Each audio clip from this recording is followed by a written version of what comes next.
other products like futures or swaps. And also the fact that you can customize those positions.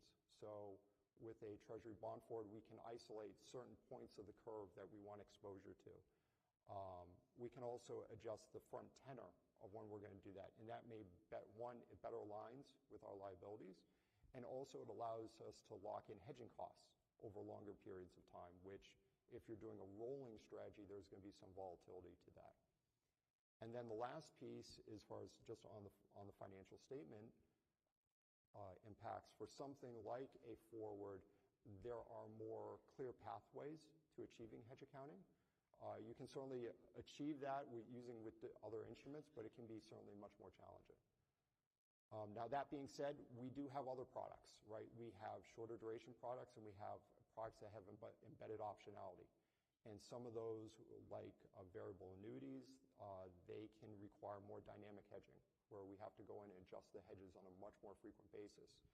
So when we're looking at strategies and how to hedge those types of products, things like liquidity costs become more of a consideration, right? So for those, you would tend to see futures be a larger part of the hedging program, where liquidity costs might weigh some of those other considerations. So for us, it's very dynamic. We will continually look across the landscape and adjust as far as put on different derivatives as appropriate for those.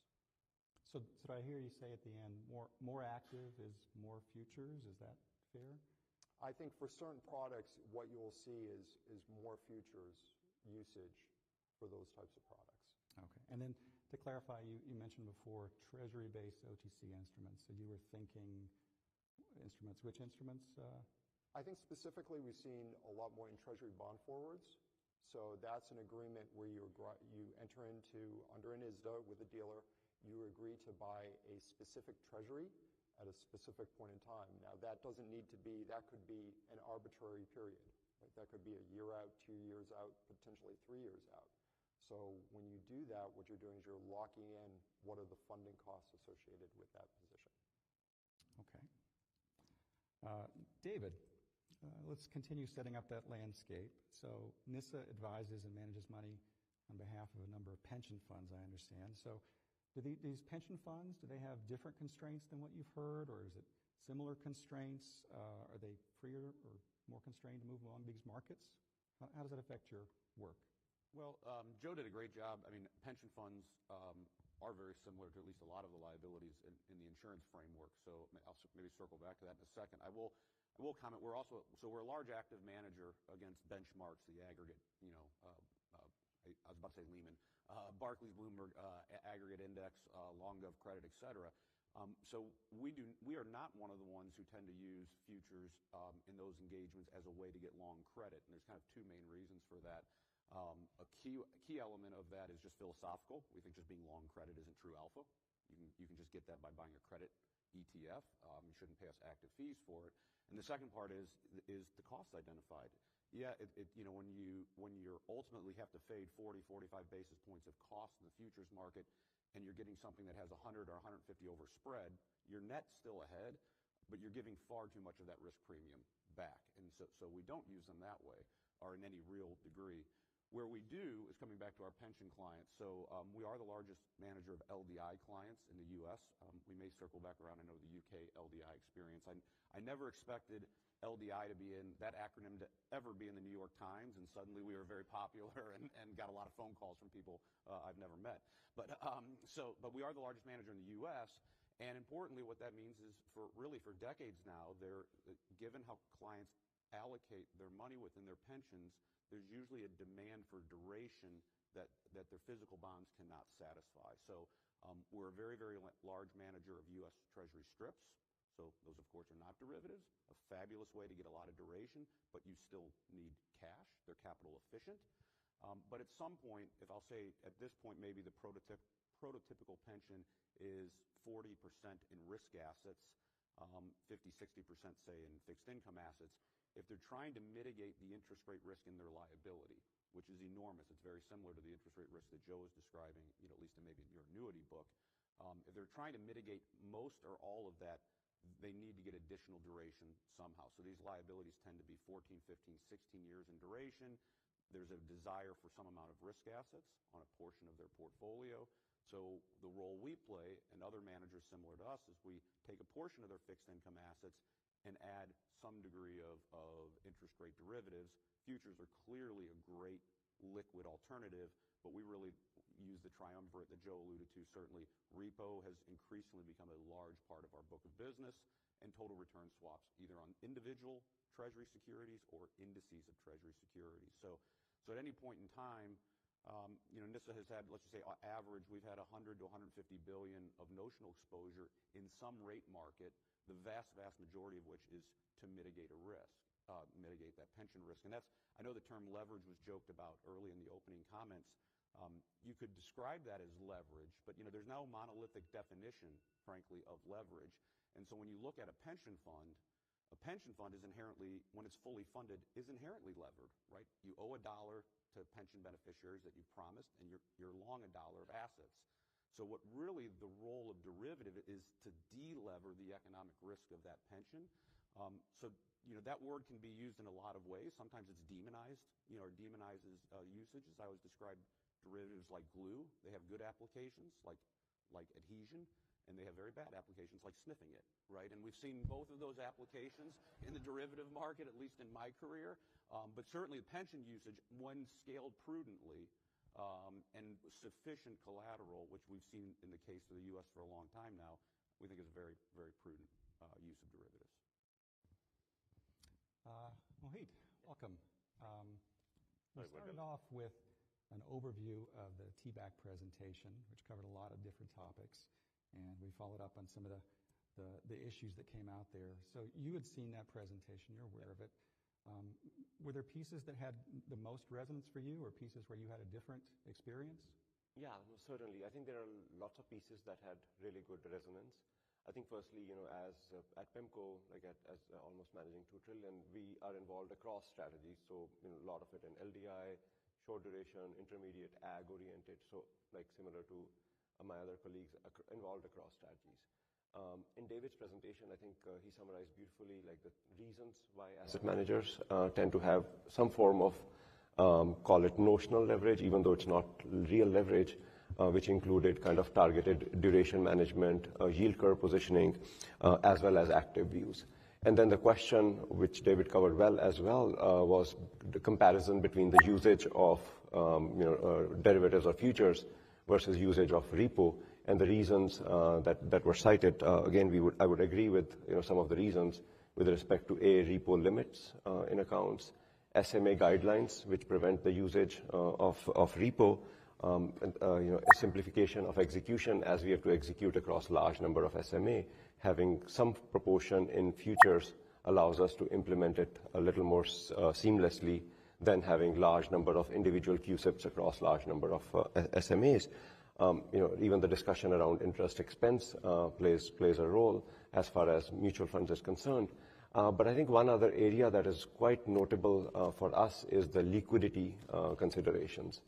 I think if we have to change views, or when we change views and we have to execute in size, having futures allows us to implement that in a little more anonymous manner relative to kind of having treasuries and then having to go to a broker-dealer and having to seek liquidity that way. So liquidity and anonymity plays a role. I think on that same vein, what could be kind of a way to offset would be having an ability to do all-to-all.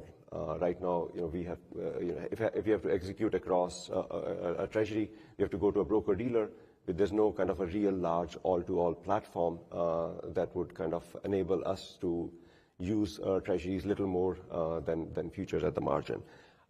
Even the platforms to access the Fed or even the Treasury buyback involve going through a broker-dealer. Again, that would be something that would enable asset managers to directly access the Fed as well as the Treasury buyback operations could at the margin increase the usage of Treasury relative to futures. And then last but not the least, I think what David also had in his presentation was the numbers that he had. He basically highlighted at the asset manager level, the leverage is to the tune of about 20% in futures, but at the levered fund level or the hedge fund level, it's 20x. And I think that is a very, very important thing to focus on. And why that is important is that a 20% leverage essentially means that if that quote-unquote basis trade moves, say, for example, 5 basis points times duration, call it 50 cents, give or take, that means that an asset manager has minus 10 bips of alpha, which is very, very manageable in the context of return objectives, in the context of alpha objectives, and does not trigger any, call it, position change because of that position going against. Whereas if on the other side, on the levered community side, at a 20x leverage, if that position goes 50 basis points against you in an unlevered manner, that means it's a 10 percentage point decline, and that triggers a lot of action unwind. So that's why it is important to kind of, while it is, for 700-800 billion notional of long at the asset manager side, there is a 700 billion notional on the short on the other side. The magnitude of leverage being so much different is quite important. Thank you. So I'll offer this out to the group. Some of the points that you folks have mentioned involve, say, futures versus repo, which are similar in some respects in terms of the effect on the portfolio potentially. You've mentioned some of the regulatory and accounting differences that exist, and you also mentioned some of the issues like a number of managed accounts perhaps not allowing repo, whereas they might allow futures. So if you had a magic wand and some of those frictions, regulatory differences might be changed, what changes in your day-to-day? Do you still face those frictions? Are things different? I think you have to clarify the regulatory scheme. So there's a lot of focus on SLR. That's one piece of it, of course. But, there's just so much friction in such a variety of different ways that make repo more challenged. And so I know there's a lot of focus on the basis trade.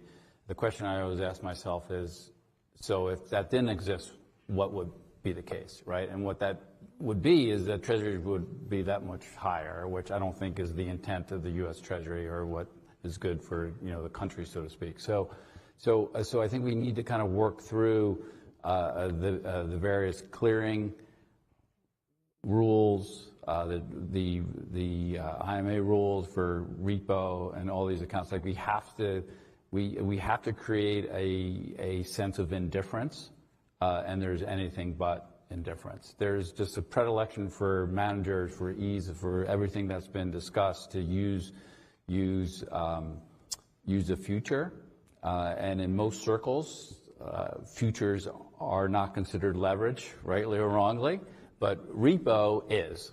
And so that's a stigma and something that I think needs to change through some sort of regulatory coordination and change of construct. And maybe I'd add to that, most of our clients we don't have 40 Act mutual funds. Our clients are largely pension plans, a lot of which are corporate pension plans. So there's no regulatory limit on using futures versus TRS versus futures. Clearly, there's always simpler is better when it works. But over time, for a host of reasons, but the basis being a huge part of it, and this is why I kind of love how markets work in efficient markets, is that basis got larger and larger. It was more and more expensive, obviously, to us to keep that hedge in place. It was still worth it. They were hedging an enormous amount of interest rate risk. So if you have to fade 30 or 40 basis points, just do it. But you don't have to. So that was a large education process with a lot of clients to get them comfortable. We'd always really use total return swaps to get them comfortable with repo, and it is an operationally different and far more intensive act. Now that's on the manager and the custodian, not the client, but there was a lot of time spent with clients to say, we really need to add this to our toolkit because, there's times where the ultra contract, the ultra long bond contract, which is pretty magical for pension funds, it's way out the yield curve, it can trade 100 more expensive to a repo or 100 basis points more expensive to a TRS. So for our clients that use really any degree of a hedge in scale, we've really pushed them, and we have that flexibility to move between the instruments, and we move quite frequently between the instruments because there are times when that ultra actually trades relatively inexpensive, not in a long time, but.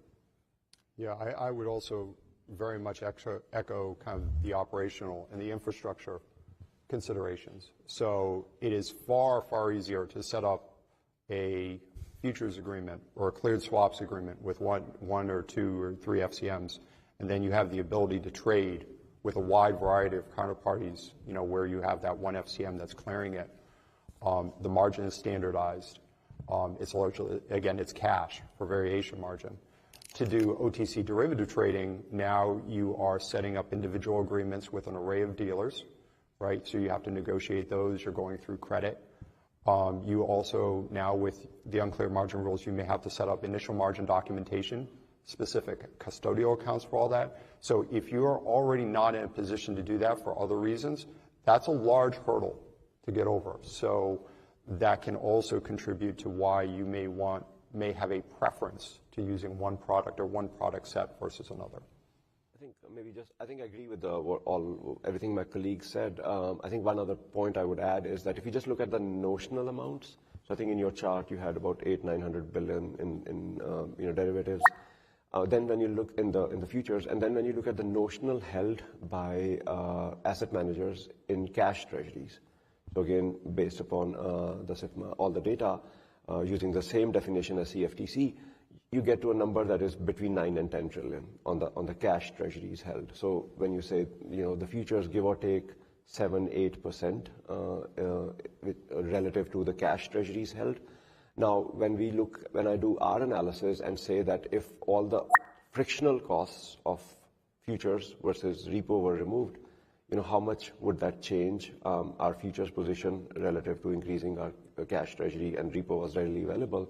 That number comes out to be somewhere around 15 to 20%. So we would still have, 75, call it, percent in futures. That would be for ease of execution, liquidity, and I think that's how we would think as the differential of frictions versus other factors. Context, good context.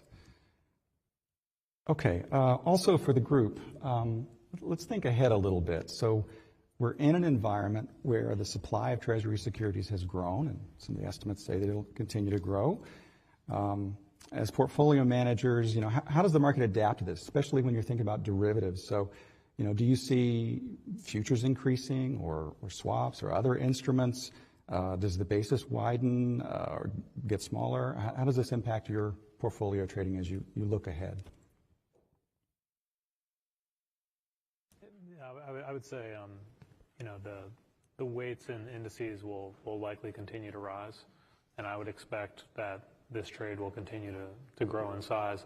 And also, as we've seen more inflows and more extension out the curve, you're going to see, I think, the trade grow in size as well. So, at least for the foreseeable future, I think that's kind of the trend.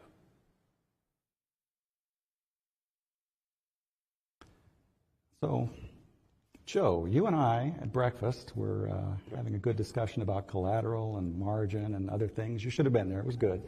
But we'll it's exciting stuff. We'll follow up here.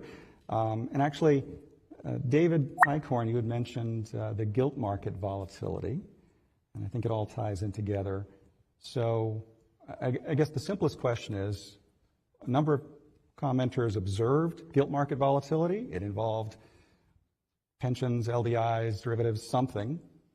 They saw volatility and they thought that's bad. Do we have to worry about it here? What's the situation?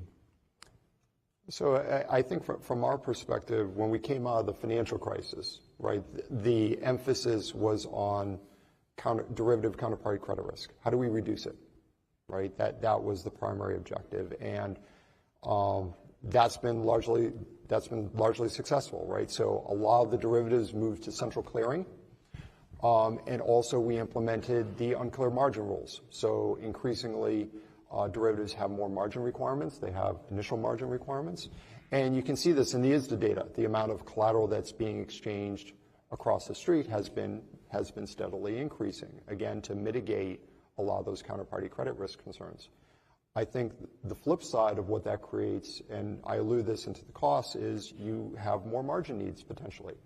And if you're talking about something that's margined in cash, then you need to either hold more cash on your balance sheet, which is going to create more mismatch, it may also create as far as a drag on your returns, or you need to start having more reliance on repo lines. So when we saw the UK Gilt crisis and what happened, I think part of the dynamic there was kind of as far as gilt rates were rising, and they had to liquidate those securities to fund their margin needs associated with their derivatives, they got into that loop. So I think as we go now, and we've certainly addressed a large part of those counterparty credit risk issues, but we do need to be mindful of maybe some of the liquidity risk issues that come about of having ever increasing margin requirements in the derivatives markets. Yeah, I certainly agree. And I think you can never say anything's fully addressed because markets humble us every day, right? But I do think the counterparty risk has been addressed. Curiously, an anecdote I'll share with my colleague Stevens, who's here. One of the last times NISA was at one of these events, it was in 2006 or 7, and that was convened by the Federal Reserve to, I forget the exact name, but the Committee on Counterparty Credit Risk. Ironically, that was in the auditorium at Bear Stearns. So hopefully my participation here doesn't portend anything awful. But on the UK side specifically, and this is not going to be a moment of American exceptionalism at all, I really mean that, there are some major structural differences in the U.S. market, and Treasury market versus the gilt market, but also maybe I'll focus more on the LDI side of it.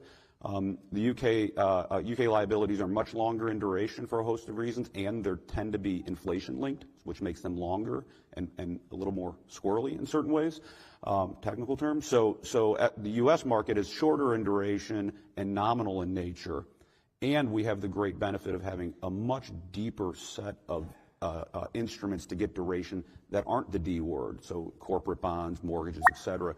So there's just less of a need to add DV01 to hedge the liability. There's still a need to my opening comments, but it's much smaller in context and wildly smaller compared to the size of the U.S. Treasury market, compared to the size of the UK Gilt market.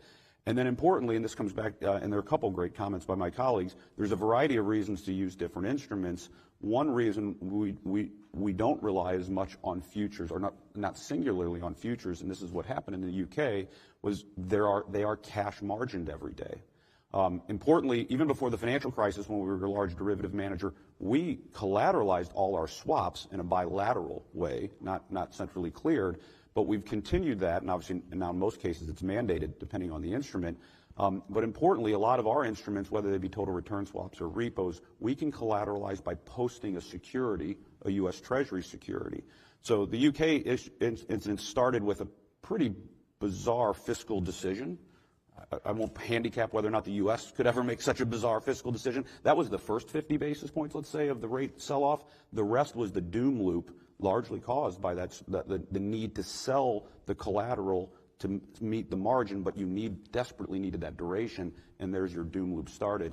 I think in the U.S., at least at NISA, there's such a heavy reliance on physical posting to where we'd be able to post securities, not selling them to start the doom loop. Again, I'll never say never about markets, but I would say the U.S. LDI market is just so much further out of the money on those sorts of risks, pretty ridiculously out of the money as we calculate it.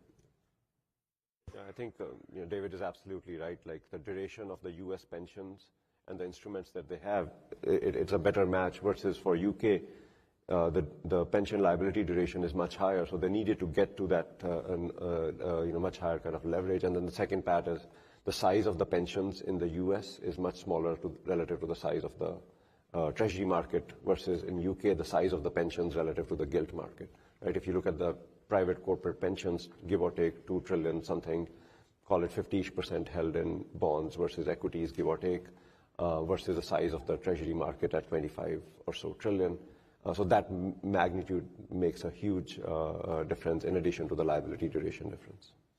But it's still a cautionary tale, though, in a way, particularly in the U.S., where increasingly funds are less liquid, right? And so we might not have the same kind of doom loop that was well described, but this move towards illiquid assets puts pressure on the ecosystem if in fact that does occur, right? Because you don't have the postable collateral, you don't have the things that you can readily sell, and that could create a whole different dynamic. So that's what I worry about, the UK-ish type of LDI crisis here. So again, to the group, you brought up some of the collateral and margin issues, and on the horizon we have potentially more clearing of Treasury securities, clearing of repo. So if we go out a year or so, thinking about how much concern over margin or margin changes or those sorts of things impact your portfolio or not for the choices, and more of these portfolios being cleared, how do your answers change, if at all, in terms of how the next couple of years play out?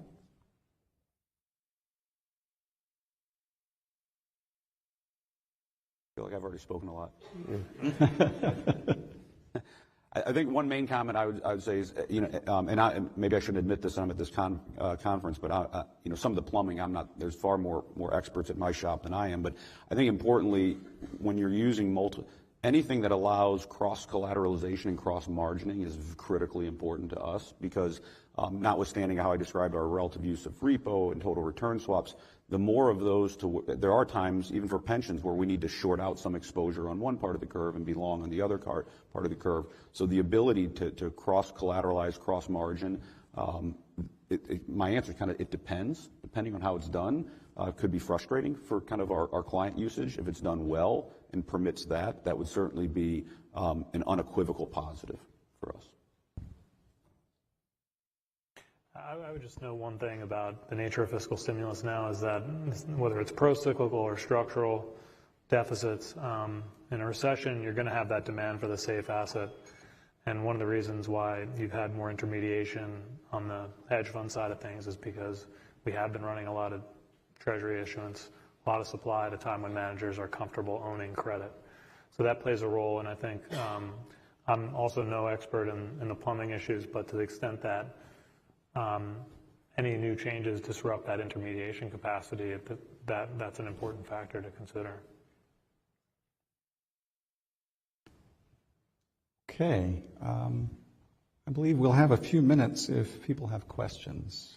So we'll open it up a bit to the audience if we can for Q&A.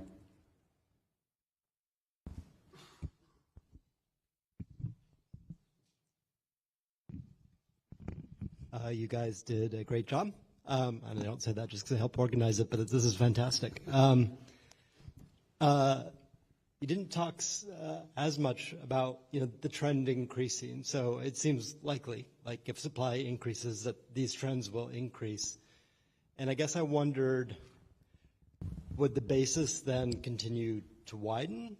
And how do you think about that? Do you have some internal cutoff point at which, well, this is now too high, it's too expensive, and I will begin to shift my strategies? How would you see that if those trends did continue? First, do you think the basis would widen?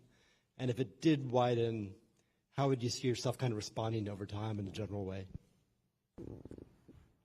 I think it's a multi-factor kind of equation, right? So, as I kind of described before, there's lots of different components. There's where spreads are, where the basis is.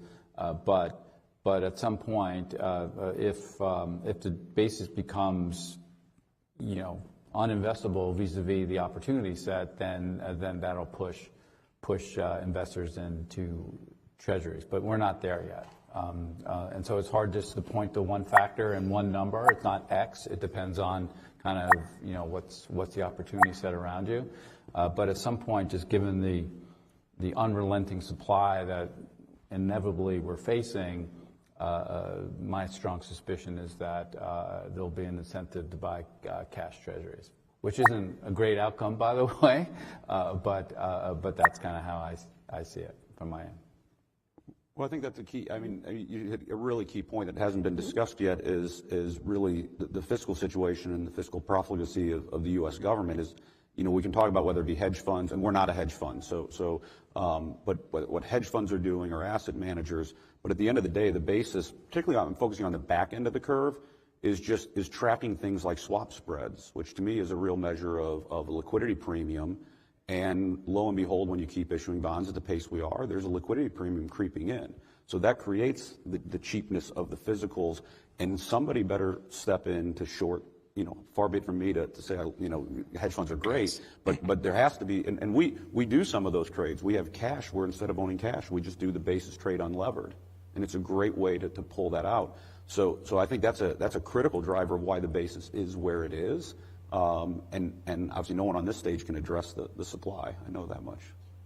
Yeah, so for us, I mean, the core reason why we're using a lot of these products that have duration, right, is we have these very long liabilities, and a lot of the spread product is shorter, and that creates a mismatch, right? So if treasuries are a greater percentage of the index, that doesn't affect that equation for myself, right? But if you're benchmarked against the ag, and now a greater and greater proportion of that index is becoming treasuries, and some of that's going to be out the longer end of the curve, you have that similar dynamic, right, in a potential for more of a duration need, whether you do it in cash or you do it through the replications. I think the TBAC did a really good part of the analysis was looking at what are the costs of using futures over time and comparing that to spreads, right? So that's probably ultimately they're doing exactly limiter, what we expected right? them to do upon People getting the perceive that this collar, is right, costing which is more than I pulling can back earn a on the spread shitload of assets, short vol. then it doesn't make sense.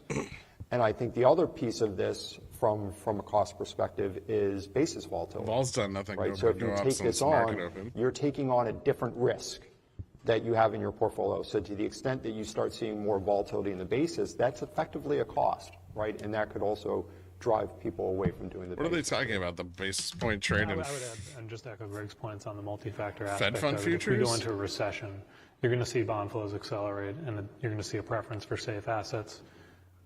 Even if we have additional treasury issuance, it's entirely possible that that demand comes through from the money manager community, and you don't see the basis move. And it really does depend on the relative valuation. March of 2020 was a good example where Treasury futures basis blew out, off-the-run spreads blew out, but high-quality spreads blew out everywhere. And so it still made sense to hold on to those assets on a relative basis. So it really is a dynamic problem. Yeah, I was going to say the same. Basically, the valuation in isolation of the basis, but then also in relative to other areas, right? So and other sources of funding as well. So all of that will go into the determination of usage of futures versus cash for active managers. Ira Jersey, Bloomberg Intelligence. Thanks very much for the panel. I'm going to sit down now so I don't block Spoopy behind me. So you mentioned just now very briefly about swap spreads and kind of liquidity preference. How over the last decade have your portfolio shifted with the Libor transition to SOFR and with swap spreads so negative? How should investors and other users think about that relative value and how those other instruments besides futures can be used to generate leverage? The easy answer for us, we were probably, Ira, great question. We were probably 90% interest rate swaps, back in the old days. We effectively use them zero now.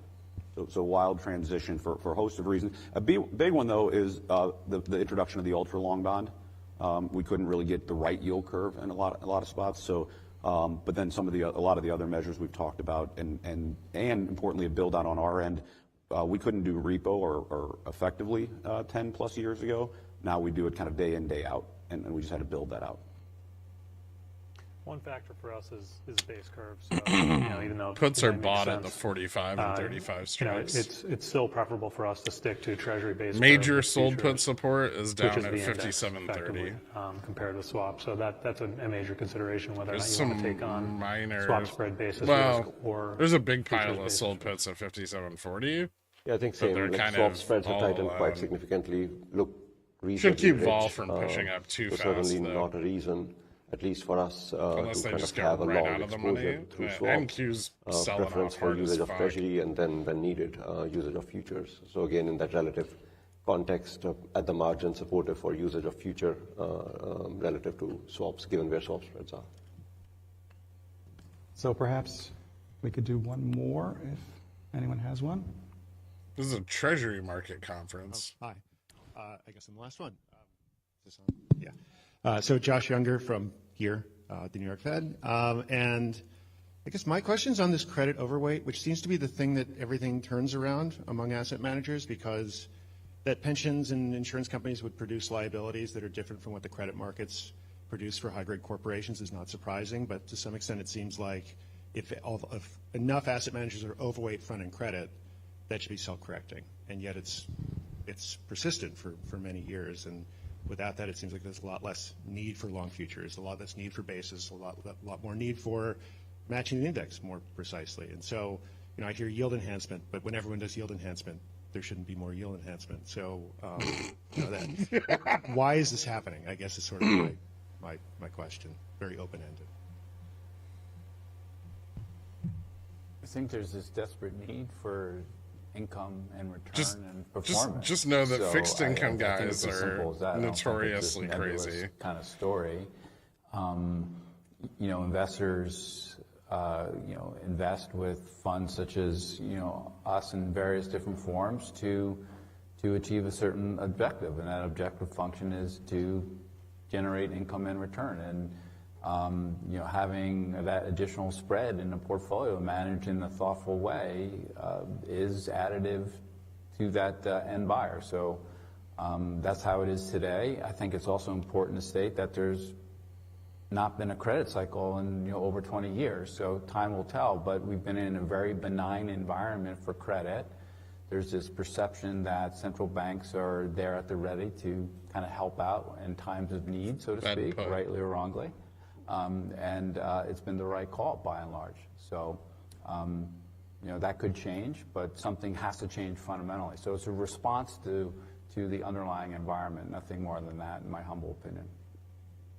No, I think it's part of the competitive landscape, right? As far as by introducing spread assets and portfolio asset allocations, you can offer more attractive pricing as far as to clients, rather than just having a Treasuries only asset allocation against that portfolio. No, I'm not dying still. Life insurers are very well positioned to be holders of corporate credit. We're long-term in nature. That's our perspective.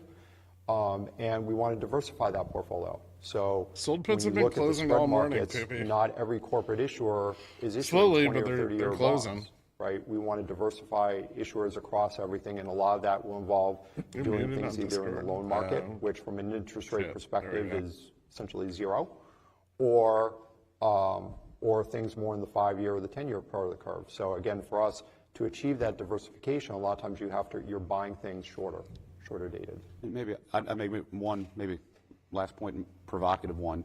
I know where I'm sitting right now, but I think the rapid intervention by the Federal Reserve at times is certainly very warranted, but undoubtedly it's a huge moral hazard. And the simple fact is, I think a lot of investors and managers feel I'll be okay because I'll be bailed out by being overweight a lot of spready product. And I think that's something policy groups need to think about hard and long about.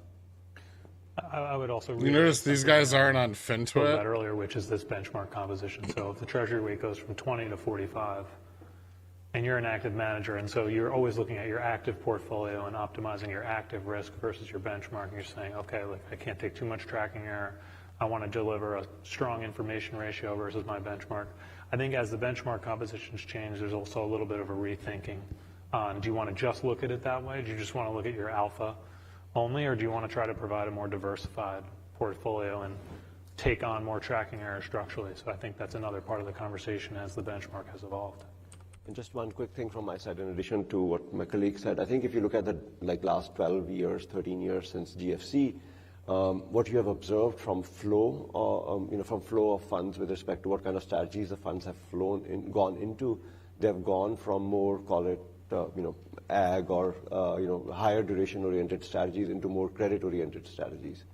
So while in isolation you can say that there is that little bit of, call it, credit, front end credit, in aggregate, I bought most of my DVN originally around like 42-ish. Has less duration exposure than what it had. So this is a decent from price. From it hasn't aggregate dropped quite kind enough of for me flow to make data it based on the worth last 15-year data. averaging So down, certainly but in an environment where there is any kind of economic activity decline, at least I don't think it's a very bad price. I think you would see more flow into kind of the interest rate sensitive or interest rate oriented. Yeah, Oxy is below its warrant price, which is kind of that again would be supportive for the demand for treasuries.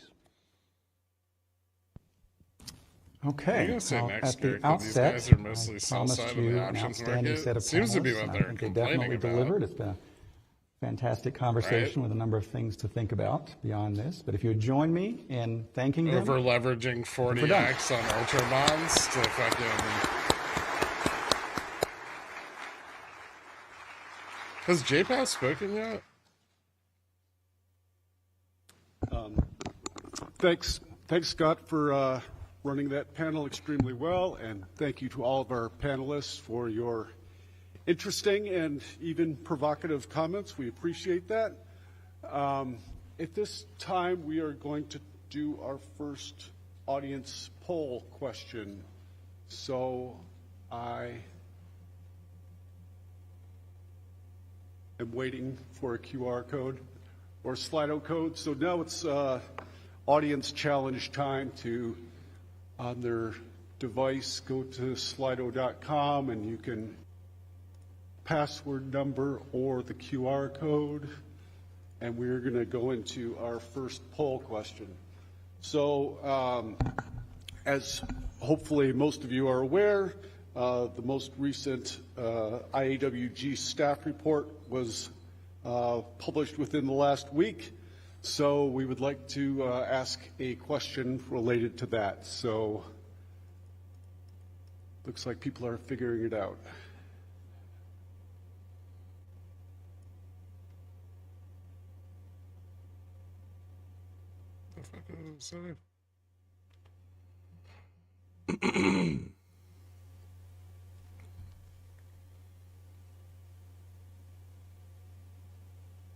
All right, it seems like results are still coming in, but it seems like we have a clear winner with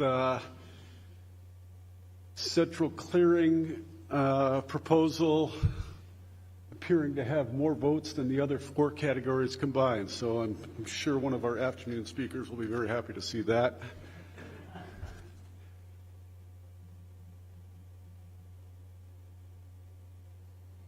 Well, I'll let you keep on voting, but we'll push on to our next speaker. So I'd like to introduce Michael Barr, Vice Chair for Supervision at the Federal Reserve Board of Governors, who will be providing keynote remarks. Mr. Barr took office as the Vice Chair of Supervision of the Board of Governors of the Federal Reserve System in July 2022. He also serves as a member of the Board of Governors in the Federal Open Market Committee. Prior to his appointment to the board, Mr. Barr was the Dean of the Ford School of Public Policy and the founder and faculty director of the University of Michigan Center of Finance, Law, and Policy. Mr. Barr served as the U.S. Department of Treasury's Assistant Secretary for Financial Institutions from 2009 to 2010. He also served at Treasury in the Clinton administration. And we will reserve some time for Q&A after the remarks. So please join me in welcoming Mr. Barr.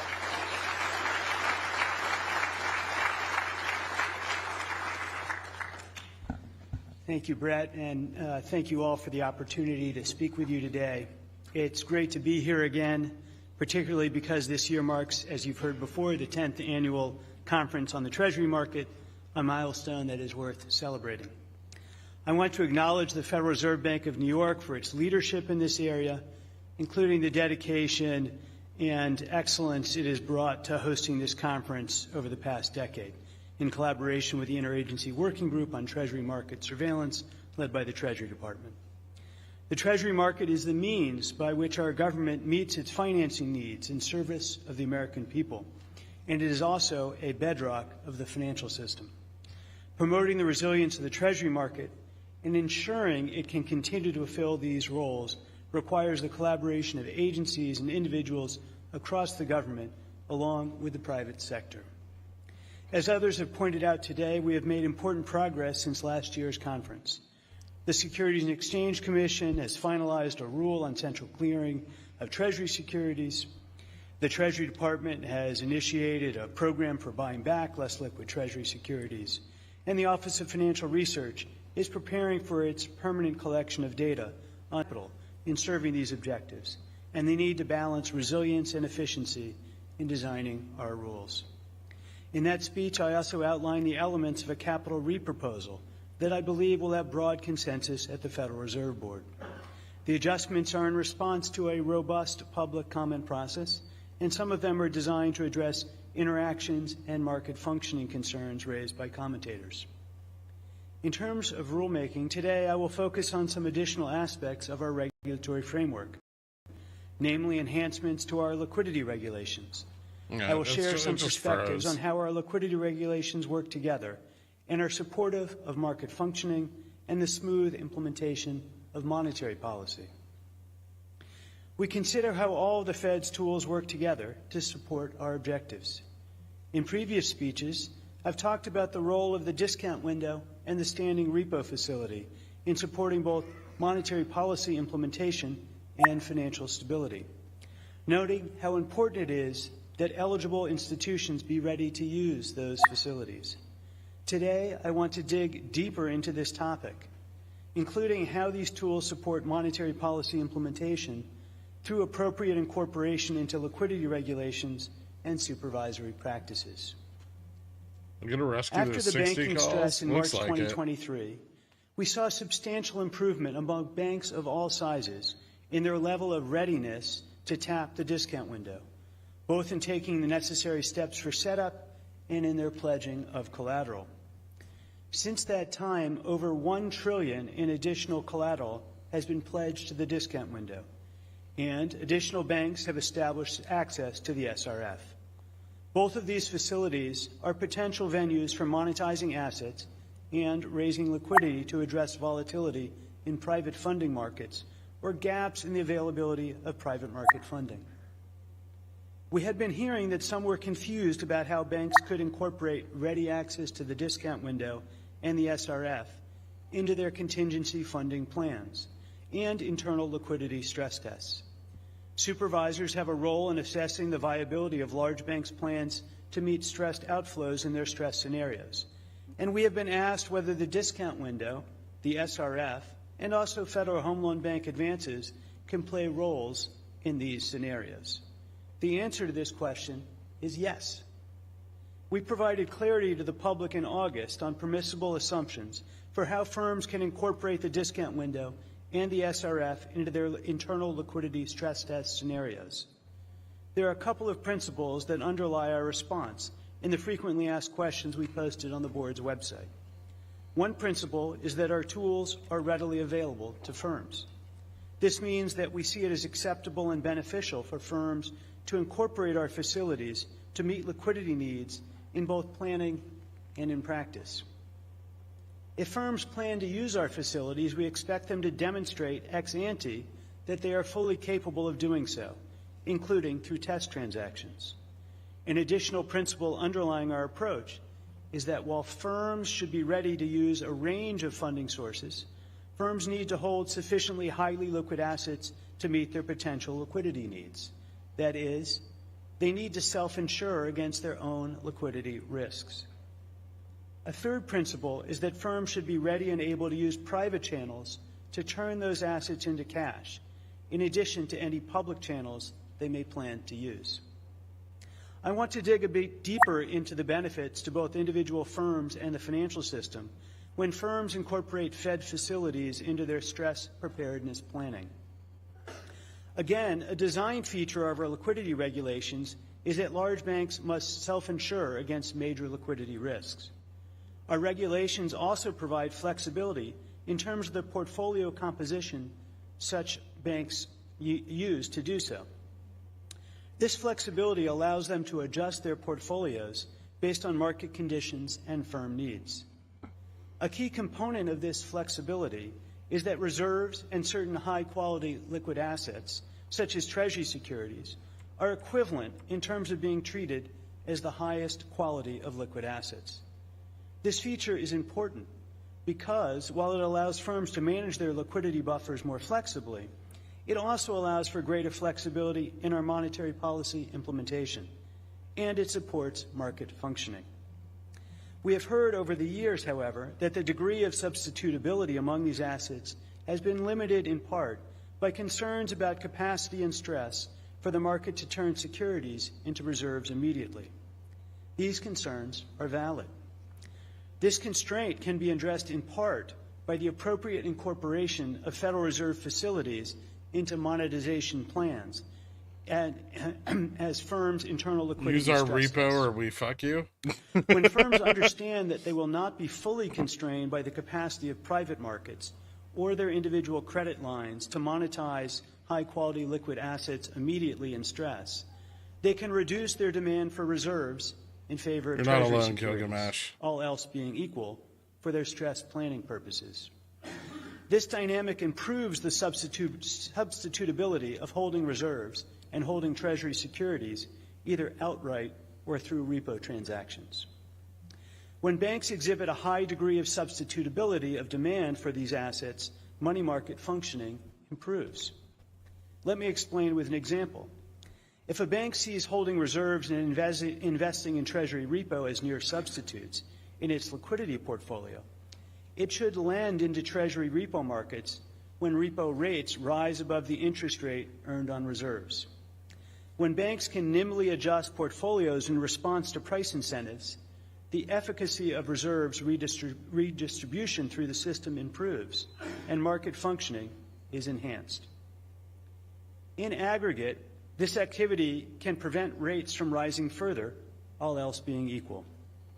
The point at which banks in the aggregate have a relatively immutable demand for reserves and are unwilling to lend them out is evidence of when a small decrease in the supply of reserves results in a sharp increase in the cost to borrow them. Our monetary policy tools are well positioned to help us avoid such an outcome. But of course, greater willingness of banks to reallocate across close substitutes should help avoid the emergence of sudden pressures in money markets by reducing money market frictions. In 2021, the Federal Reserve launched the SRF, which, along with the discount window, should help cap upward pressure in repo markets that could spill over into the federal funds market. Use of these facilities also increases the supply of reserves in the system. The enhanced clarity for firms that Fed facilities are a fully acceptable venue to get same-day liquidity for their HQLA should help reassure firms about holding reserves and their close substitutes, such as Treasury securities, in their liquidity portfolios. Of course, as I stated earlier, for the largest banks, there is a requirement that they hold high-quality liquid assets to address their own liquidity risks. They must also be ready to use private markets to monetize these assets. It is also critical that banks recognize and manage their interest rate and liquidity risk of their securities portfolios to ensure that those securities held for liquidity purposes can be monetized in a stress without creating other adverse effects on a firm's safety and soundness. In 2022 and 2023, certain large banks did not effectively manage the risks of rising rates and suffered significant fair value losses on their securities holdings, including those in their held-to-maturity or HTM portfolios. These losses affected their ability to respond to liquidity stress, as monetizing the assets could result in realizing losses. When the banking stress hit in March 2023, those securities could not be sold to meet stressed outflows because large unrealized losses inhibited their sale without significant capital implications. This is further complicated in the case of held-to-maturity securities, which cannot be sold without risking a revaluation of a firm's entire HTM portfolio. Selling HTM securities to generate liquidity would therefore have had a particularly large effect on these firms' capital levels, likely increasing the stress on these firms. Further, some firms were unable to rely on private channels, such as repo markets, for monetization because they were not prepared, they were not regular participants in the market, and market participants were unwilling to lend because of counterparty credit concerns. This combination of factors meant that HTM securities that had been identified for banks as available to serve as a liquidity buffer in stress could not effectively serve that function. As I've mentioned before, to address the issues that we learned about liquidity in the spring of 2023, we are exploring targeted adjustments to our current liquidity framework. Many firms have taken steps to improve their liquidity resilience, and the regulatory adjustments we are considering would ensure that large banks maintain better liquidity risk management going forward. Improvements to our liquidity regulations will also complement the other elements of our supervisory and regulatory regime by improving banks' ability to respond to funding shocks. Specifically, we are exploring a requirement that larger banks maintain a minimum amount of readily available liquidity with a pool of reserves and pre-positioned collateral at the discount window based on a fraction of their uninsured deposits. Community banks would not be covered, 45. and we would take a tiered approach to the requirements. The collateral pre-positioned at the window could include both Treasury securities and the full range of assets eligible for pledging at the discount window. It is vital that uninsured depositors have confidence that their funds will be readily available for withdrawal if needed, and this confidence would be enhanced by a requirement that larger banks have readily available liquidity to meet requests for withdrawal of these deposits. This requirement would be a complement to existing liquidity requirements, such as those in the internal liquidity stress test that I described earlier, as well as meeting the liquidity coverage ratio. Incorporating the discount window into a readiness requirement would also re-emphasize that supervision and examination view use of the discount window as appropriate under both normal and stressed market conditions. In addition, as I've previously discussed, we identified significant gaps in interest rate risk management in the March 2023 banking stress, including in portfolios of highly liquid securities.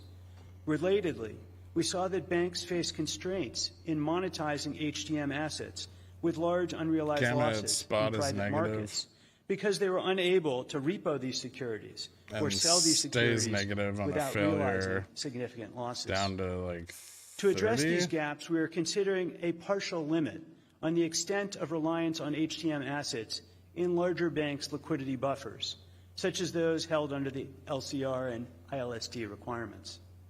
These adjustments would address the known challenges of banks being able to use these assets in stressed conditions.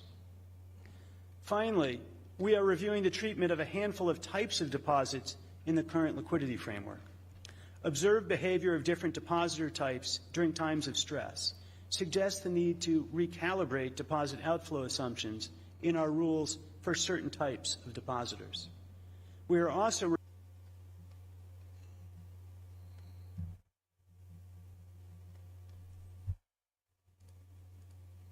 Hold on, let me see if we can bring back the stupid fucking conference.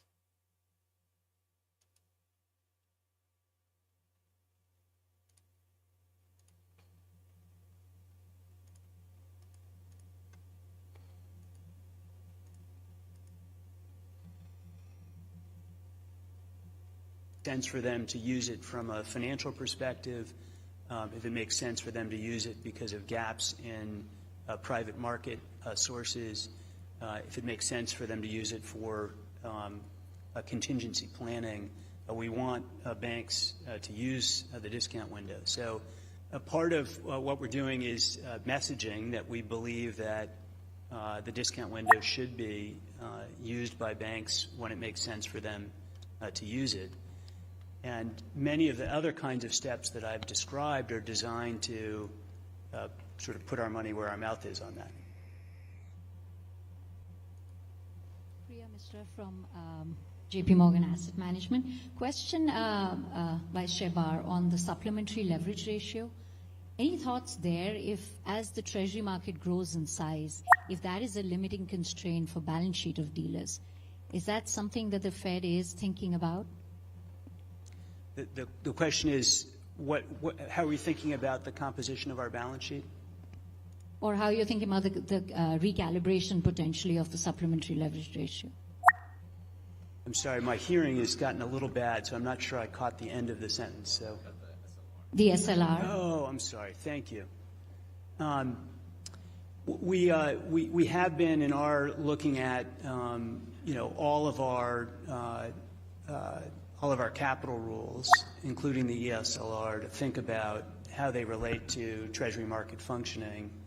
That's an area that we'll continue to explore. We don't have any current plans with respect to the ESLR at this time. It's okay. I had the Thank you, Vice Chair Barr. Mark Cabana from Bank of America Securities. With regarding your comments around partial limitation for large bank HTM, how do you envision that will be calculated or calibrated? And when do you expect that the public can learn more detail through a potential more formal proposal along these lines? We're looking at the appropriate calibration. It's at this time we haven't made a firm decision about what the right level is. We're looking at the experience of the last couple of years. We're looking at practices that larger banks currently use. And I expect that we'll have a proposal either later this year or early next year for people to look at and be able to dig into the substance in more detail.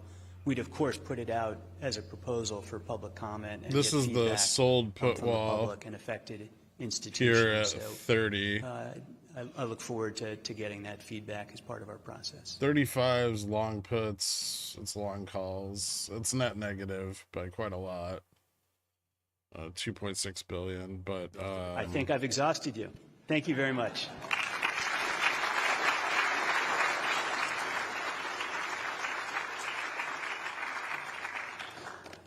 Thank you for those remarks and those good questions. We're going to take a break now. We'll reconvene the conference in about 20 minutes at 11:15.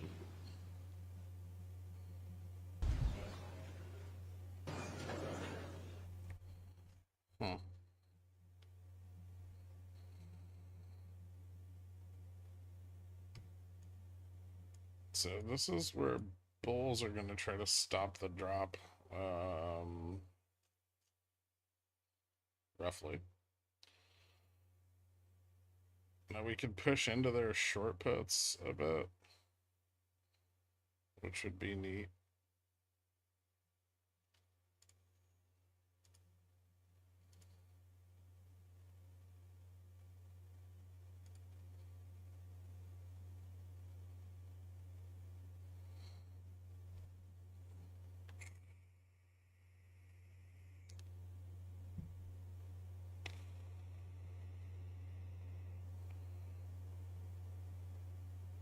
And if we do, we could potentially get down to like 57.10.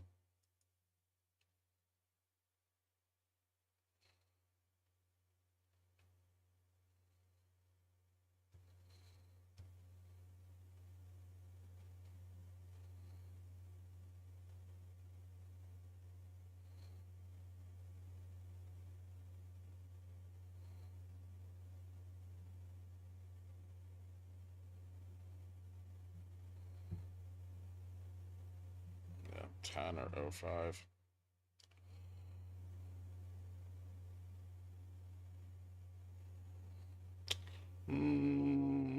We are in V territory, but we're not going to V if we squeeze out the short puts. And then also to the upside is not a lot of positive positioning anymore.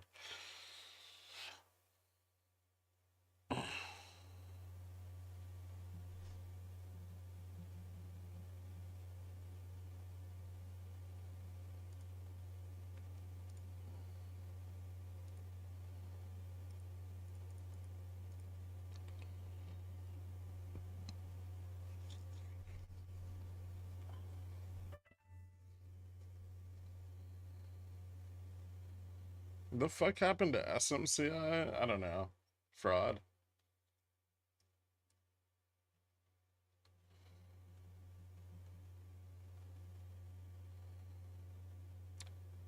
Oh, was that the end of the fucking conference? Get rid of that shit.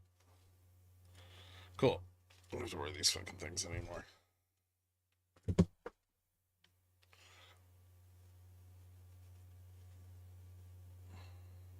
DOJ probe? Huh. Who would have thought?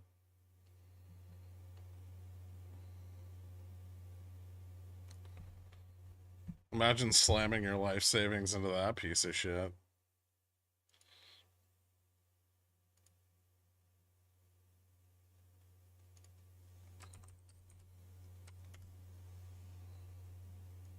That $800 a share.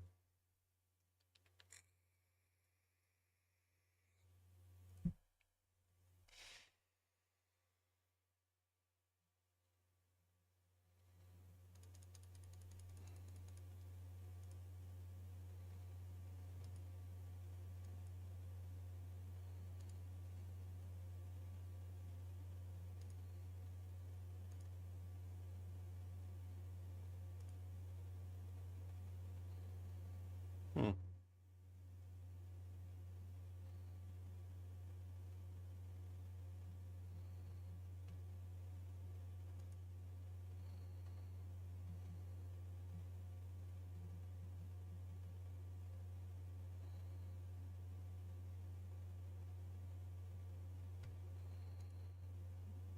Okay, well that sucks.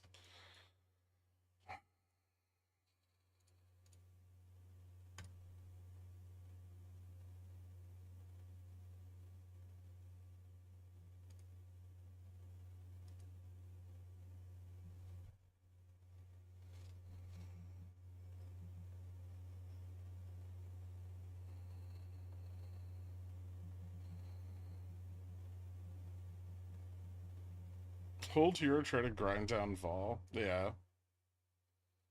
Are we gonna V up? There's not a lot of room to V. We could test like 40. But there's a shitload of bot puts at 35. There's a bunch more at 45 and 50. 60. Sold calls. All of the bullish positioning to the upside collapsed on the move down.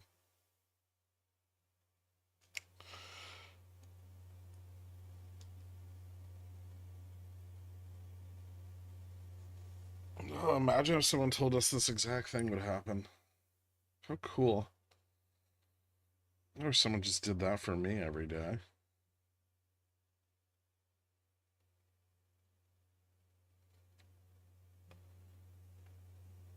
Did you really? Nice, dude. Well done.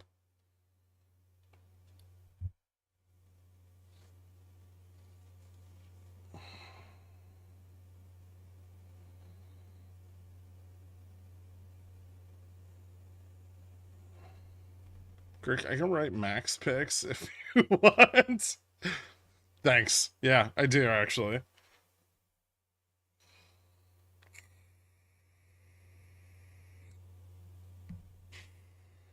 Yeah, I bought a lot of fucking puts this morning. It worked out.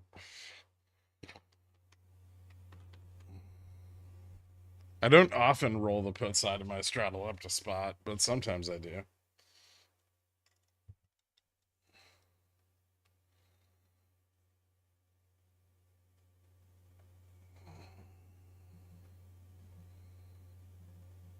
Gamma Max is a nice place to wake up and see the market at.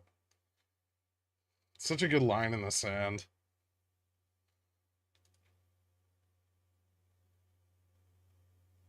Resistance is at 40.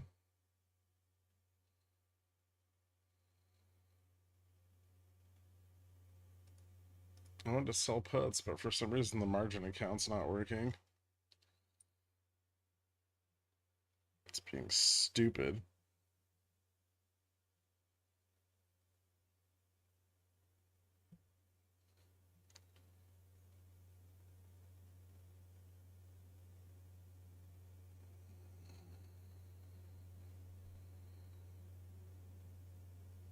Not working. Yeah, WeBull doesn't like it when you pull all of your money out of the margin account when you run out of day trades and put it in the cash account and then put it back in when the day trades come back.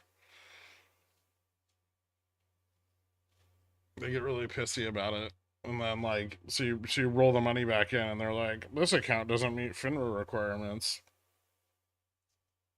And you gotta wait until it does.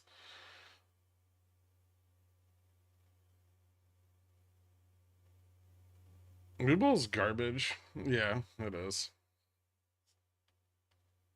Up 40% on the port today. Thanks, bestie. No problem.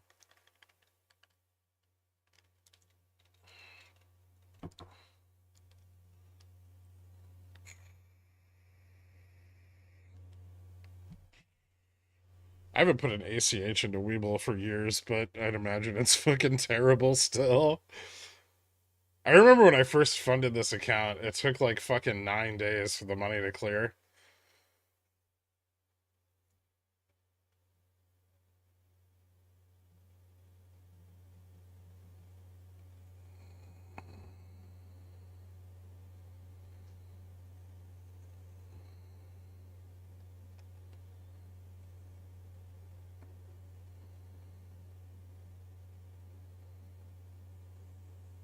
Average down Tesla puts it open, sold near the bottom. Nice.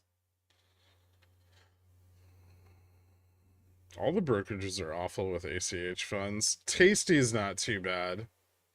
And IBKR usually will just give you the fucking money.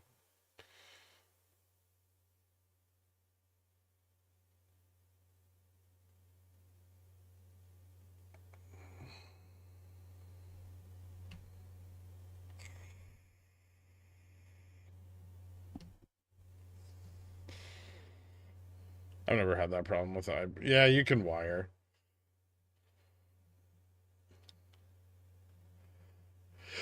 You can't lost my deposit? How? That's not even possible. Did your bank get your money back?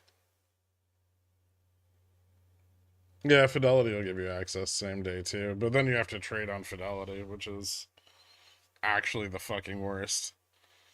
I don't even know how people effectively trade options. Like, you can sell options on Fidelity, that's fine. That's not too bad. And like Trade Armor's got some neat stuff that you can do. But outside of just holding stocks there, fuck Fidelity.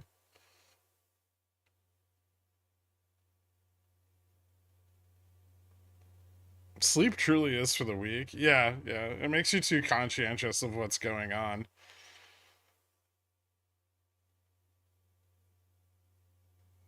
If you're well rested, you're like, oh man, I better get my stop closer. Tired? You just buy more. You just buy more contracts. Like, fuck it, I don't care. I'll lose everything.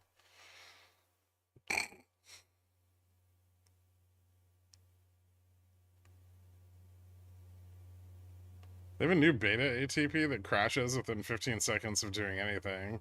It works better than legacy ATP. I had to call their customer support line the day the funds were meant to fully settle, and they weren't there, and they had debited me the $1,000 instant deposit they'd provided. Huh. Weird.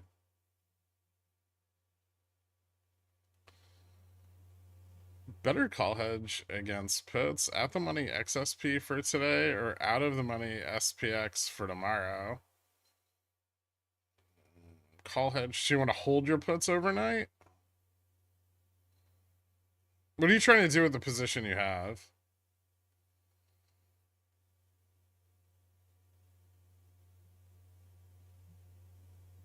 This isn't a V, Sahib.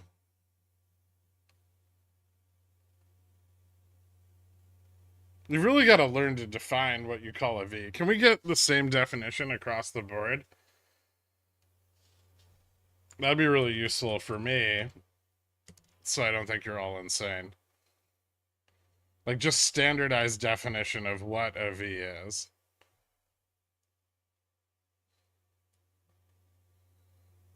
V is a green candle. I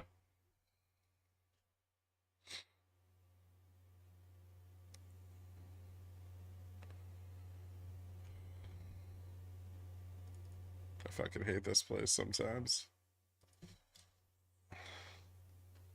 V is a mean reversion. All right.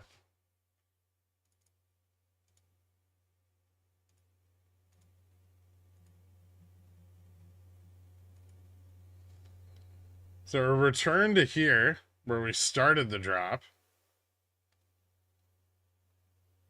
Right? That's a V. This is also known as a bullish reversal.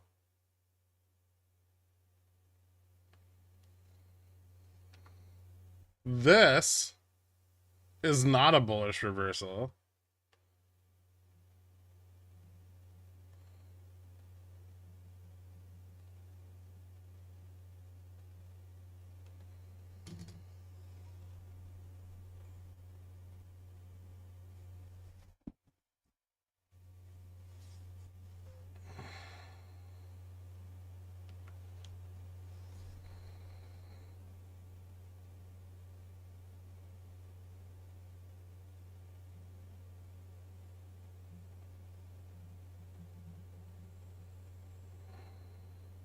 We've all been here 3 years. You can't expect us to know what every letter looks like.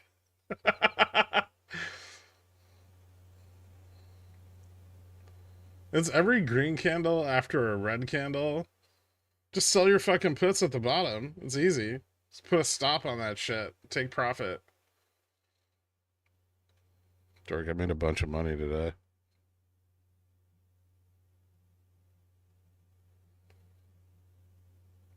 So you know how I was trading CL?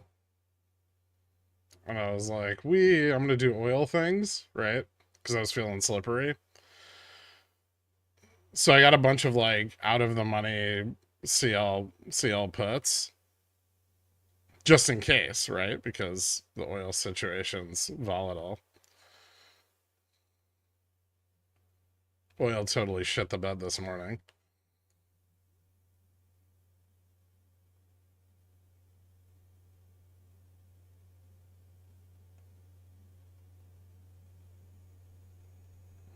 I think SPX breaks down below 30 today.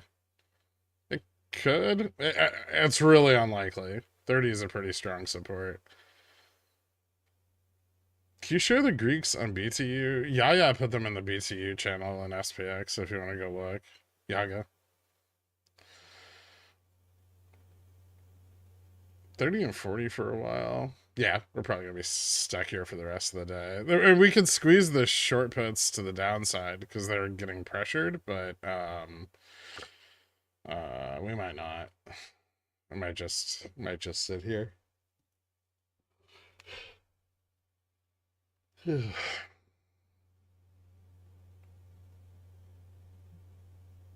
Did you ever expect Cat to almost hit 40? You know what? I was actually briefly long Cat on this run up. And then I just took profits at like 45. It just like there weren't any more options on the chain, and I was like, eh. And then the index is just rocketed, so it just kept pumping. It's well above Gamma Max right now.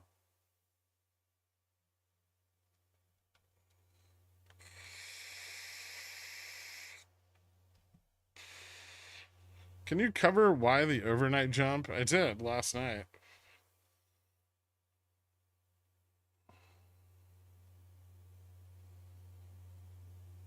CLFOPs. Well, I had a hedge in CLFOPs. Also, you didn't tell me what you're trying to do with your... Hold a hedge, not too expensive. B has little value left if we stagnate. Oh, okay. Do you have margin or no?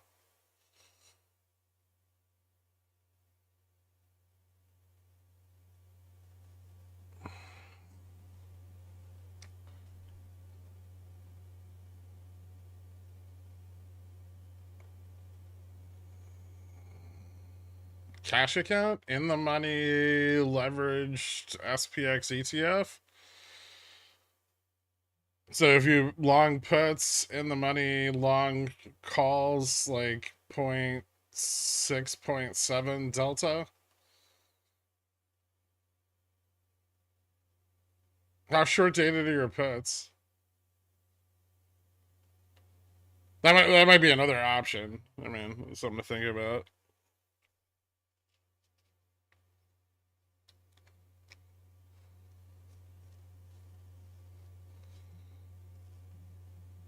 Iron Condor, Iron Butterfly. I would say neither right now until vol calms down. I guess it was silly of me to long CL just then. I don't know about that. This is actually a really good place for it to get support.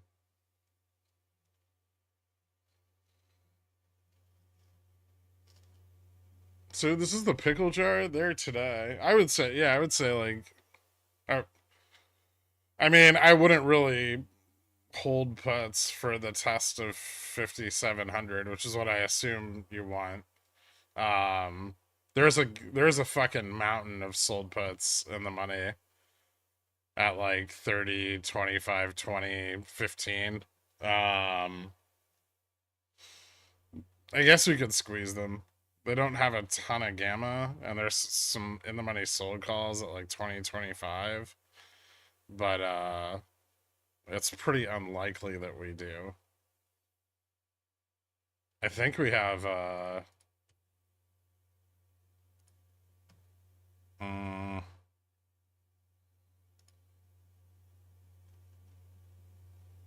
yeah, we still have a 7-year auction today. We'll probably pump on that, right? Like, if we're gonna get a V, that's where we'd probably get it going into 1 o'clock. We have some short auctions here, right? 4 and 8 week, and then we have a 7-year at 1 o'clock. Also, Kashkari's speaking at 1, so event vol should rise, and they'll probably short that.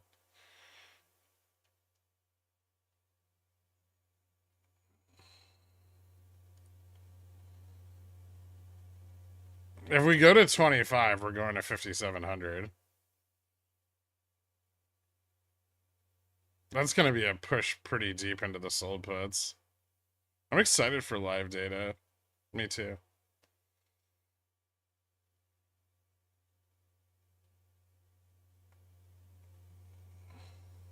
Crash Kari.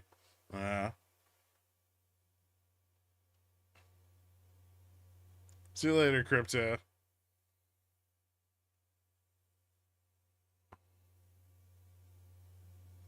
It was just a conference on Treasury, like the 10th annual Treasury market conference from the New York Fed.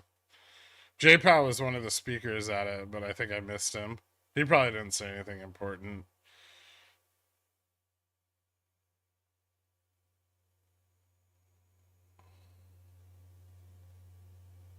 Yeah, it's pre-recorded.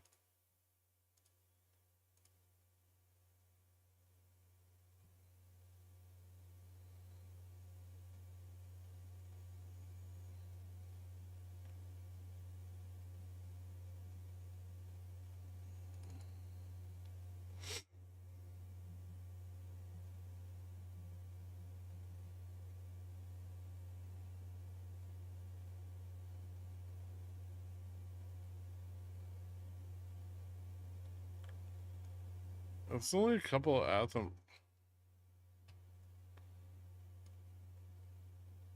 Athem Money hundos, 30Ps pressure pay for it. Athem Money SPX are grabbed in the wee hours. I can relax out of this position. It was more a technique question. Yeah, I mean, you really limit the amount of hedging opportunity you have with a cash account. Because in almost all situations, to hedge, you're throwing money away.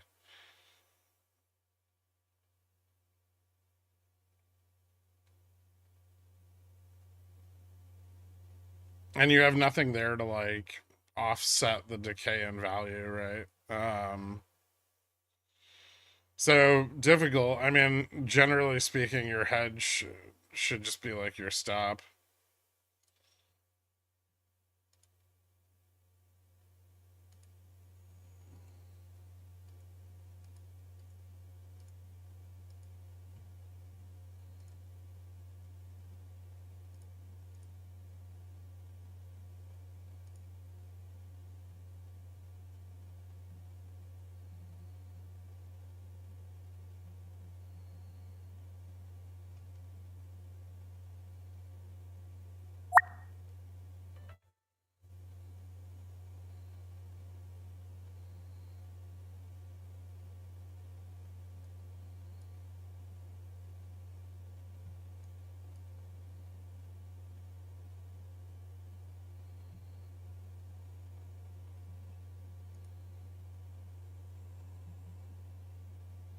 Man, this debate is buy delta or buy the time with protecting something. I mean, cash accounts are really just for scalping, right? Like, don't... Outside of shit with like 90 DTE, I wouldn't want to hold. I wouldn't want to hold long options overnight in a cash account.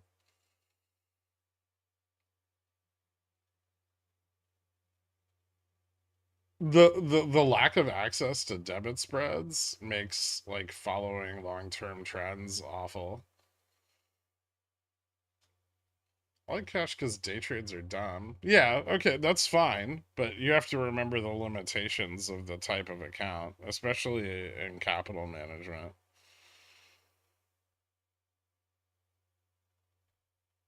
There's not a lot of effective hedging options. You have to, a lot of the times, like if you want to hedge cash accounts, you have to use like ETFs, and that sucks.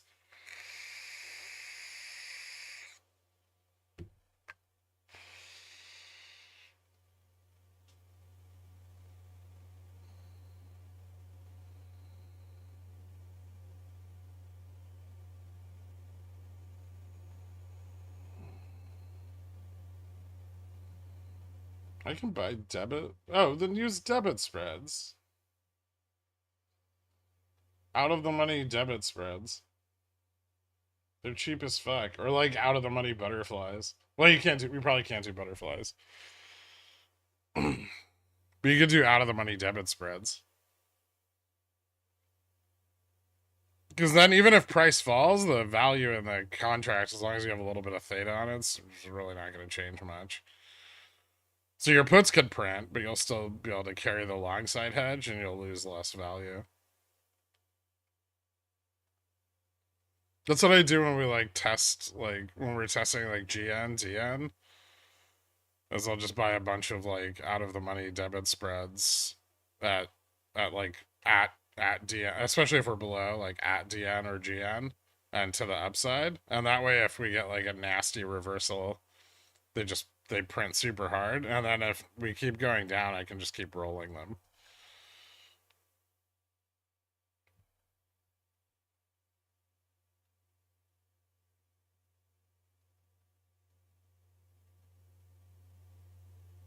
What happens when you're short the short paper, long the long paper, and both trades are going the wrong way? Eventually you blow up.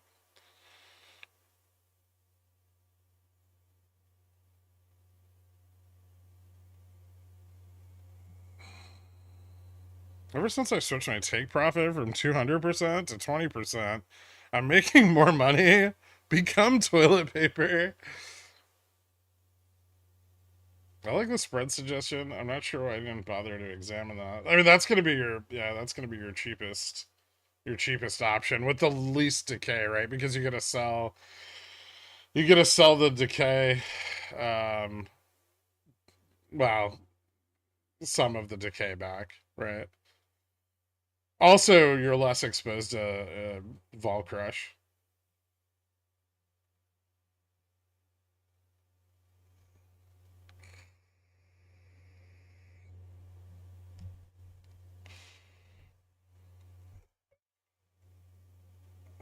If you're short toilet paper, you get unhappy fingers. Just get a bidet, man.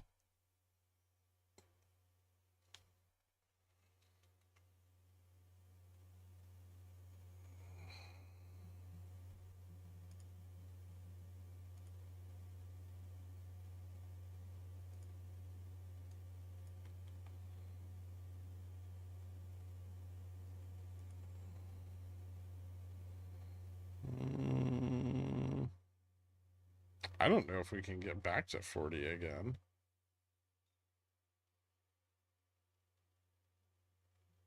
Maybe I've fucked up. Yeah, auctions though, right?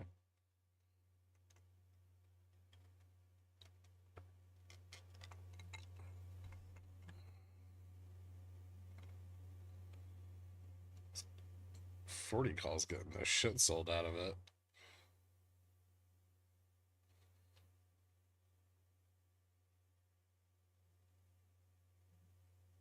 We have to push through a lot of short puts to get to 5,700.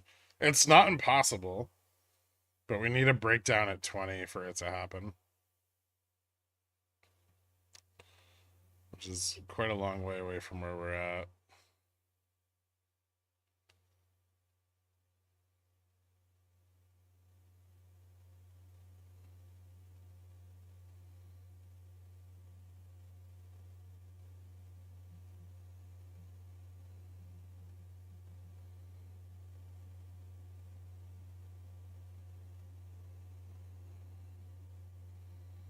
We just need positioning at 20 to break down. It doesn't look like it's breaking down.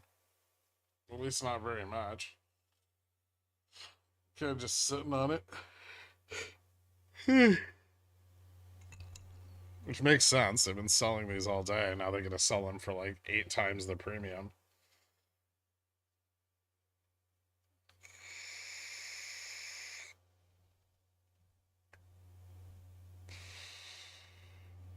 I had a serious case of the clicks this week and inadvertently clicked myself into a PDT designation. Ouch. Bulls have support here. They're not attempting to build it. They have a fuck ton of support here. That doesn't mean price is going to go up, though. That's the misconception. Just because there's support doesn't mean we're going to fucking ping off of it. This isn't Brick Breaker. Well, actually, it kind of is. But it's different.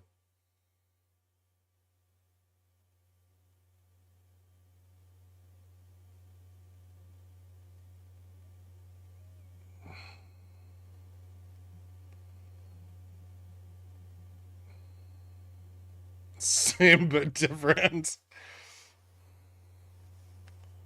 That's the best analogy for intraday trading I've ever heard.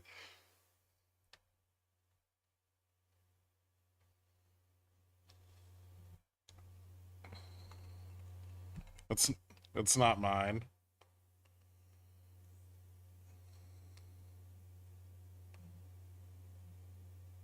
It's pretty accurate.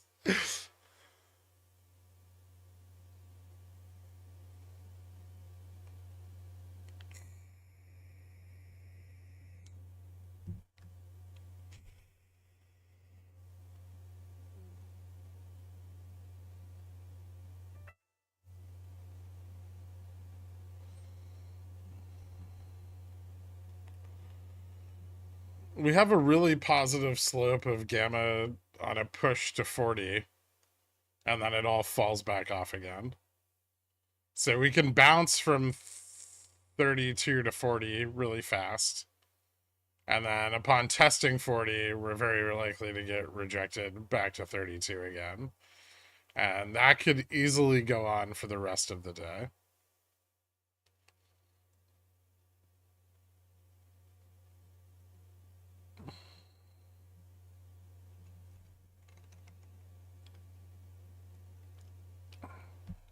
Doesn't have to bounce, instantly bounces. And believe me, Dave, plenty of money is lost on the times when it doesn't. Can you use Gamma Strike? No, I'm IP restricted. Sorry.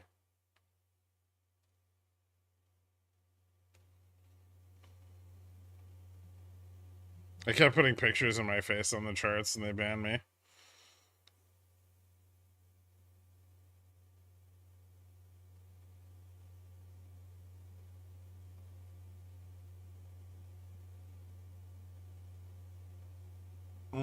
See, Dave? I really want to short Costco here. Am I regarded? Probably. Steve Irwin, That's a little dangerous. They have earnings coming up. Levels. 3. For the Brick Breaker levels. Thanks, Steve.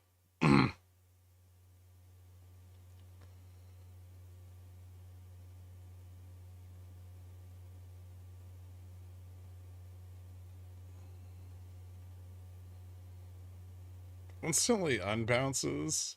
The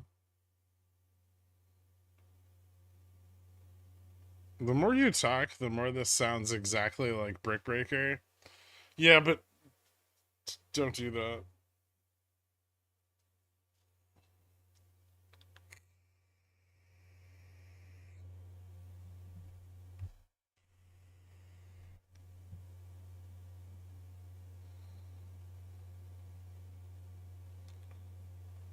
When are we gonna crash and blame it on Putin or Iran?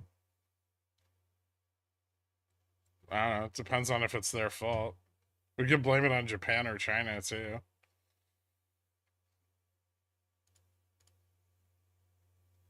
Ugh. I gotta fix all of my fucking charts. God damn it.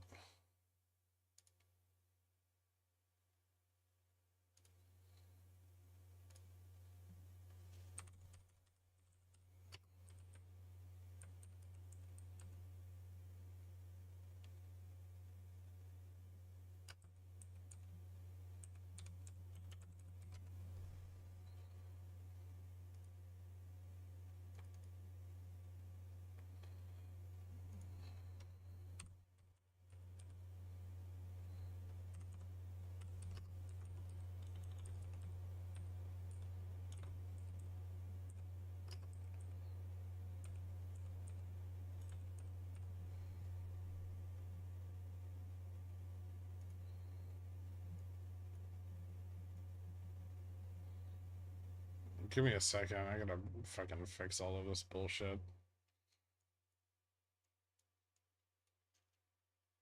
This bounce on commodities is fucking nice.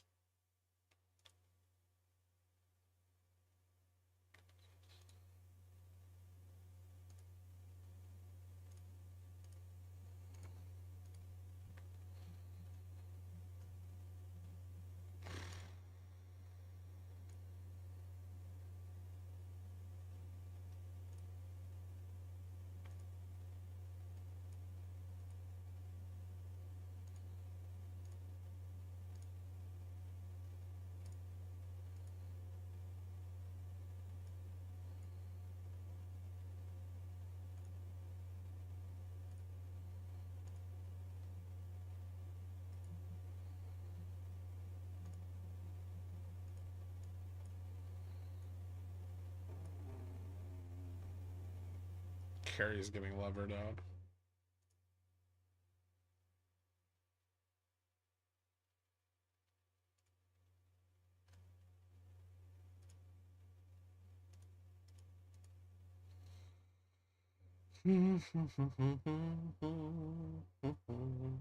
Boop.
You dropped again yesterday?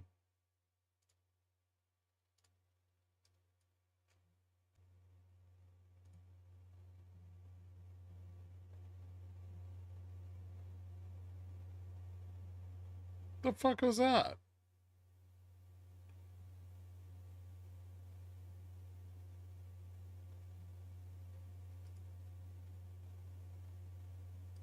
That was weird.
It closed below 33 today. Well, close below 5,700 would be better. Unfortunately, we're just not there yet. Maybe we get another shitty action like yesterday.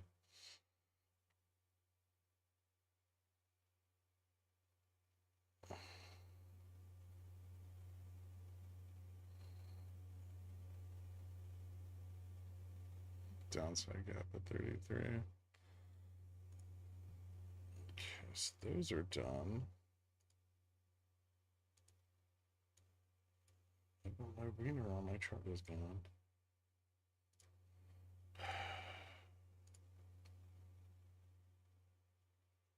That's the wrong fucking one.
Do you have any comments on being named in New York City's mayor's indictment? No. I don't want to alarm you, but the elevator voice just told me going up. Nice. Next stop, 5740.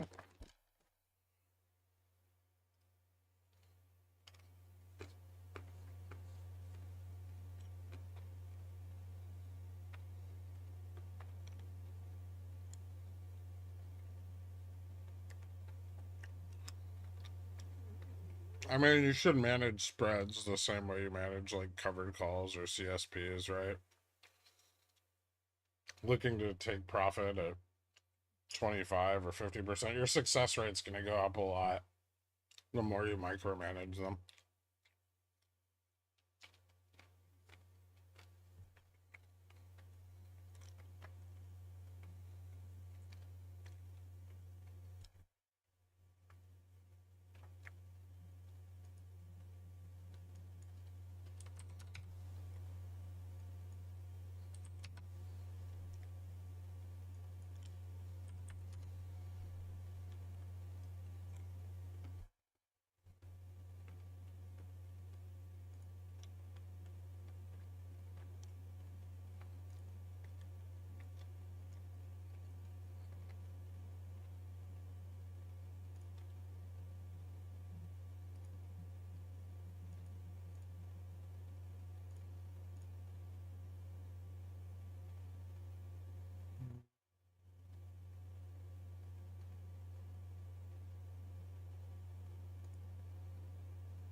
You're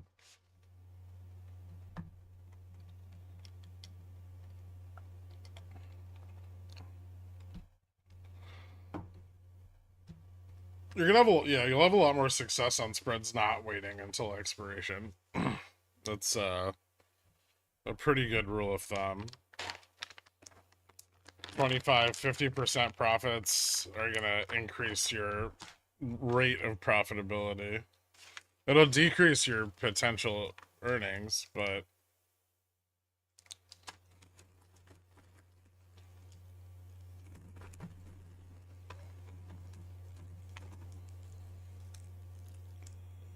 who doesn't love that feeling of your spread blowing up on the last candle? Ooh, I made money on my call. Hold on. You guys didn't even fucking tell me? Rude.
Remember when I said 40 was a big resistance to the upside? It still is.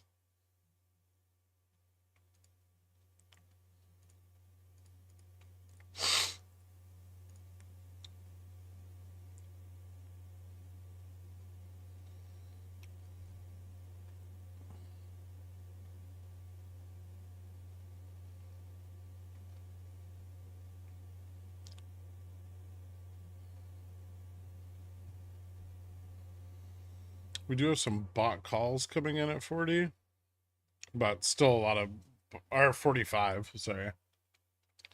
Still a lot of bot puts there. And bot puts at 35 still.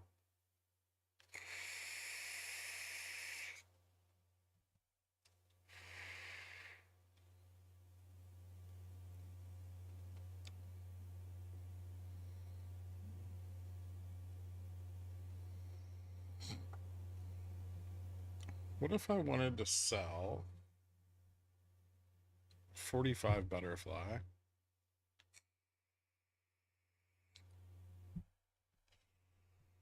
What would that look like?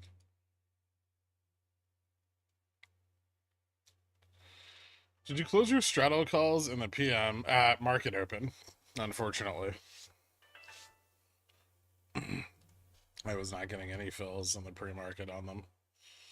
But they closed right away at market open. Then I actually rolled my puts up to 55, and I closed those on the drop. So it worked out.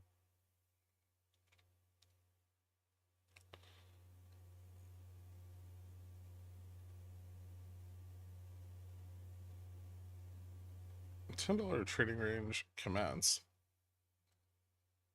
That's a possibility, yeah.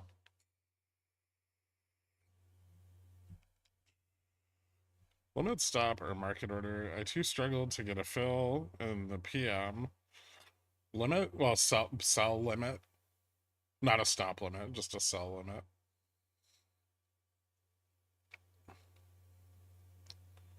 Sell to close limit order. A bit below the ask at market open. I think I filled like just above mid.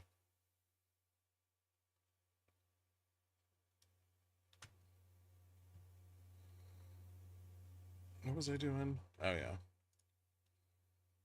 On big moves like that, it's usually really hard to get liquidity in the pre-market for in the money shit.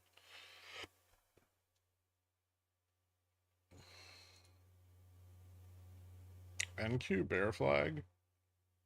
Yeah.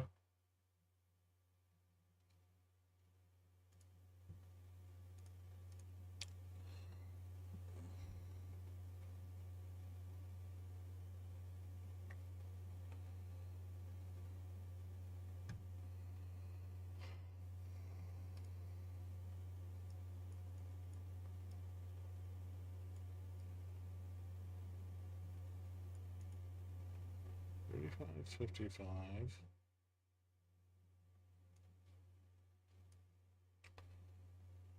Max loss is 230.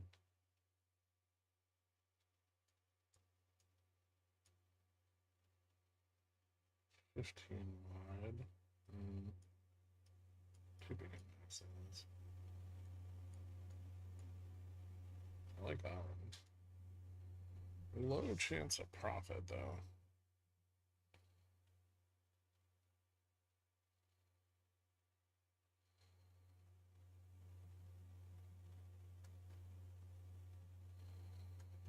If I sell the 35. 25, 25, 45. Okay.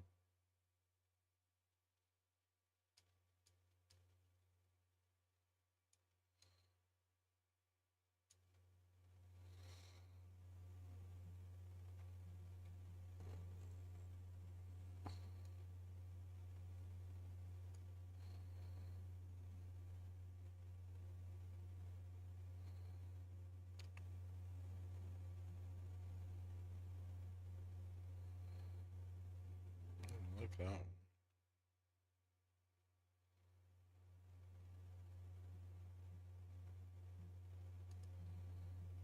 What's going on here? So it's the 30, 40, 35, 45.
Does it keep adjusting that?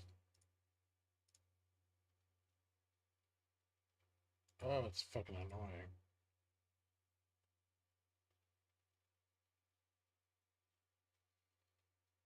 So to sell two verticals.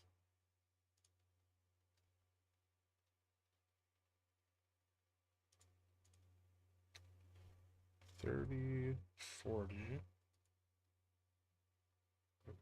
Put side. $30, $40.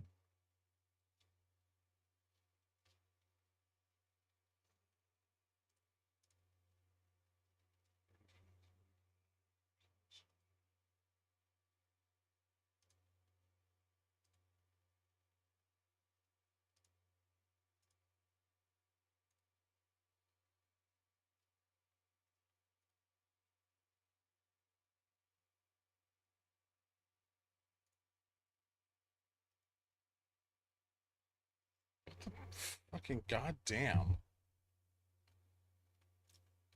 It's still not fixed. Whatever.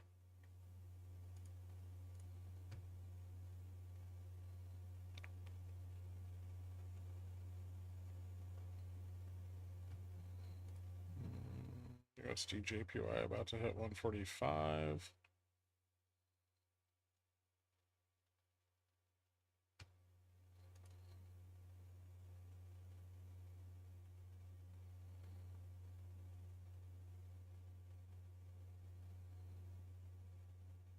No, I'm not trying to sell the... Well, it's not a butterfly, really.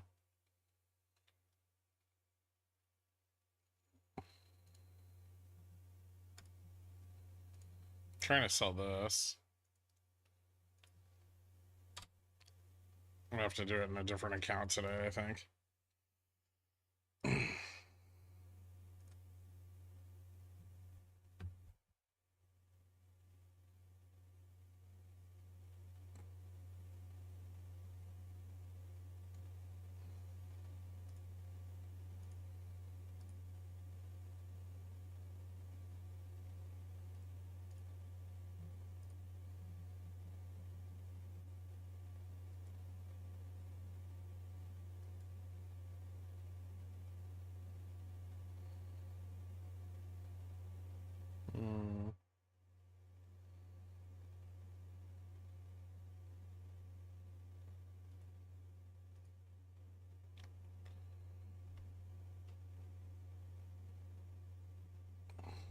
And negative gamma.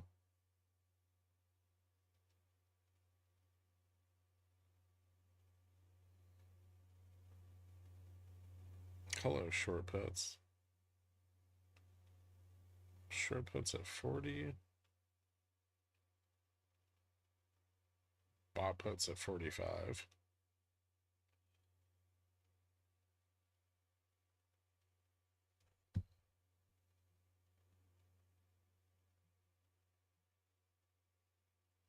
Yeah. We could fall back to it.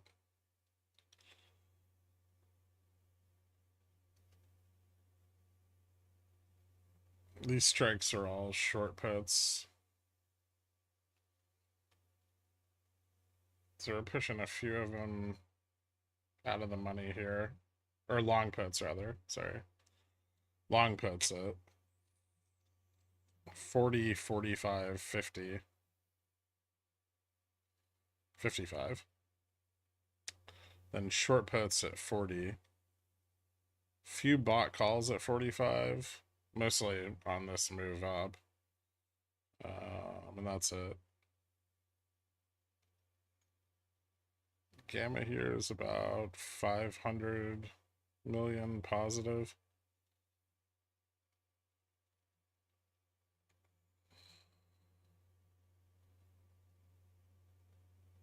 Let's tap the color. That's all the gaps filled.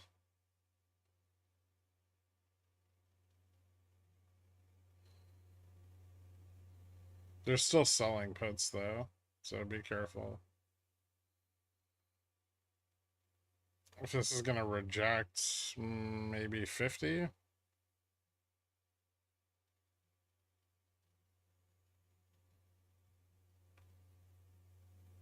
NQ's retesting 23, 25. And that should be upside resistance there.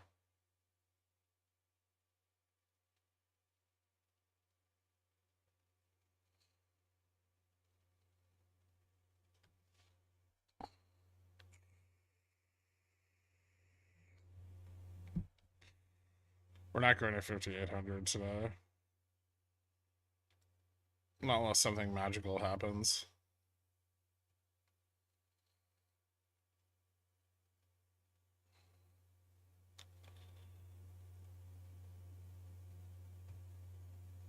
I don't even think the auction could send us to 5,800. Want to bet? Sure.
So I did transfer the money over. What the fuck?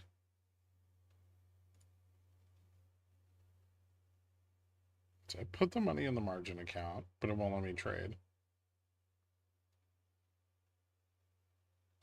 What a fucking piece of shit.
Like, I'm not trying to pick favorites here, but yesterday Abe's had analysis like, this price action is gay. So I'm not sure I like Gherk's odds. Fair enough.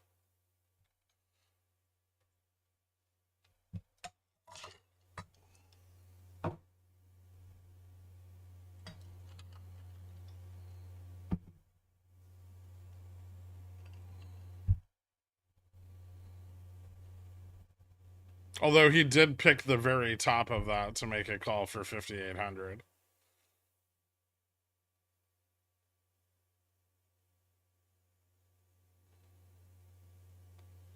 Here's what I don't get. Why is it that, like, we break through resistance by, like, $3? And then people are like, we're going up 85.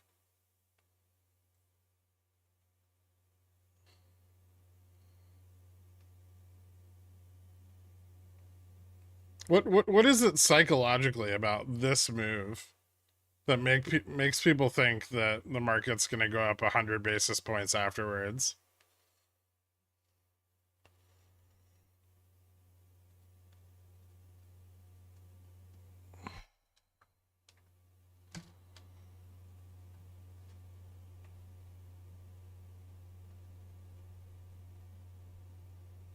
Try blowing up your port on puts 10 times. Why don't you just close your puts when they're green?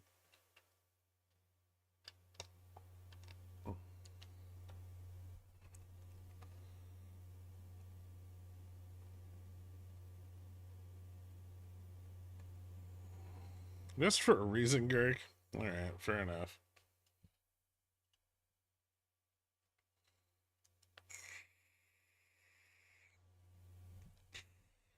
Your weird iron condor looks like free money. I'm sorry to jinx it. No, it's ruined.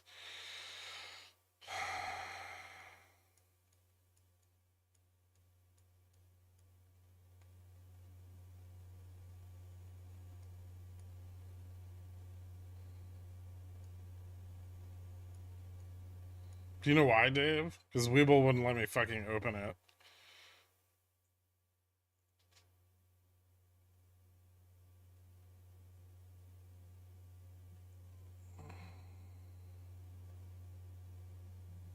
Are we dropping back to 30? 35?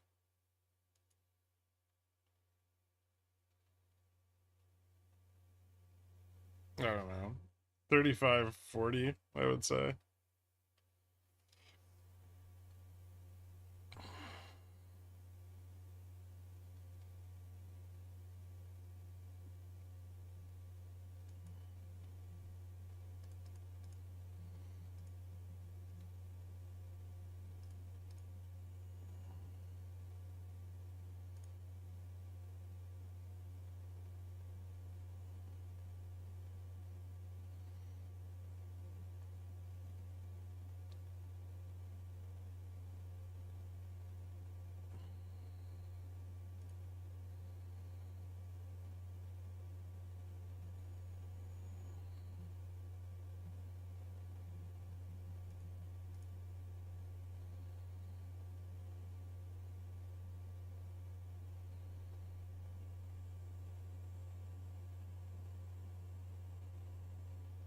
What's your take on Oxy? It's below its warrant price.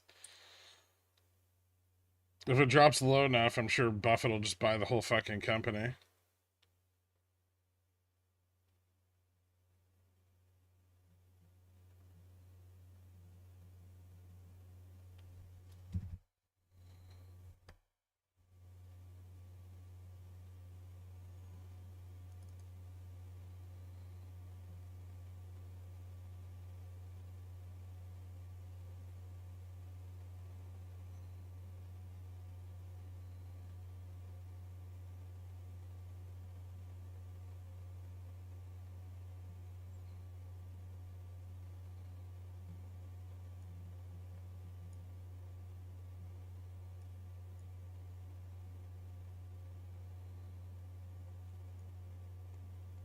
Are you playing Neo weeklies? No, I just have some shares on it. I don't have any options.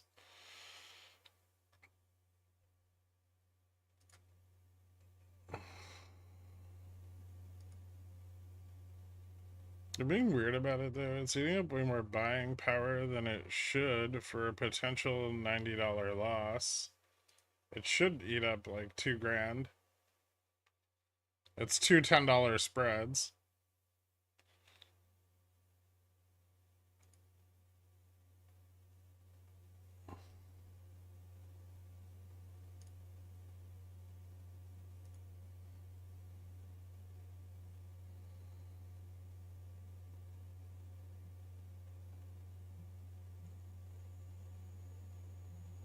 Can we consolidate in a tighter and tighter range? The rest of the day? Sure.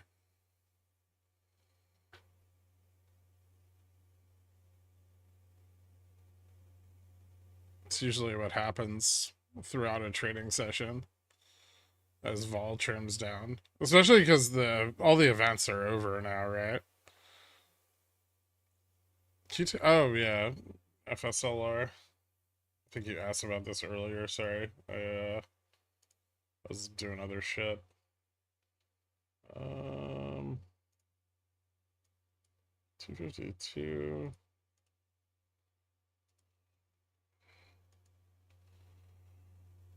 Give me a hot second.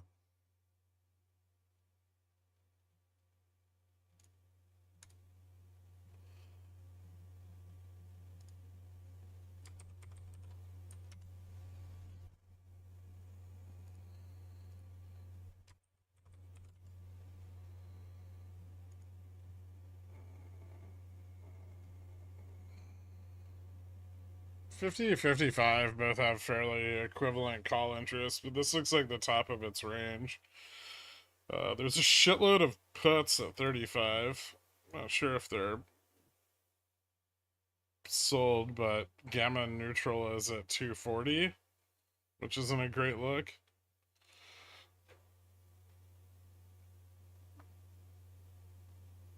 So pinged off of gamma neutral this morning. Probably have to see if things reposition.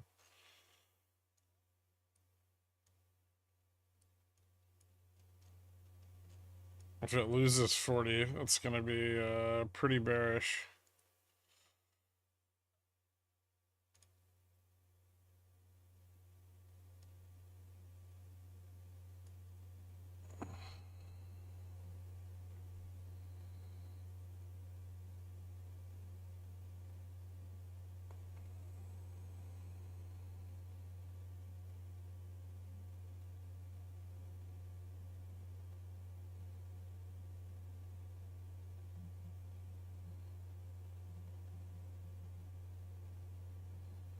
That sounds awful, Wabbeef.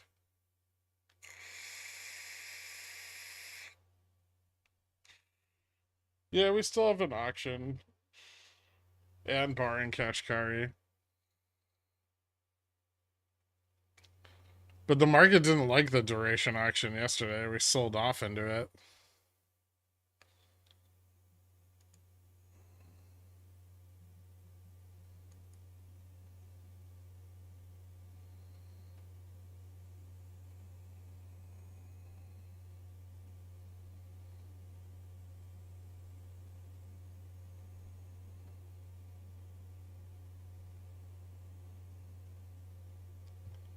What'd you do, Nick?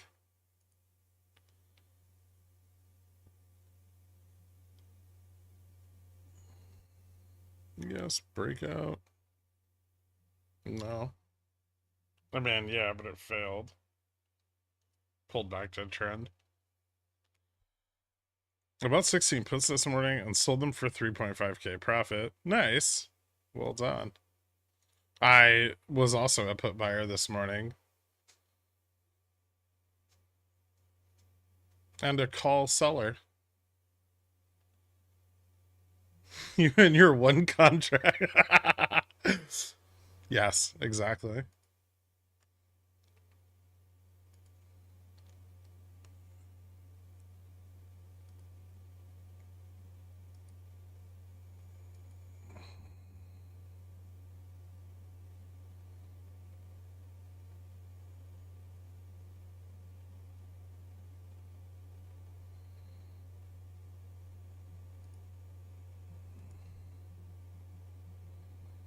Cat a good short here.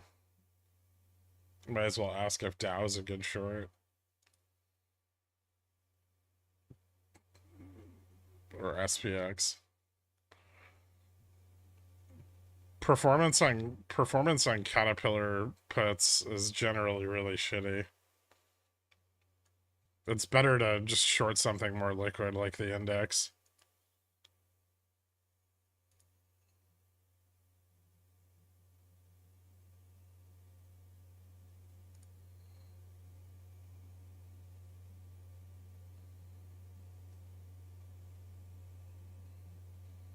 Selling calls, you say? You should have been at that conference.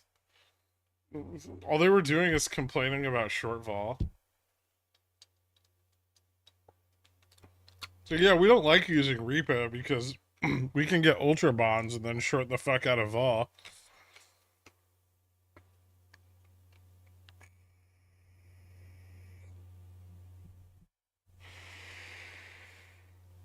About to pour my coffee out on the ground. One for the homies we lost. Wait, which homies did we lose?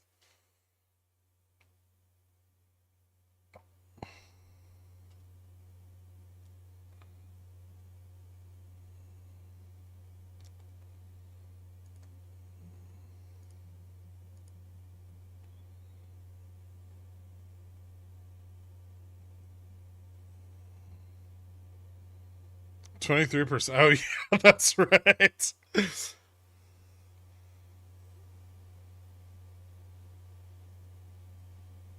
The one guy almost said it outright, and then someone will need to short long duration and size to address the liquidity.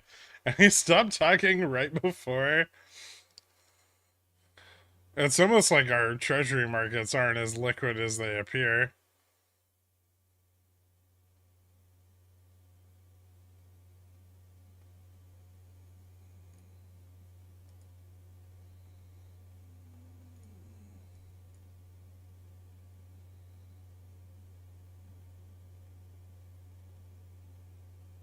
How many NVIDIA 2026 60Ps do you have?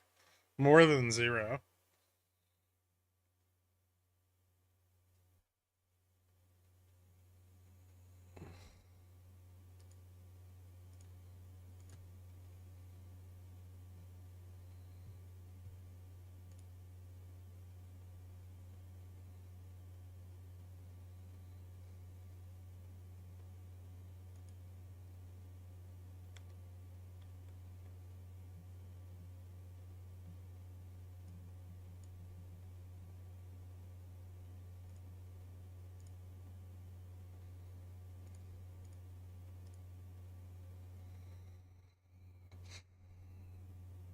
Is that a Head and Shoulders?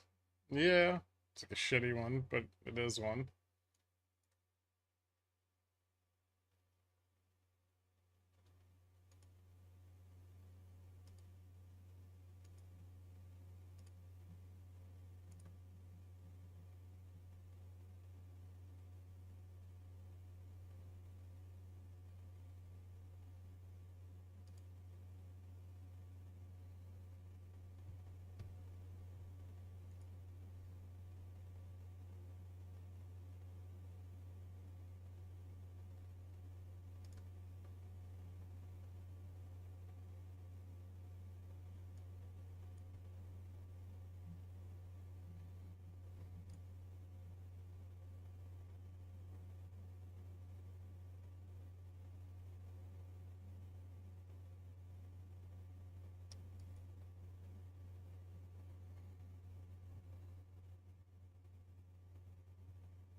There's a lot of support. Yep. Quite a bit.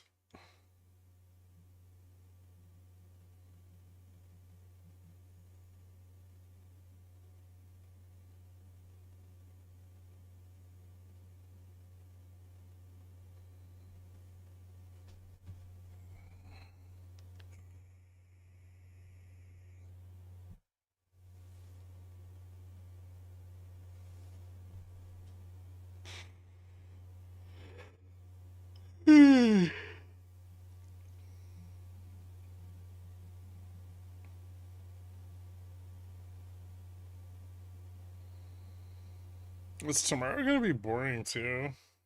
Possibly, yeah.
I mean, it doesn't look like GME's gonna squeeze the 2250 calls. It's still getting shorted, but the price isn't coming down, which I guess is a positive. ARB's getting a little bit more bullish.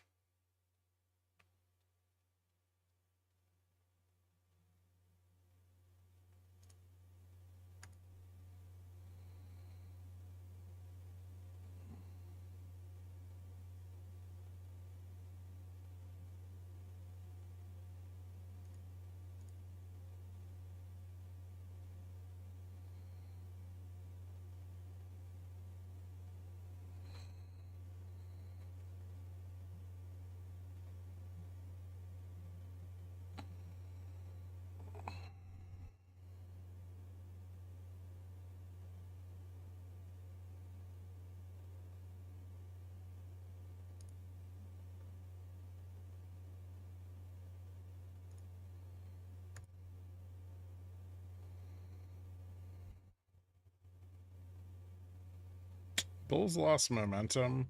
Mm-hmm.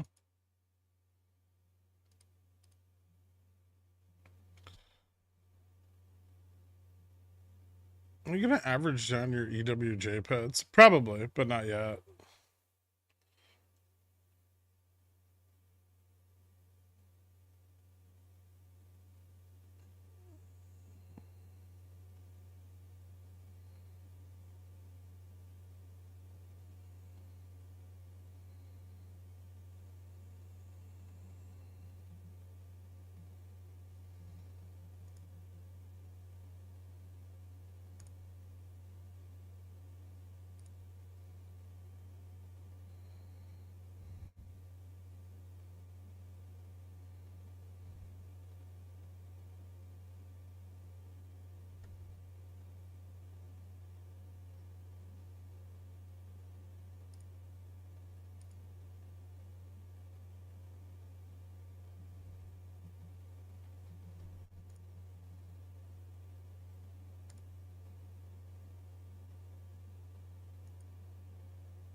Let's lose 35 with some momentum. I don't think we're going to pick up a lot of momentum here. Burned out most of the momentum on the drop earlier today.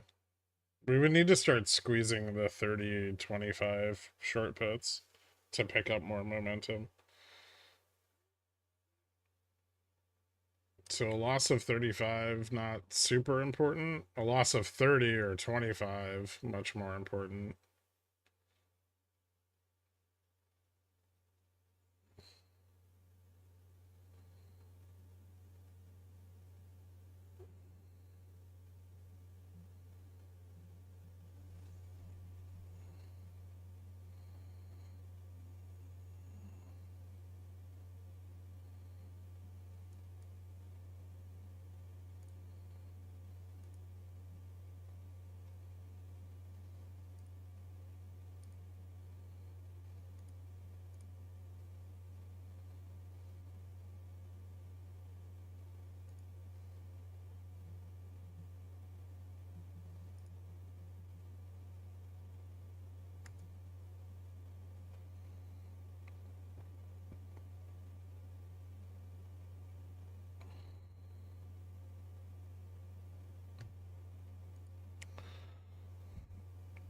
Thoughts on Beyond when you have a moment?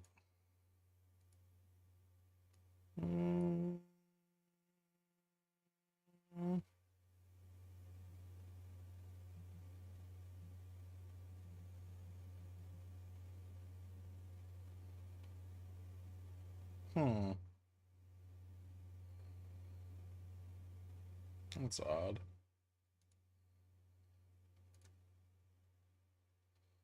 Yeah, it's getting some covering.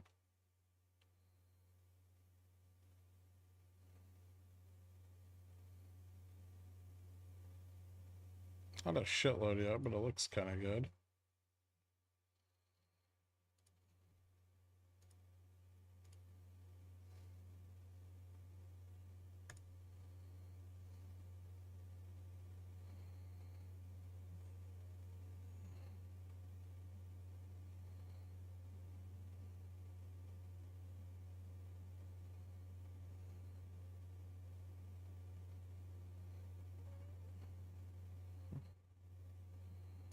All right, let's see.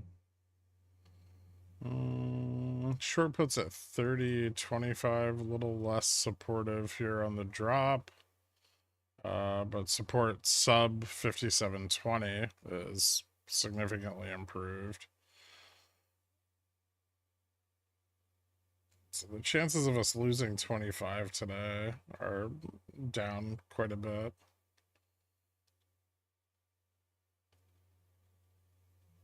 I would say we close between 30 and 40, or between 40, 55. So we'll see where the auction takes us. But depending on which side of the 40 mark we're trading at going into the end of the day, that'll probably determine kind of how this shakes out. What are the chances of IWM losing 218?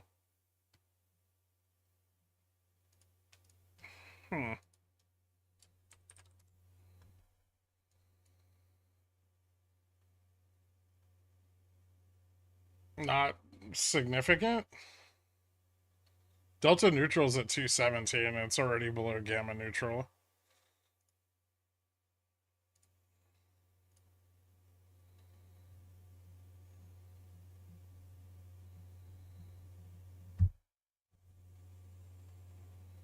I love this guy. Tesla price target maintained with 24.86 a share by GLJ Research. I like that guy too. That's a great Tesla price target.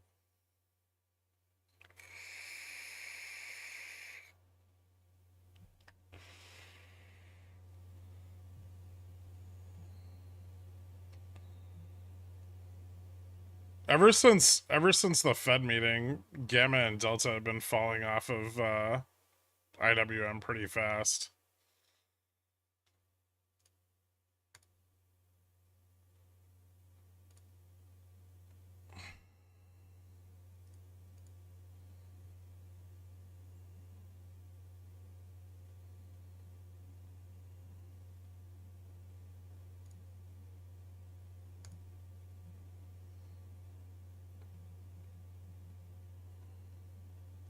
Do you have any interest in DVN at these levels? Not particularly.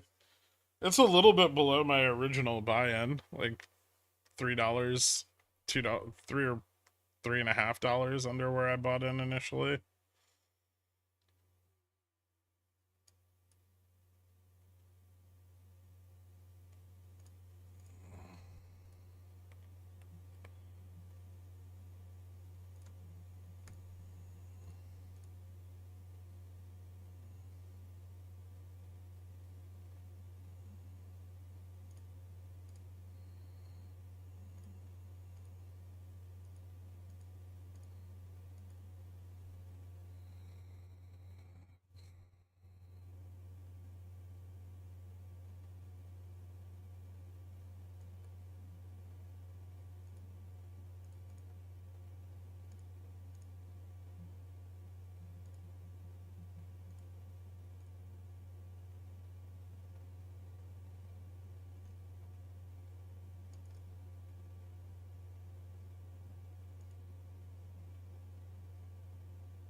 Kashkari recants bearishness.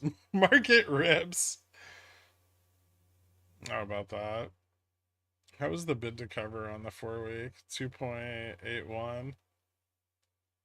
Fixed year mortgage is down 6.08, 6.09. You know, we should actually take a second and talk about the fucking massive bump in Freddie Mac's holdings. Right? 4.2% increase annualized for the month of August. Sounds like somebody's picking up a lot of MBSs from the banks. And we already know those MBSs are filled with dog shit.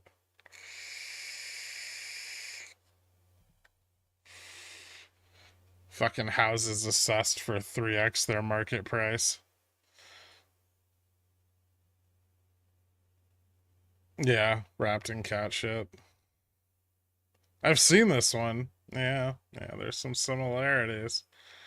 It's almost like the regulatory agency is largely responsible for managing that risk and ensuring that small and regional banks cannot be overexposed to that risk. Don't exist anymore. I know someone who bought with a 620 credit score. Damn. I mean, isn't that like average though? It's like 620 to like 680.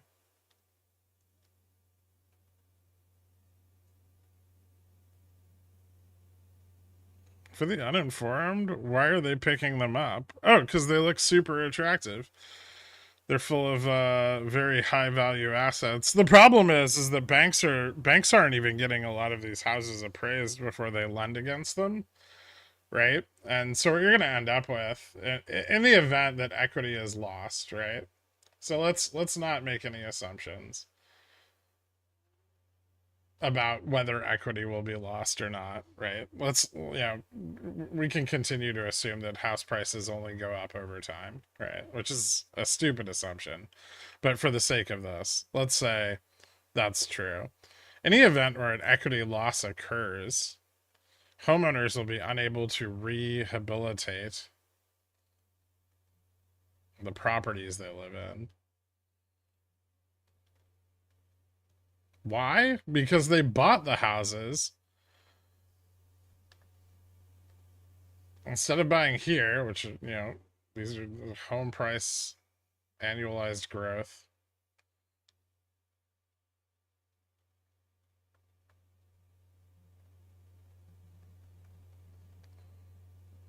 They bought here, which is speculative home value.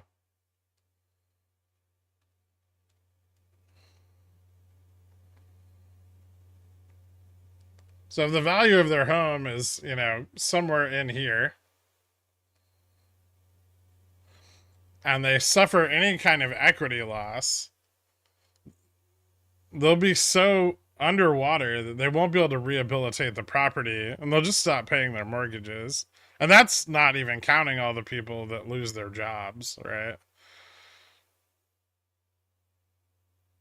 And have a 6% rate on, 450,000 financed for a starter home.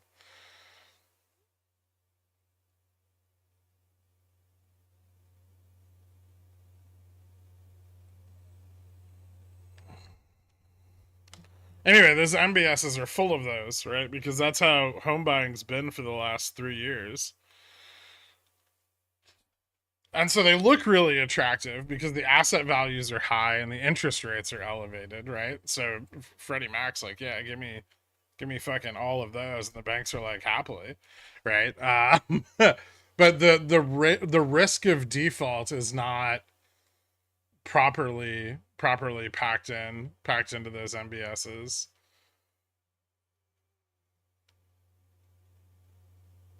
You guys remember The Big Short? So these MBSs are probably B minus, and they're again trading as like A tranches.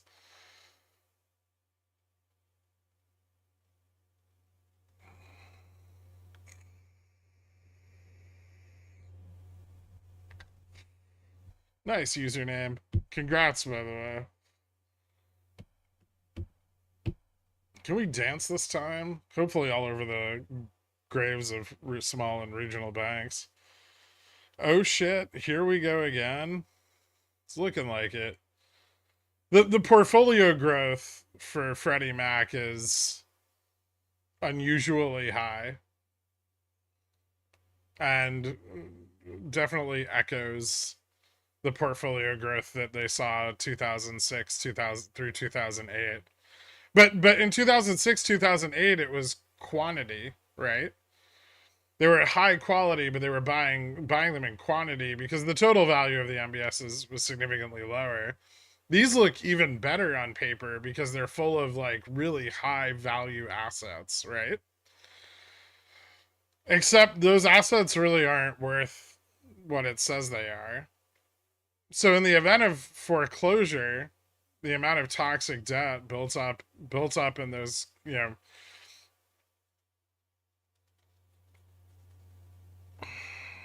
compounded financial products is going to be substantial. So last time we had a quantity issue, 2006, 2008, right? It was, you know, quantity, right? Everybody had a fucking house. Everybody had multiple houses, right? Now we have a lot of people with one house that's worth 3. And that's fine until you try to sell 2/3 of those houses. Airbnb is mostly CRE, right? Like that's mostly financed. It's not going to be financed. A lot of those aren't financed residentially.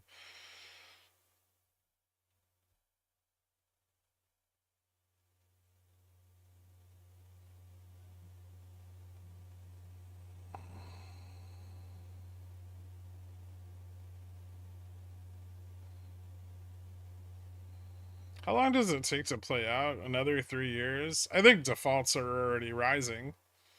90-day delinquent mortgages are way the fuck up over the last, so maybe a year before it really starts to get bad. It depends on employment largely. And this is where Burry made his mistake, is he didn't wait for, he started shorting long before unemployment moved up, right? But as unemployment moves up, the rate of those delinquencies is going to extend exponentially. 3 houses, you say? Try 5 in the Midwest. Yeah. That's even worse. Imagine an equity drawdown, but all your homes are in the Midwest.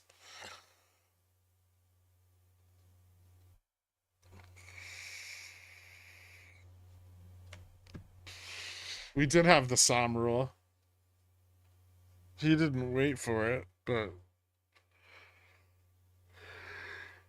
I feel attacked. It wasn't completely intentional.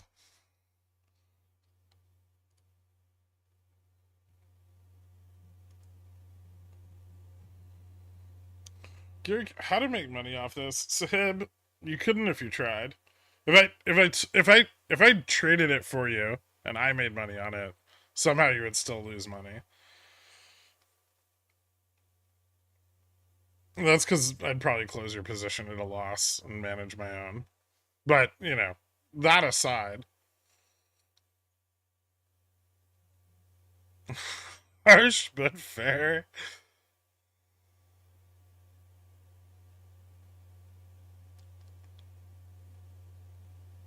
I've been doing a lot better lately. I'm making money. Awesome.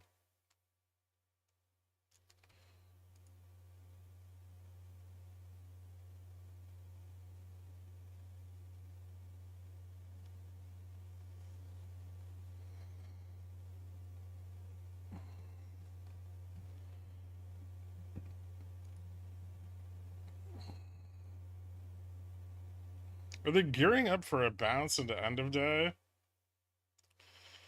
At spot, we have negative 3.5 billion gamma. I don't think we're gearing up for anything. The market's just going to keep pulling back here. Oh, I wonder if I could sell butterflies now.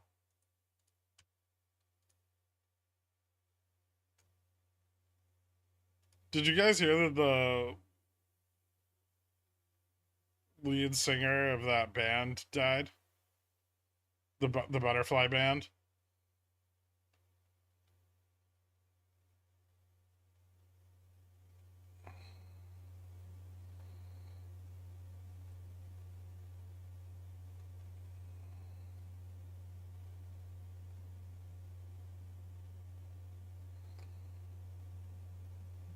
What was the name of that song?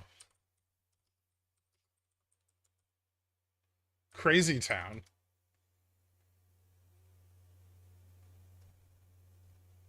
Yeah. Butterfly Sugar Baby guy.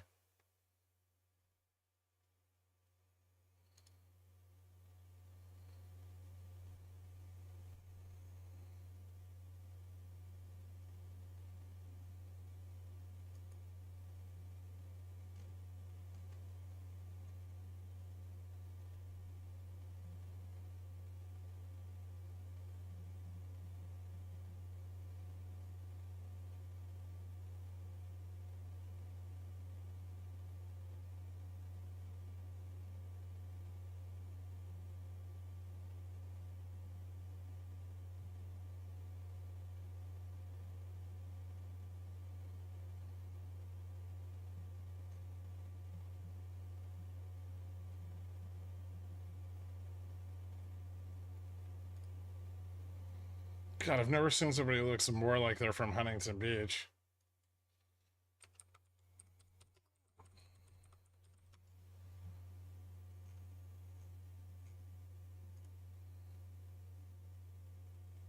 He's from LA. Close enough. Shifty. Shifty died.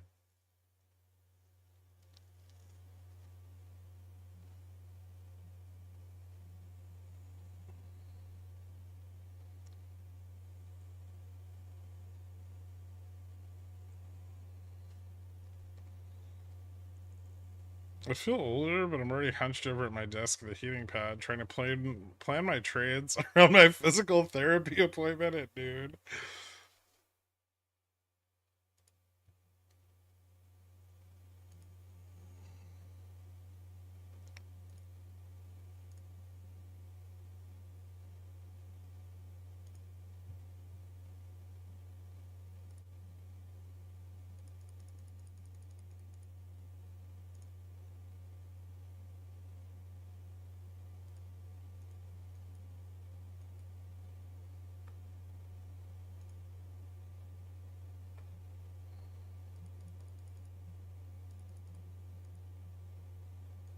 Ah!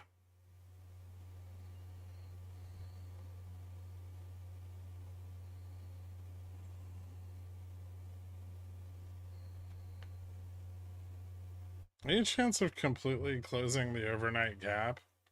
Sure. Slim, though. Not impossible.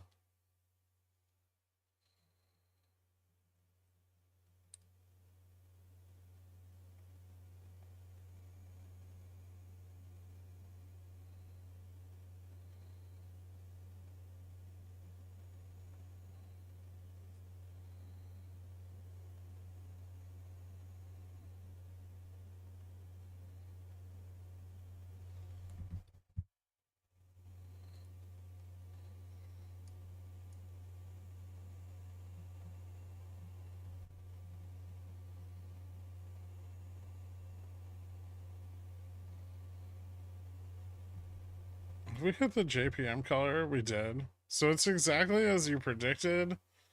Where to next from here? Possibly back above the JPM color. I think the potential for that should probably be noted.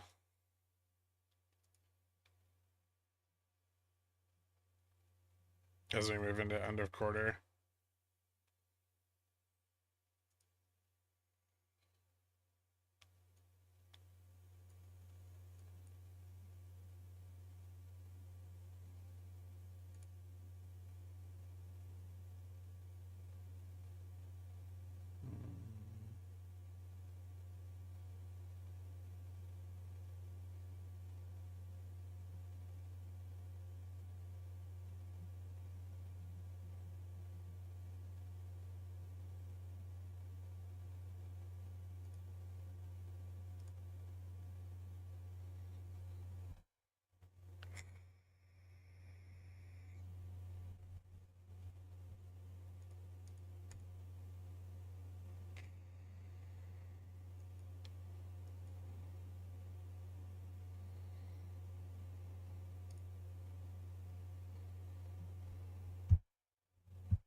No one to thank you against it. I used option strat on the 5740p to set a target at 5735 and nailed a $12 a contract price. Nice. Jamie Dimon thought set the collar at 6% would save him. He was wrong.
I didn't. How did Shifty die?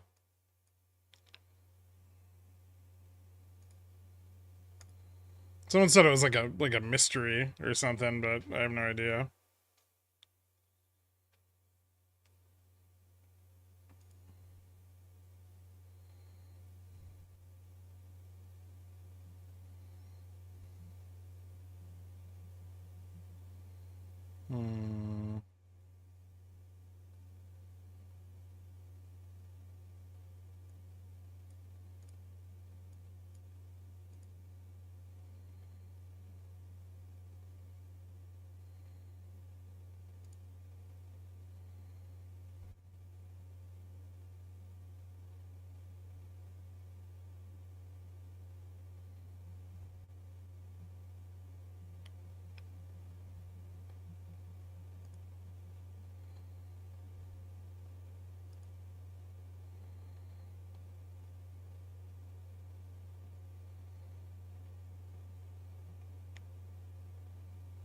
I wrote it right below my first message. It doesn't show it.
How's positioning? 5:15 minute. Look like we're gonna keep grinding down. No, looks like we're gonna sit here.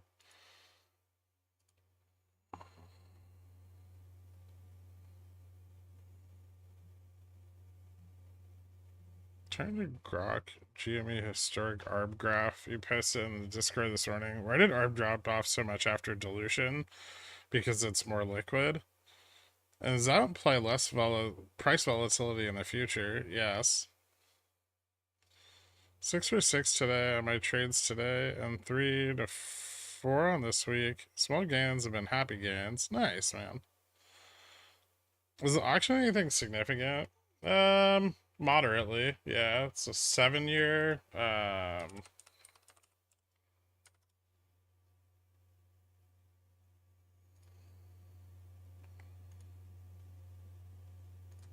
think it's 44 billion, so it's not exactly a small one.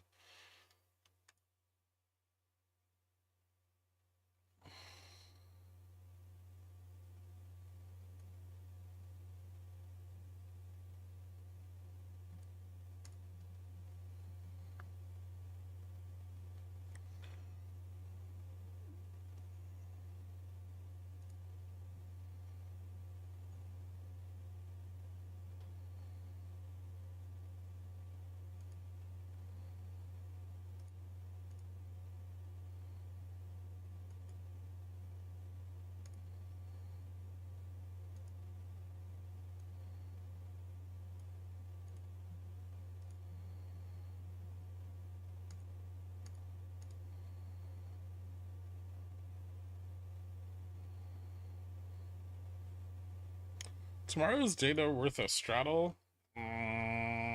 Probably not. Well, probably not.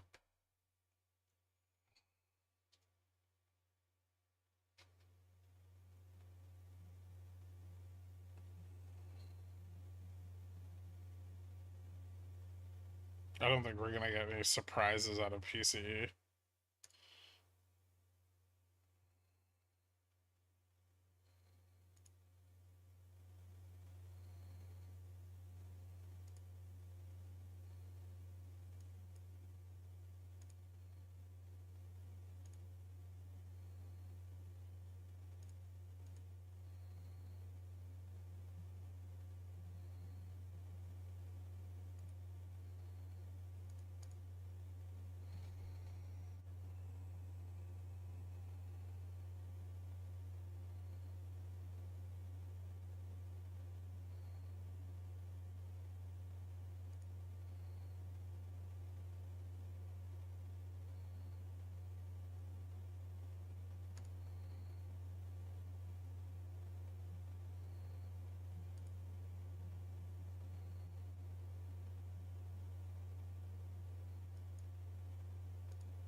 The next BOD decision end of October and Fed decision mid-November. Is it likely they'd ramp up the carry trade again until closer to then? They already have.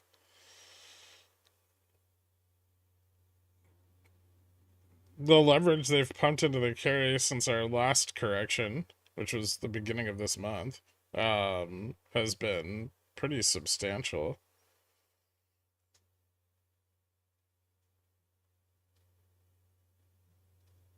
If China recovers, that's good for the Japanese economy. Not really.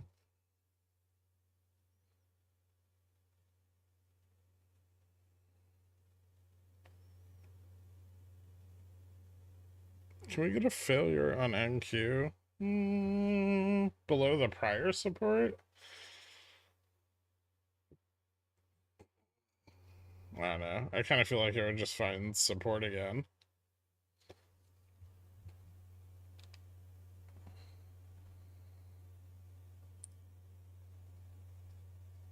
I should have gotten out of my Fixie 70C leap. Is it a 2026 leap?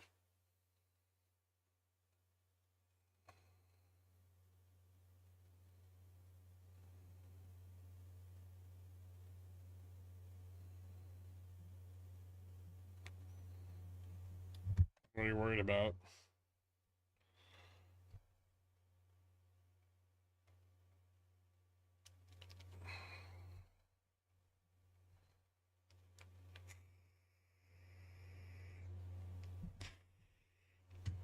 China's recovery on the back of their atrocious fucking stimulus plan is going to last about as long as their next economic data print.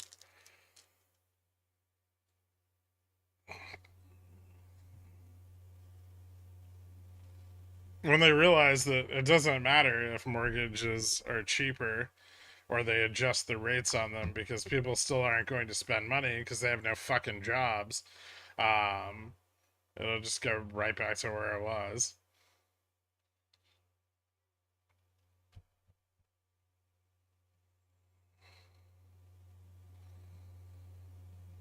It's cool though. They lowered their they lowered their reserve requirements for their major banks, who've been forced to buy Chinese equities for the last 3 years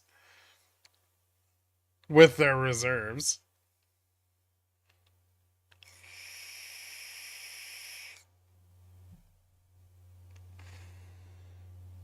What the fuck is BOC? Oh, it's PBOC.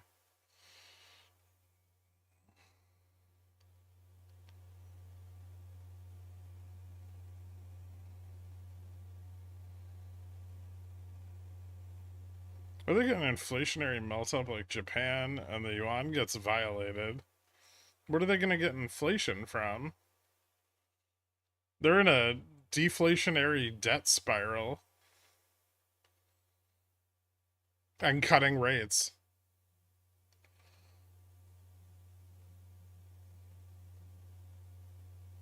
They're trying literally everything but printing more money.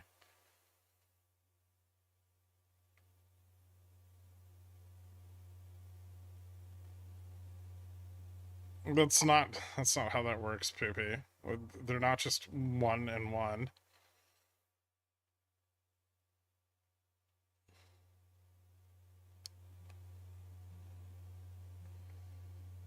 They have like no domestic product. It's all exports.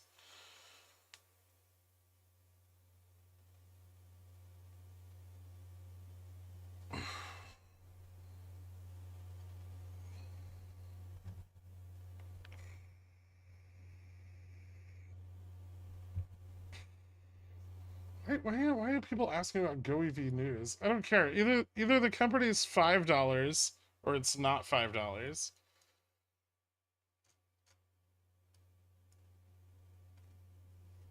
Their management, and I've said this before, is inept. I don't know why you own the stock. It's fun to sell CSPs on because the yields are ridiculous. But they either need to replace their management or their management needs to seriously get their shit together or the company's not going anywhere. But reading the news about it every day is like an obsessive compulsive thing that I don't understand why people do. Don't do that. If you own it, or you got assigned on CSPs because you didn't want to close them when they were green, then just wait till it goes up. Nothing exciting is going to happen. There's going to be no news that breaks the bank. They don't even make... They're a car manufacturer that doesn't make cars. Someday in the future, they might make cars. And that's what you'd be betting on.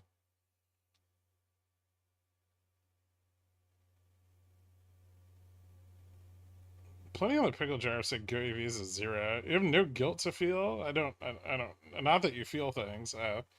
Hope you're having a great Thursday, King. Yeah, I'm fine. Actually, today's been phenomenal.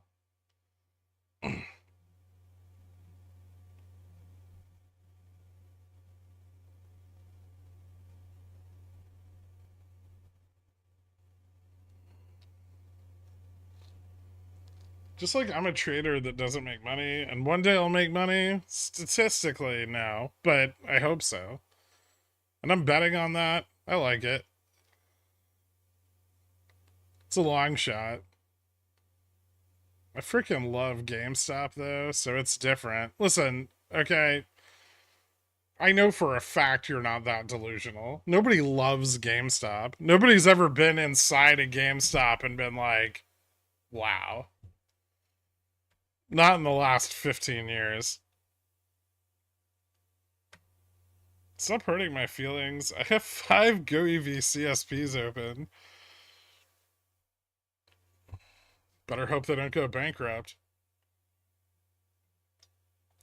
I'm not gonna lie, I have $1 CSPs open too. But, I mean, like, who cares? It's a $1 stock. There's a reason it's $1.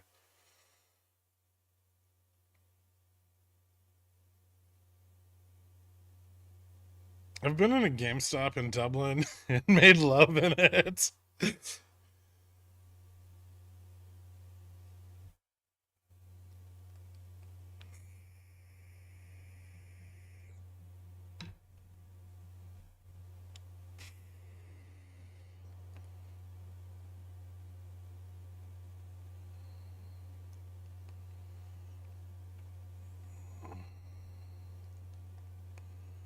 Last time I was in a GameStop, I was looking for a PS2 game 15 years ago. I said, wow, overpriced, and I've never been back since.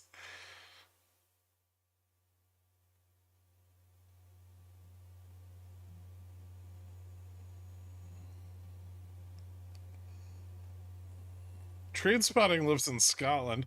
I took my son to a GameStop. He got bored in 3 minutes. He's 8. It's not a good look for them. It's like a 7-Eleven for video games. All of which you can just download from the comfort of your home.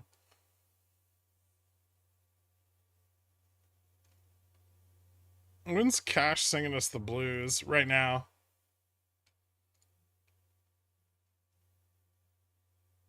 Do you guys want to watch him?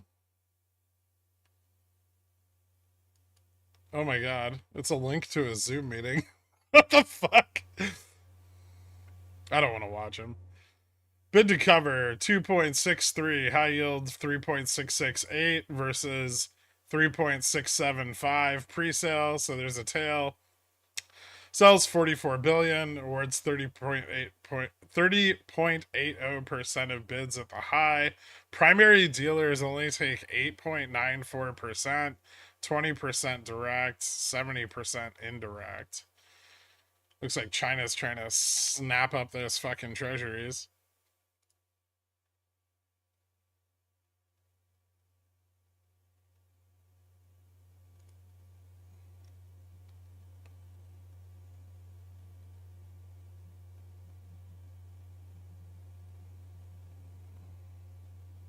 New consoles won't even have disc trays. You just like go to GameStop to buy gift cards for the Steam store.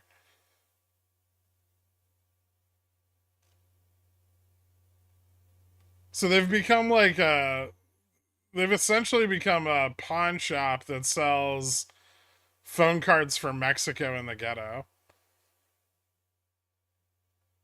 Actually, you know what? Those places are busier. It's hard to get a good per-minute rate on international calls.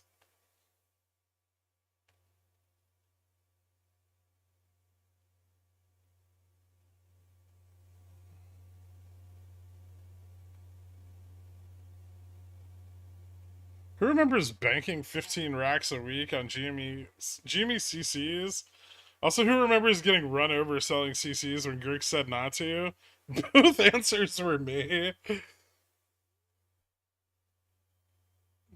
ZoomPal call link is just a redirect to JPal's new Grateful Dead cover album.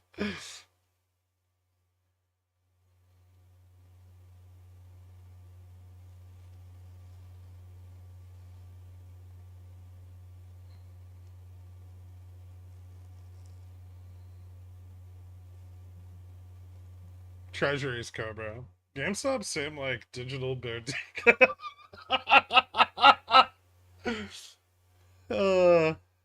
Yes.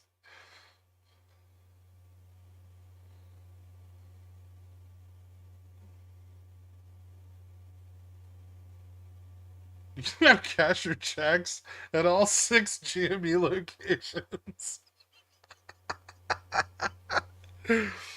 I mean, they're already selling crypto scratch-offs. How much worse could it get?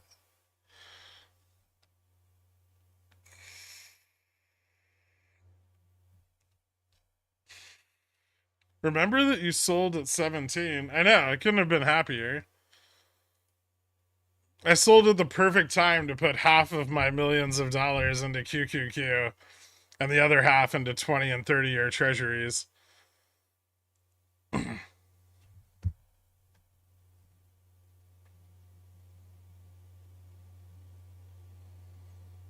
Crypto scratch-offs? Excuse me? Yeah, they have like little like trading card packs where you can get a Bitcoin.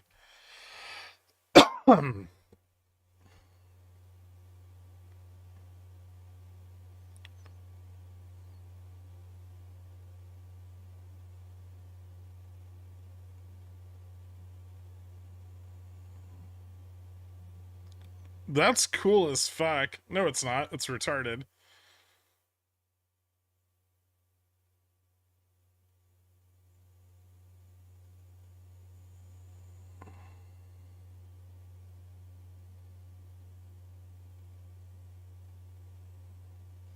You think SRF over 20 soon? Yeah, could be. Uranium's doing well. It's a long-term play, though.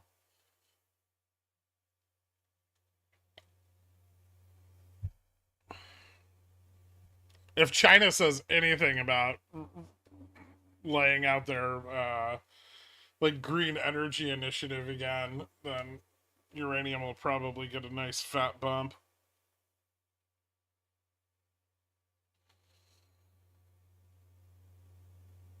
Except no one believes China's economy is actually recovering, except the banks that are forced to buy their stocks.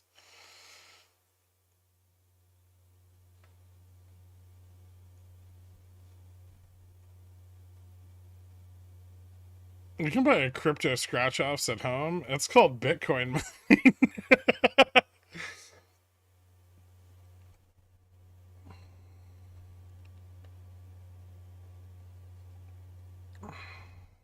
You do not. You just invested some fucking 401k that you didn't know what to do with into it.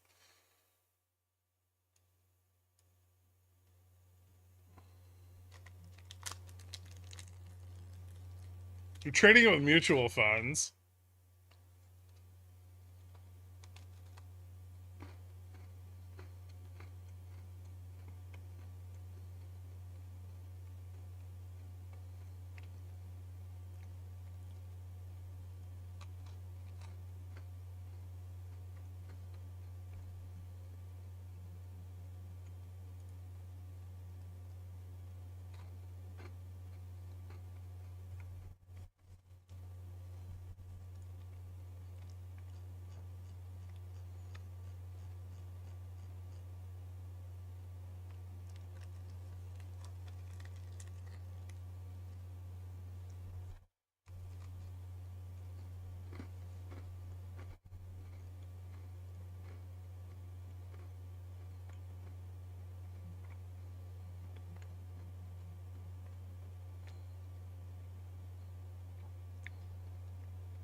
Selling iron butterflies, so we sit here for the rest of the day. I'm thinking about it.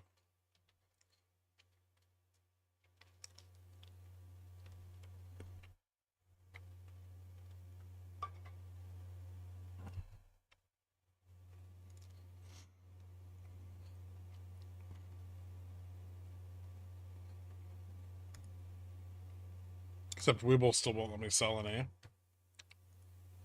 Fucking shit broker. Give me a minute. I'm gonna go get some water.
I really want to buy an option, but I don't know if I want to put or a call. They both look like shit.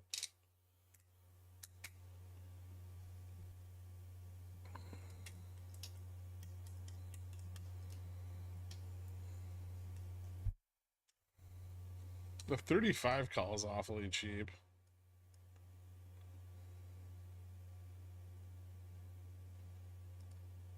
Yeah, fuck it. Let's buy that.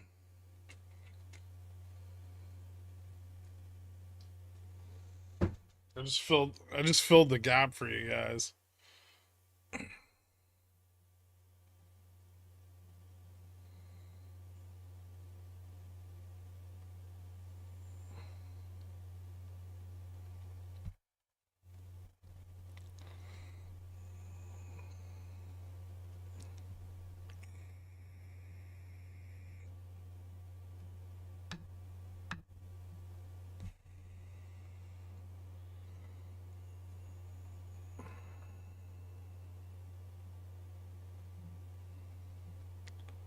The market actually likes you. We're going to 5780.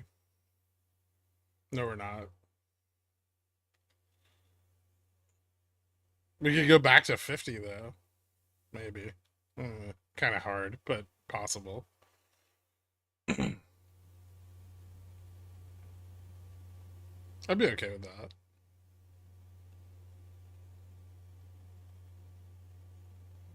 Or, alternatively, no one shorts vol here when we fall into the sold puts. I should probably put a close stop on this.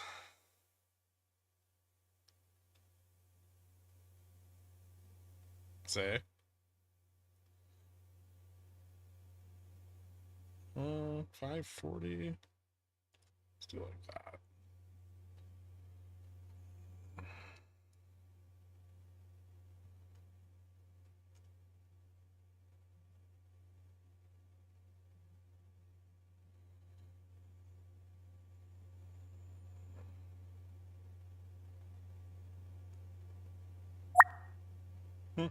Yep. Right back out of it again.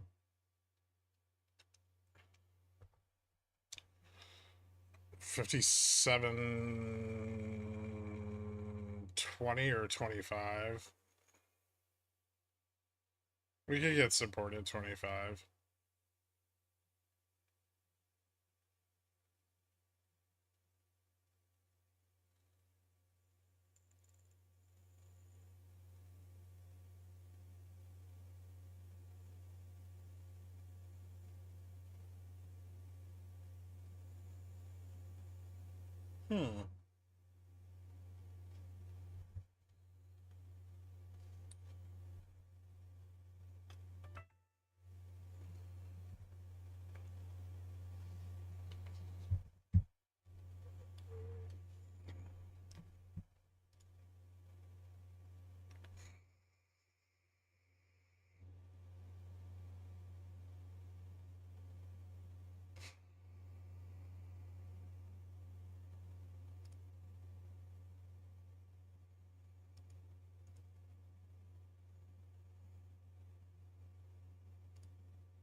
Hmm.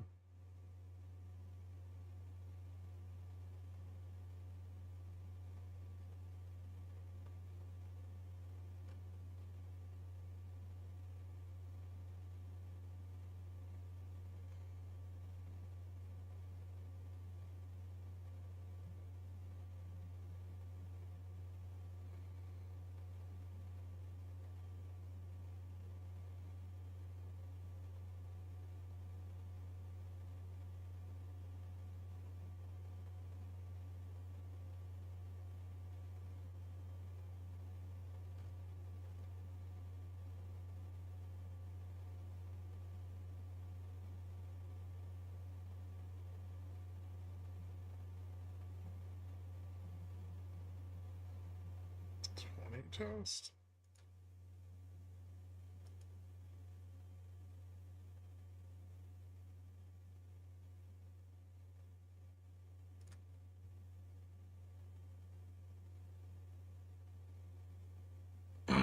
That bounce did not go well.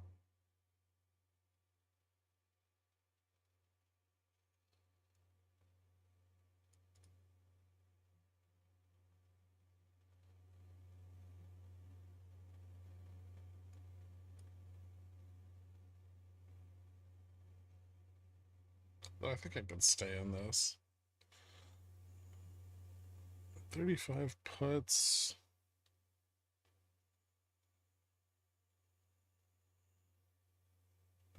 Calls.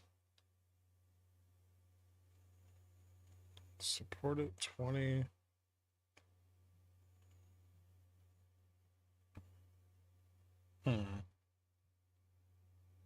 Tested 21.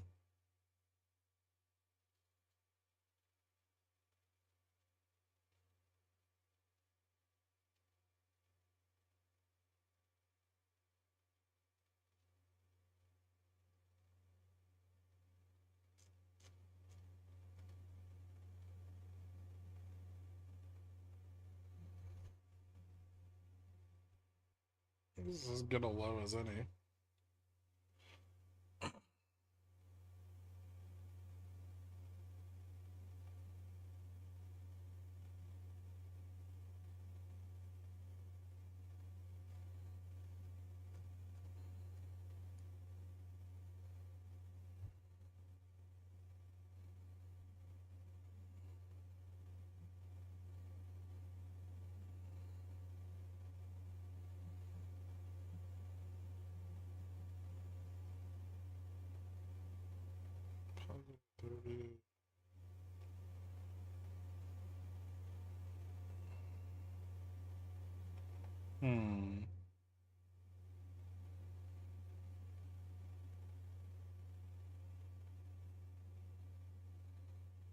Getting some in the money sold calls, 2010, 5700. Long calls bought at 15 on the bounce. Still have long calls at 35. Short puts at every strike.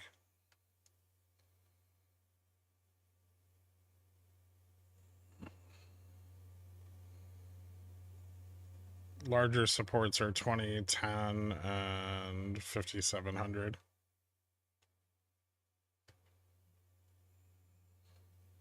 I think we just go back to 35, but we'll see.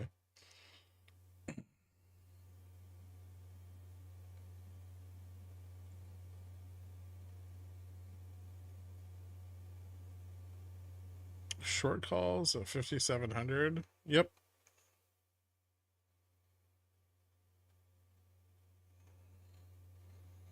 They're probably spreads. I mean, they're like you get max value, right? You're taking like $10 risk, and if it falls to 5700, you make $5.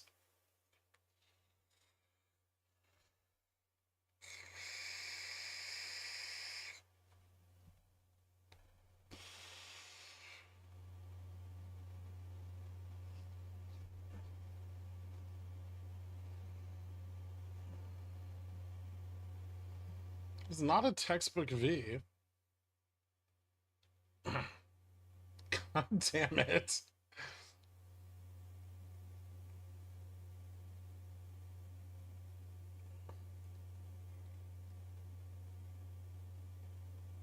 Is Kashkari still talking? I don't know. If he is, he's not saying anything. 70 counterparties took 424.916 billion.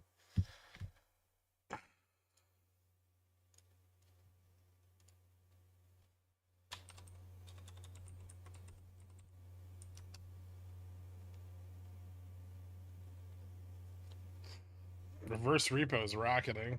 It's not good for risk assets.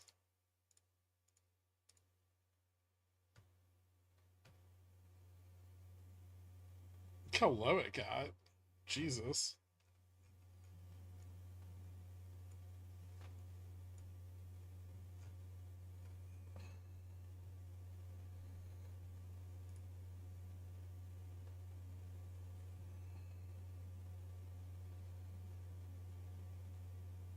End of month high for August was at 432 billion. We're almost there. We still got 2 days left.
I thought rate cuts were bullish. Don't worry, everyone will be bullish if we get back over 57.30 again. Is there a scenario where you would use guts? Sure. If I leg into something and I end up in one, or which is the more likely scenario. Generally, you want to use them when you expect a large move in realized volatility, but you don't want to lose too much money to time decay. So the straddle and strangle will their value will erode more as time passes versus a guts, which will erode less because the options are in the money versus at or out of the money. Yeah.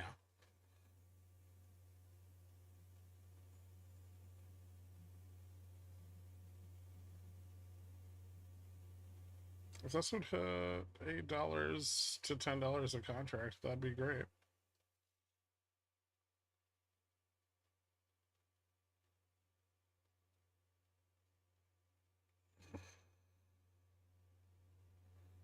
When does the collar roll? Monday.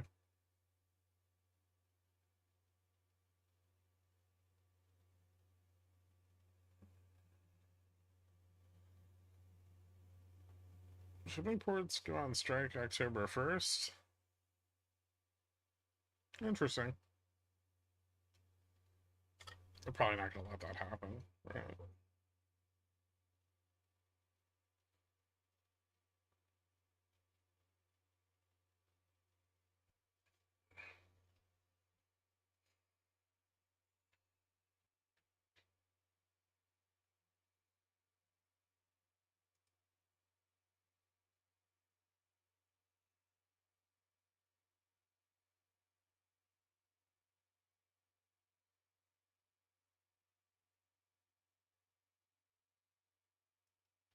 Bull's going for the 35 resistance.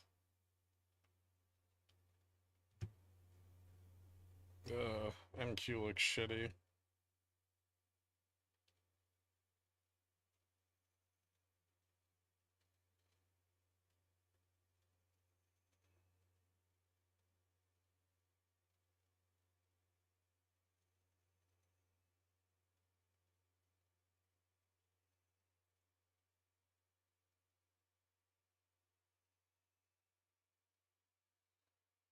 Break at 35 is bullish.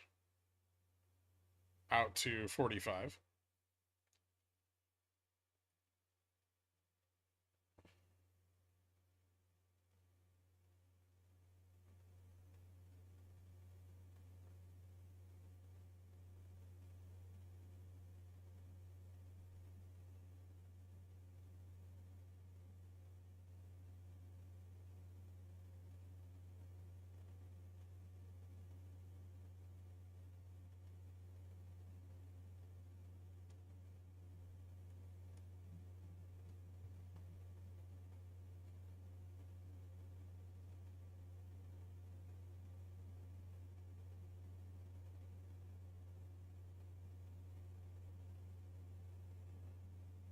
Ooh, they did it.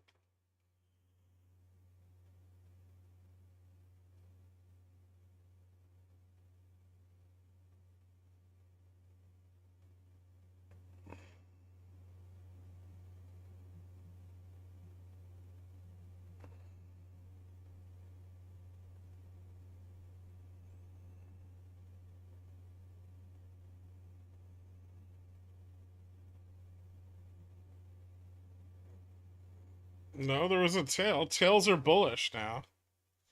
Yields up, bullish.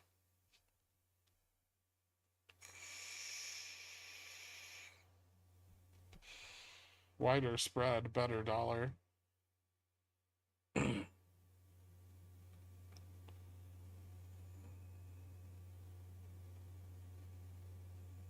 yield curve is no longer inverted at the 210.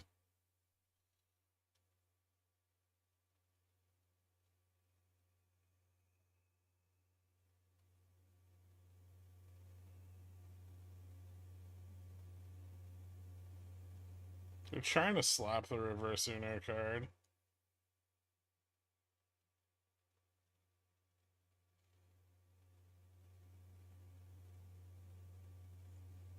They need to short more vol here. I mean, it's not like there's a ton of upside range, but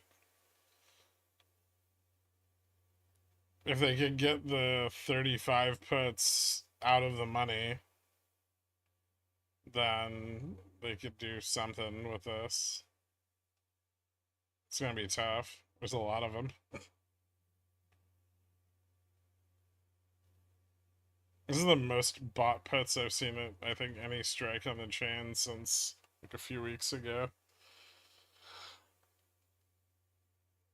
So the 35 puts moving out of the money is not insignificant. It's just going to be hard to do. And then we run right into an almost equivalently large pile of bought puts at 45 and the sold call wall, which extends from 40 all the way out to like 85. So it's very likely that this fails here.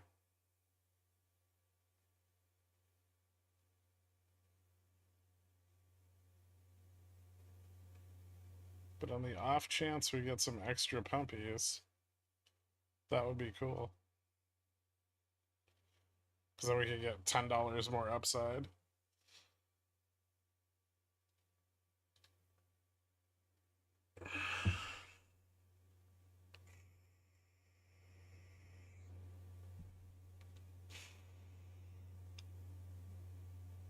There are still sold puts at 40, so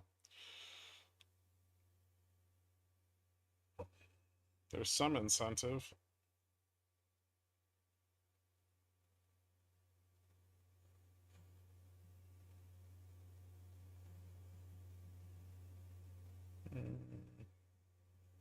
Need a pump from NQ.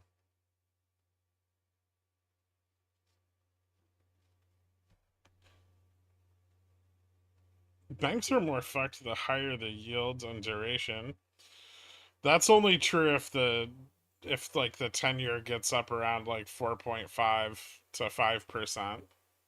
That's not true with the 10-year at fucking 3.79.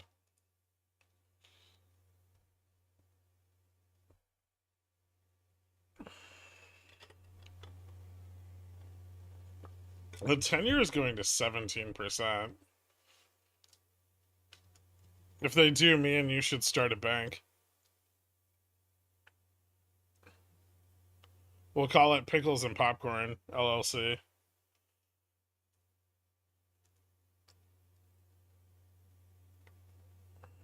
Money will be worthless. I know. So we can collect all of it. It sounds great.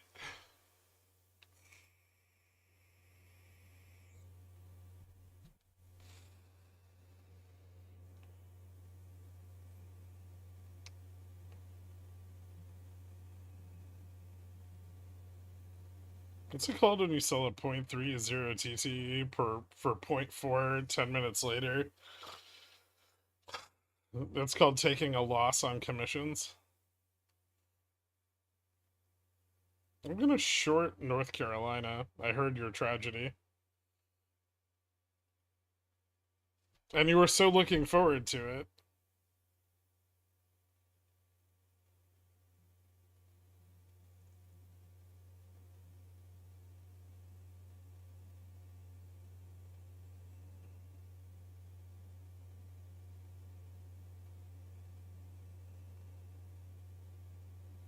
No more BTFP, so rate sensitivity is probably higher than before. BTFP wasn't factored into their like internal loss sensitivity, but it did help pad that. So yeah, I mean, not that they would be more sensitive; it would just be a harder line in the sand.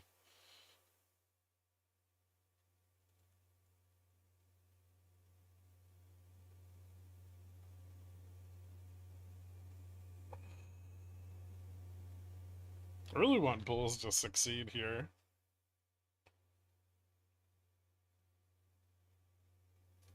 They worked really hard on that bounce. They sold a lot of puts.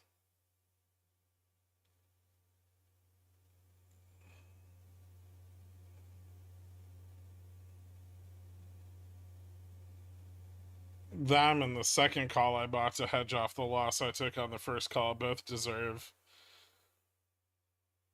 a test of 57.50.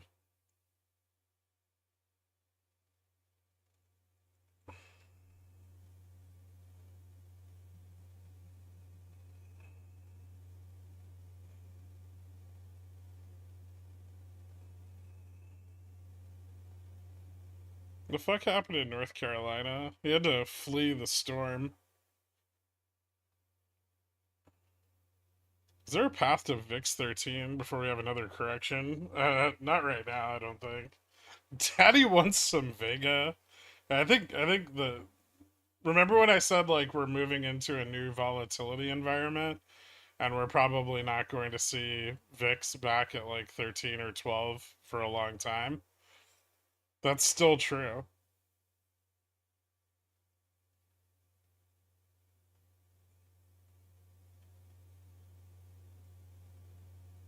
The pickle jar would be so successful if they just opened their ears. We could, like, pry someone's ear open.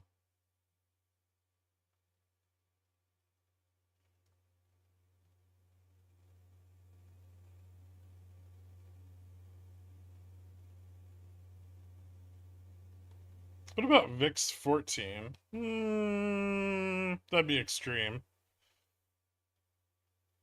I think we need at least a small pullback before that would be possible. But if we got to pull back to like 56, 69, 55, 70, and then bounced off of that, then yes.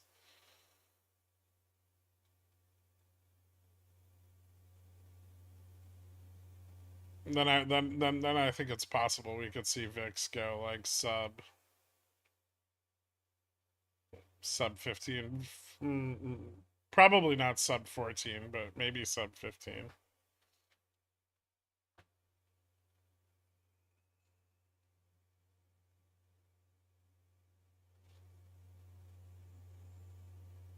Just buy a boat and you can go anywhere here right now. Boom, problem solved. Interesting. I've never had my DoorDash arrive in a canoe.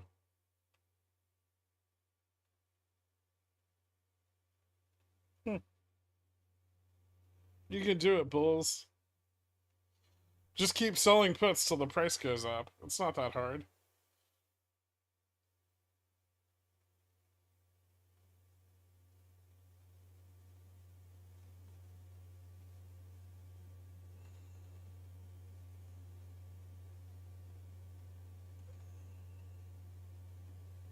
Sell put. If variance on spot is less than 5 bips, sell another put.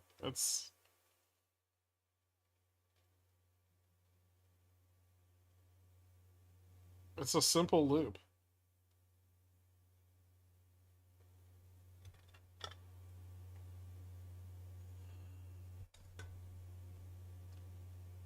Here I thought mountains would be safe from hurricanes. Turns out floodwaters go downhill.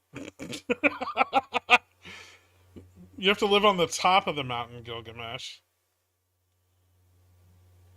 You know what else goes downhill? The sides of mountains.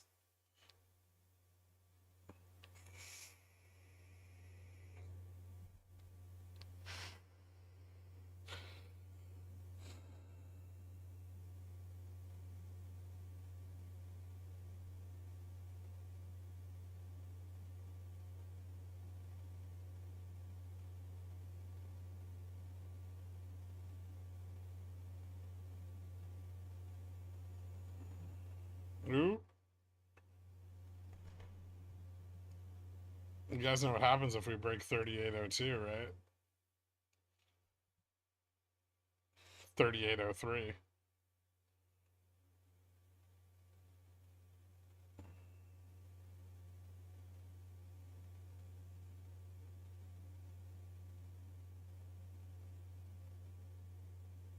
No, 573802, not 3800.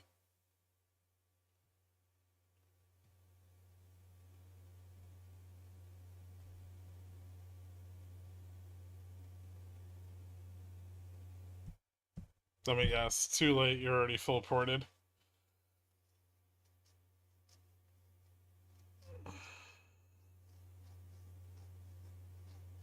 All I want to do is buy Caterpillar for $164 again.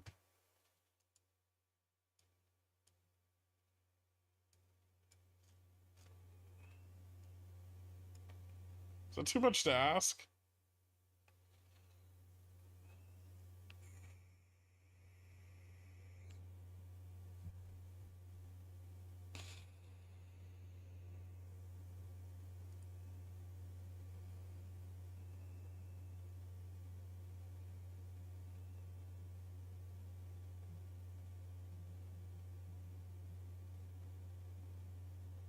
So you want that recessicy? I mean, if you're poor and you don't want there to be a significant and long recession, you're an idiot.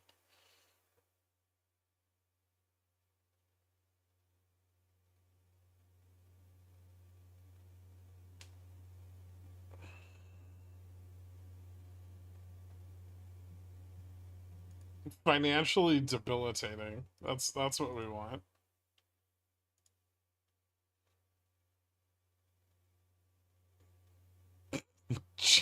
Jesus Christ. Well, at least you got the PT in the right spot.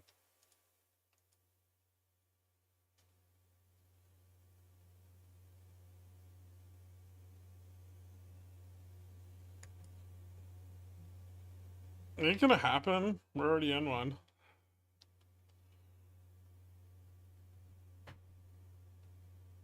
The second the government money printer turns off, everything just dies.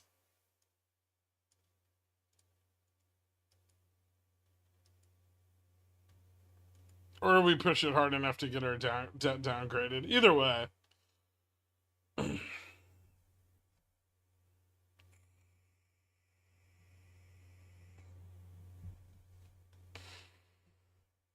You best start believing in recessions, son. You're in one.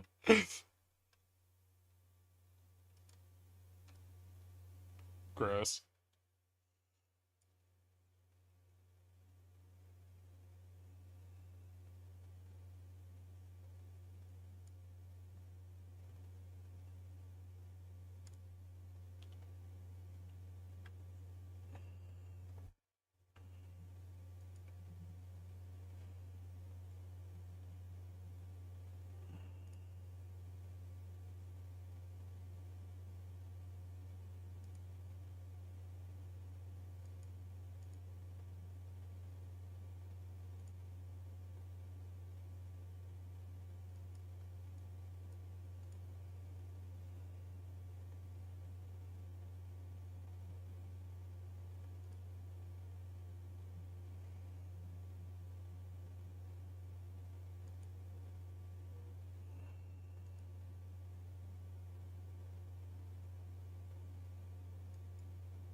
Mm-hmm.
Not falling asleep.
Oh, lame.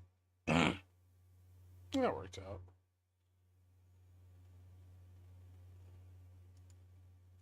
Can I sell my butterfly yet?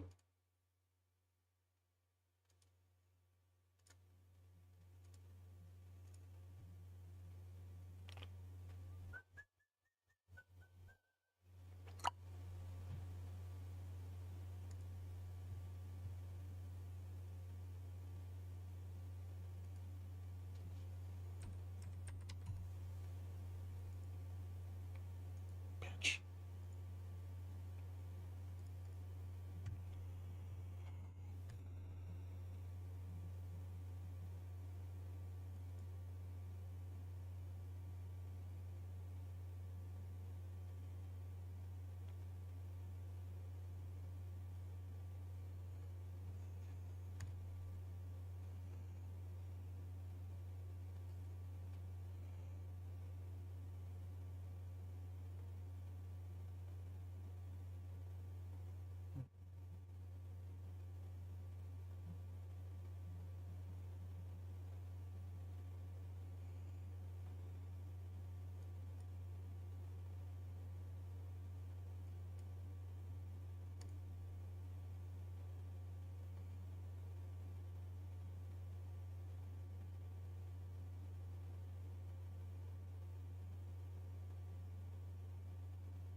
Hmm.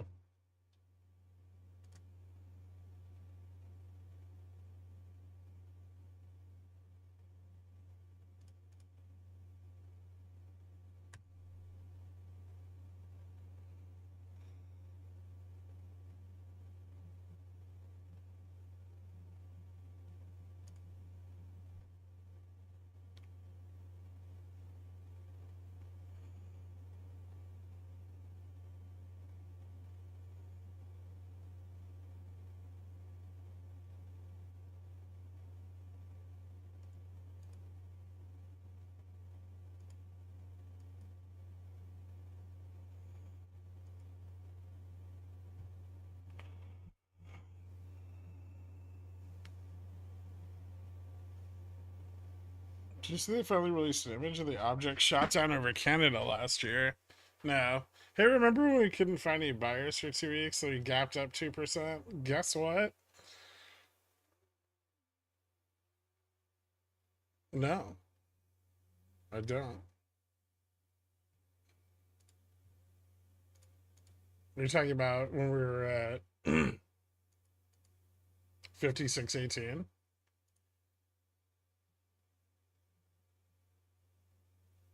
That wasn't quite 2%. It's like 2% to where we are now.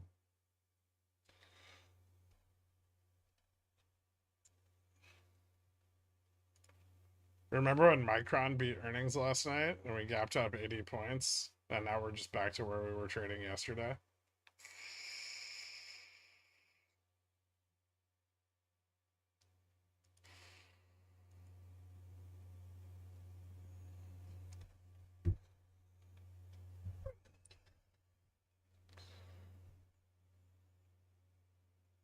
I don't recall that.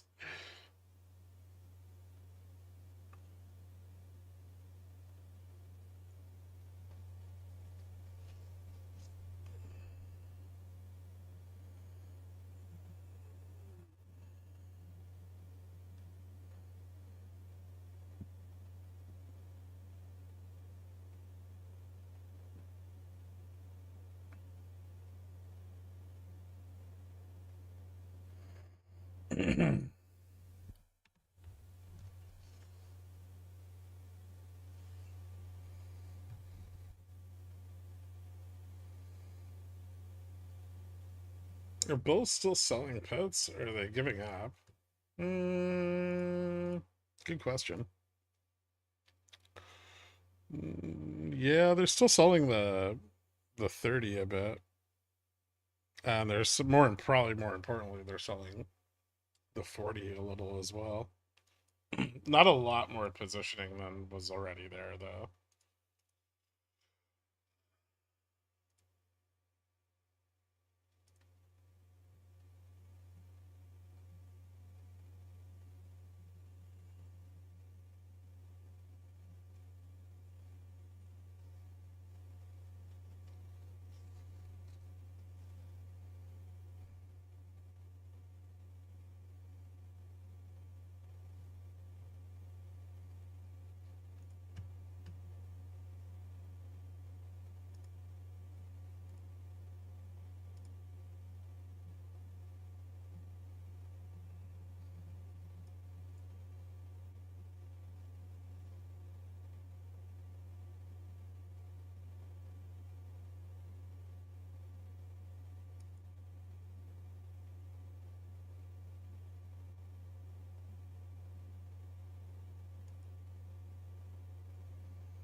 Interesting.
Yeah, the collar roll will be impactful. It's the big boy.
Rolls Monday.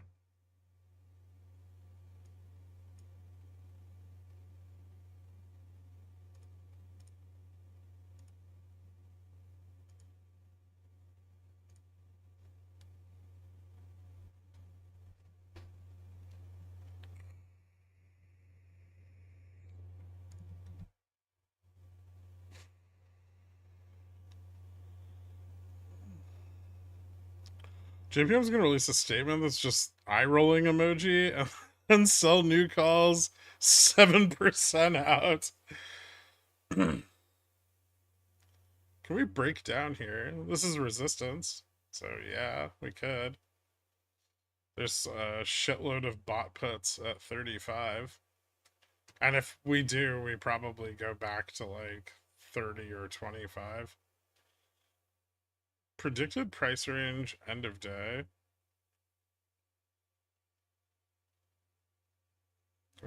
Dixie? Yeah, that's selling off pretty hard. Nope. Yen just went negative on the day. Quick. Everyone sell everything.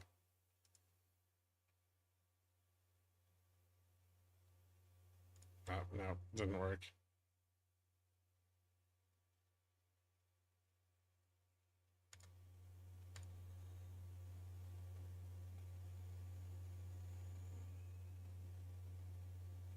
Can we break up? There's like another $5-10 a room to the upside.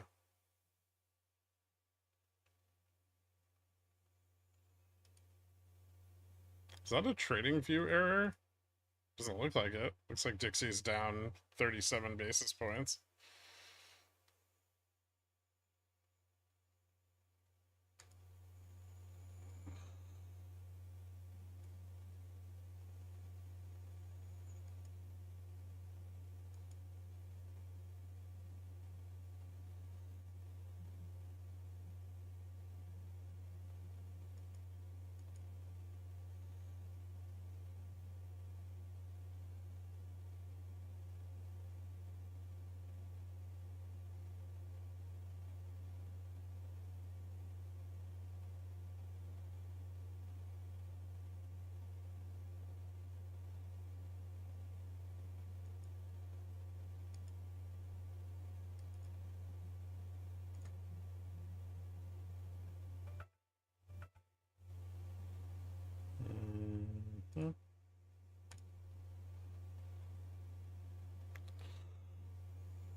Ooh.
Sorry, just so you know, ignore my ooze. They're entirely to do with oil.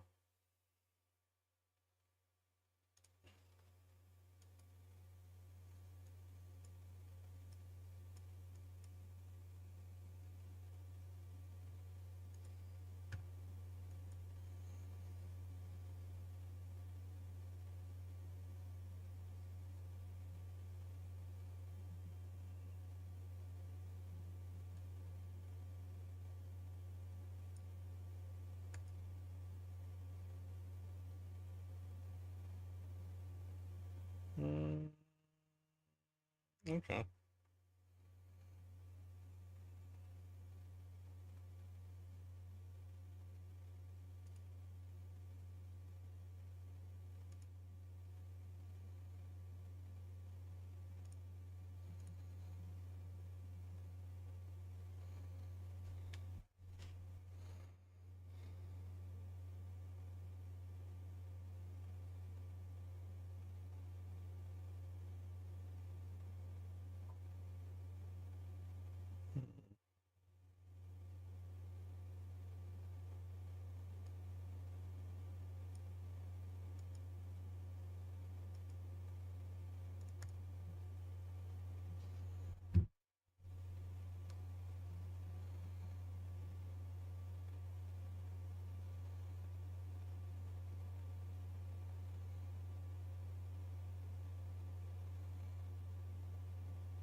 WeBull doesn't have live, Dixie.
$45 would be 40. Well, I feel like if we get 45, we could get 50, but 45 is definitely a point of failure.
There's the test.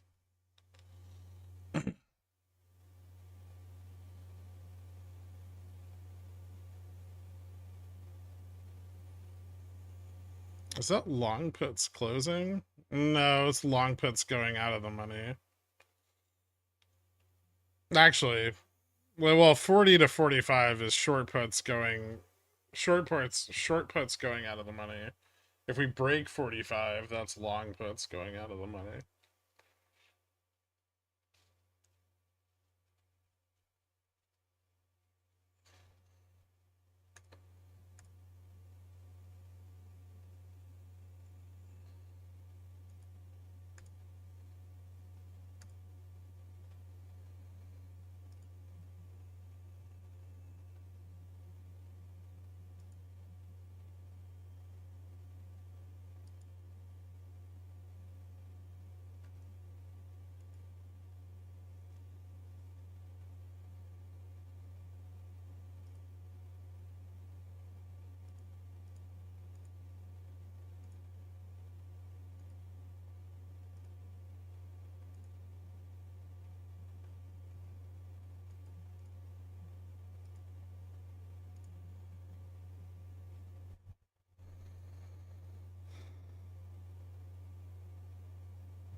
If we reject 45, what's the downside range? Support at 40, long puts at 35.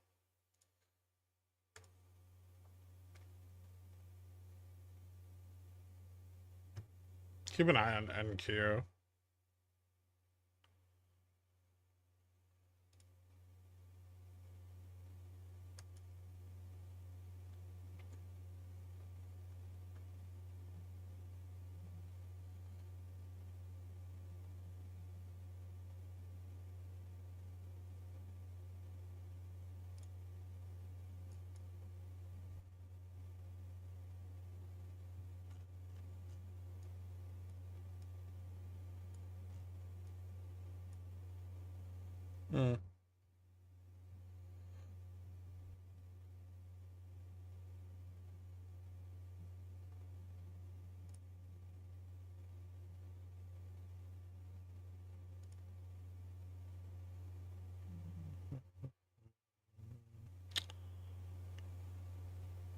Sold call walls at 50.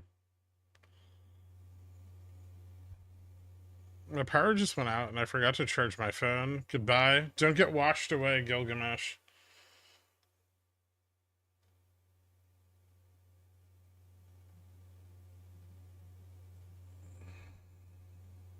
Charge it in your car. Ooh.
You place trades on your broker through USPS.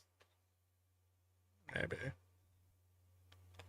So rejected off of the 49. So the 50 test, back to 45. We've got bought puts at 45, sold puts at 40. Bought puts are still more significant. So right back under 40 again. Fill the gap. That was a brief breakout if that's the case.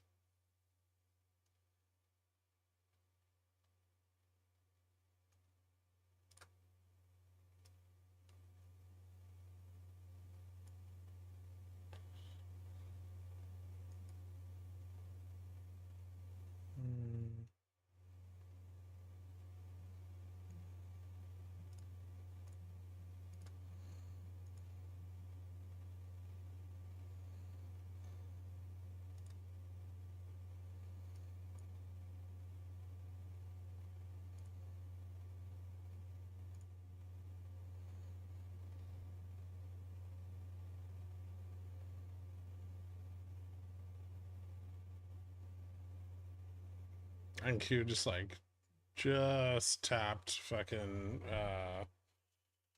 VWAP there.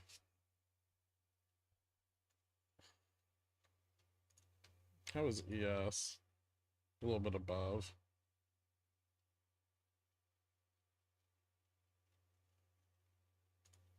So 40's the failure point.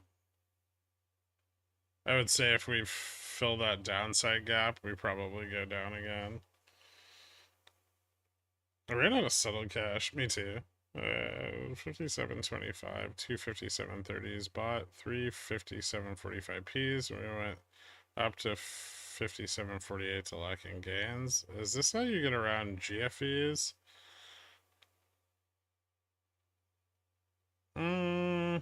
I guess you shouldn't really need to get around GFEs. Just don't overtrade. Options settle on T1, so I don't know what the concern about GFEs would be. Just trade tomorrow. Stop fucking trading unsettled cash.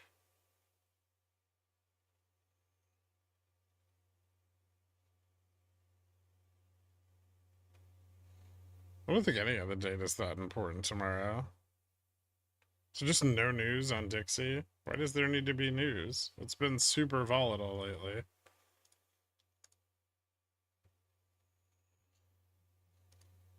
World's reserve currency, acting like a super shit coin. It's always been a shit coin. You just haven't watched it long enough.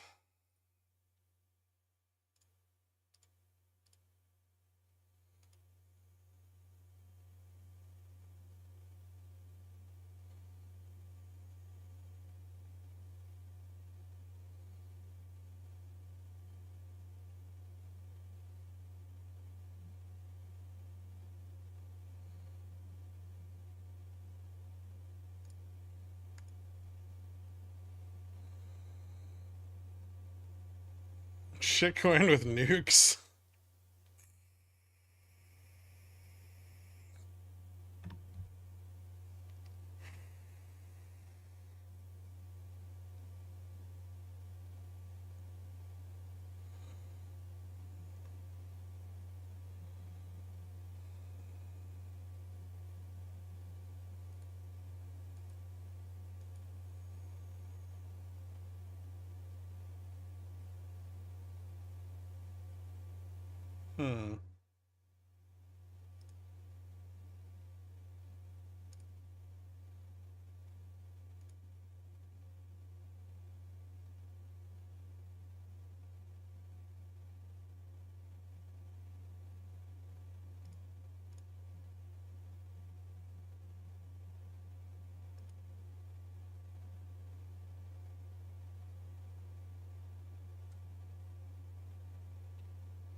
Yeah, today's been fun. You missed all kinds of shit. We dropped like a rock from open. We got a little bit of a bounce. We've had a couple bounces off of the low. It's been a fun day.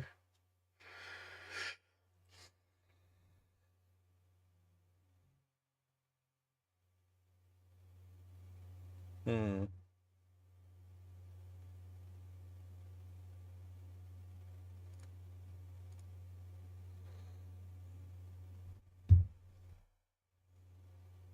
It's been so fun. Bluth has overtraded his account.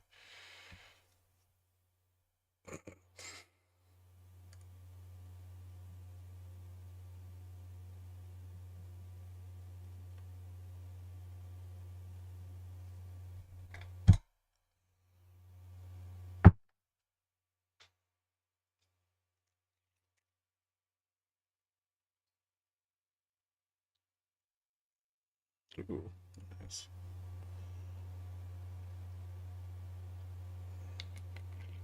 But I still have an account. That's the important thing. True.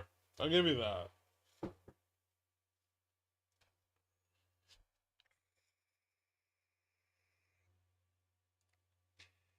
Repositioning here.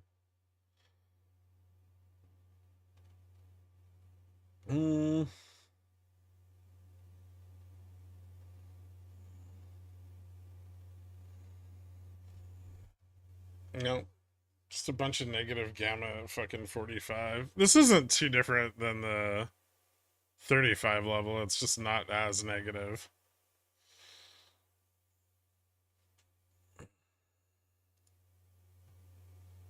Ooh.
How do we do today?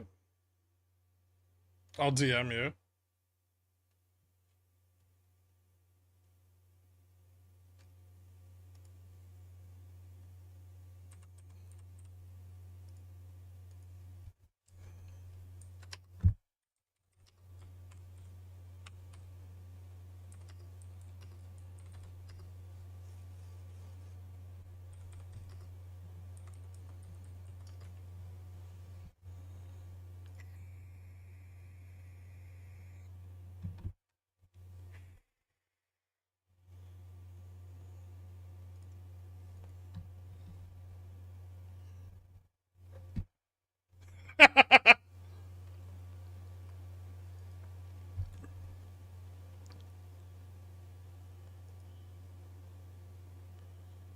Hmm.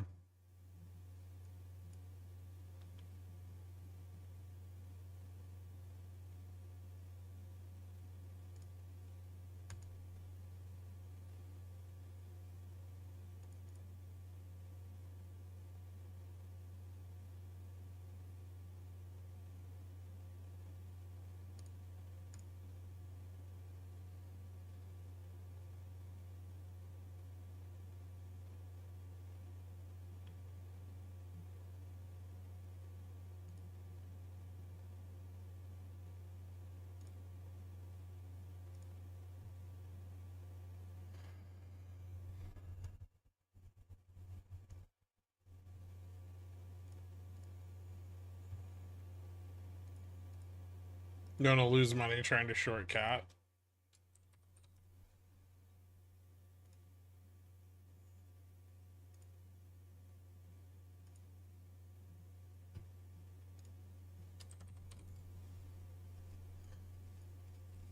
Rejected off of Gamma Max, which is at 383.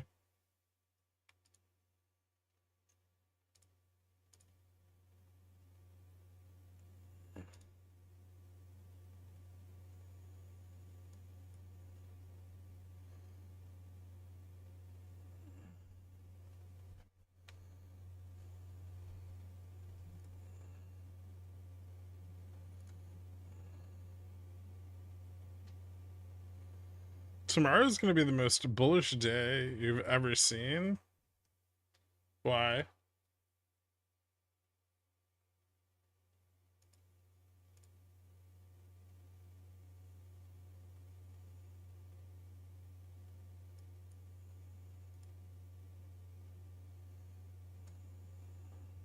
Because it's Friday? Fridays aren't bullish. We've been over this.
Ew.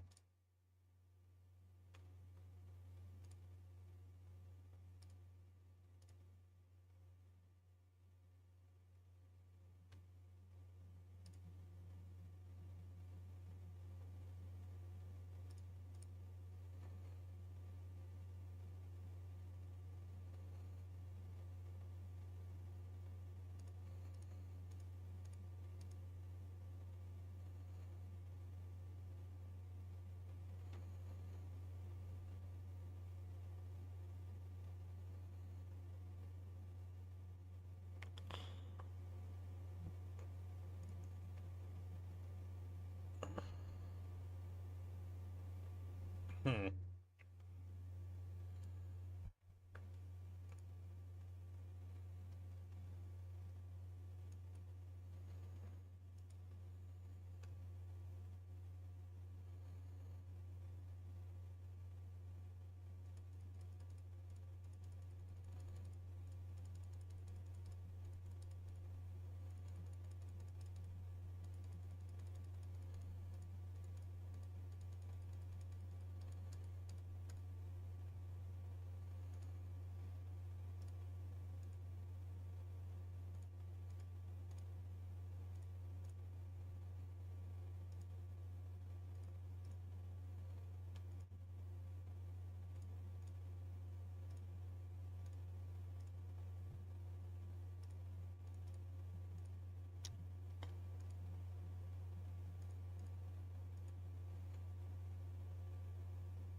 Iron Condor song, please. I don't have an iron. Ooh.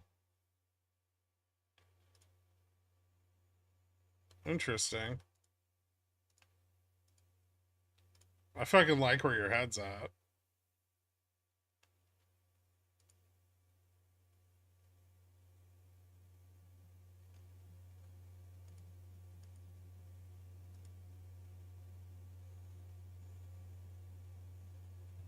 What happened to Dixie? It got slaughtered.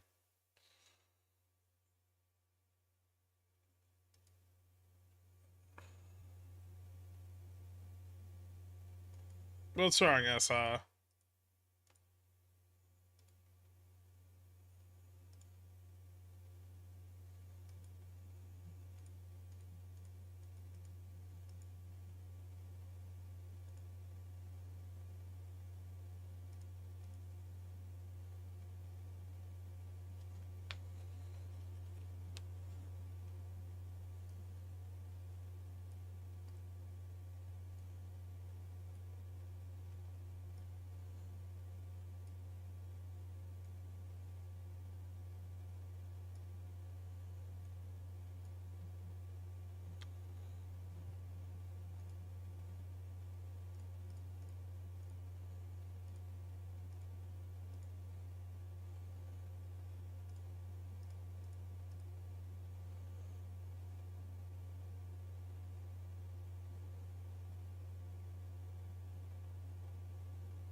Are you writing it?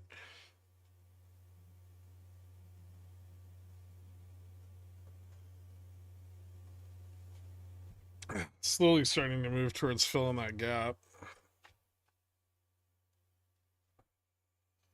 If the Dixie chart on TV isn't correct, what's wrong with it?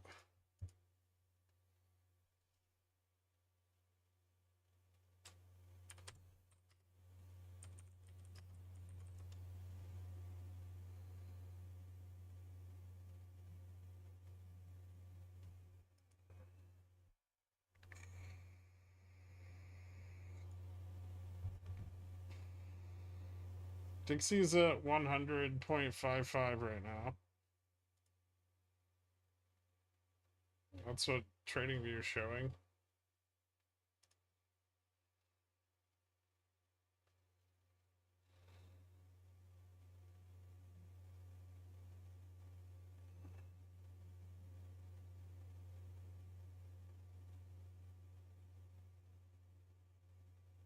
Let me check DMs. Yeah, what do you got?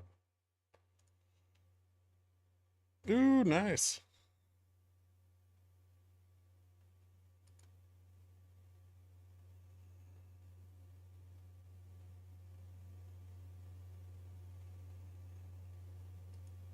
You back in it. That's what I'm talking about.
It didn't just happen.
It did just happen?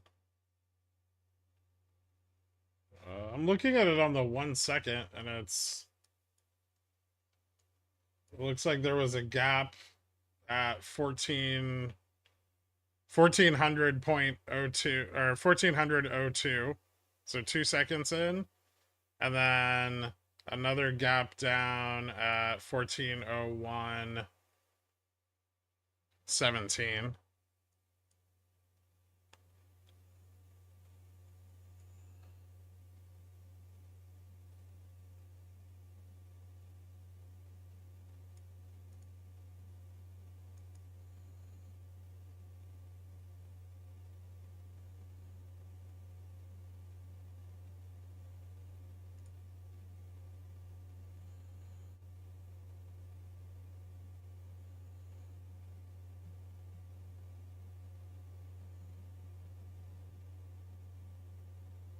The yuan?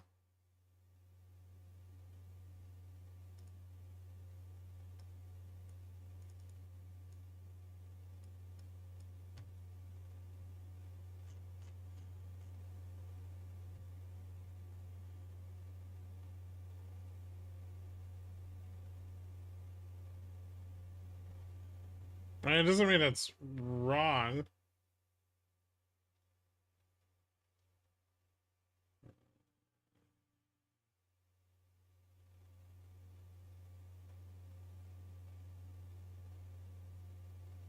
Did Australia have a rate decision or something? Charm's kind of supportive above 40.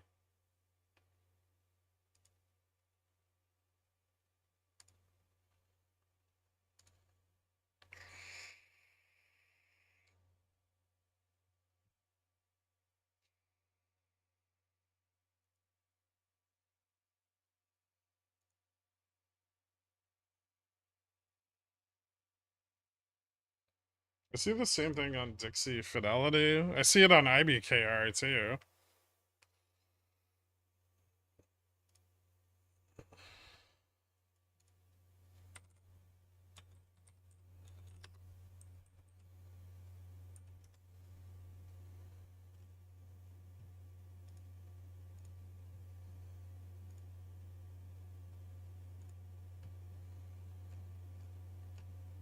Yeah. I mean, even dollar index futures fucking have left like a fat gap at like 100.415.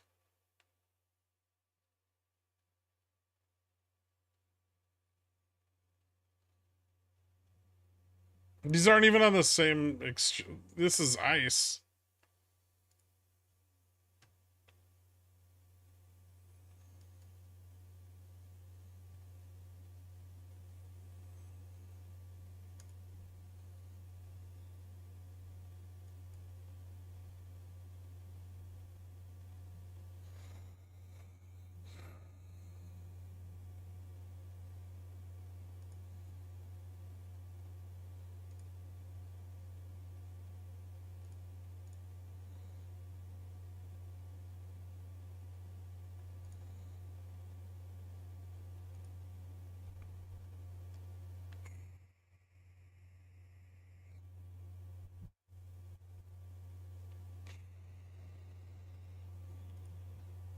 I mean, I'm showing it to you.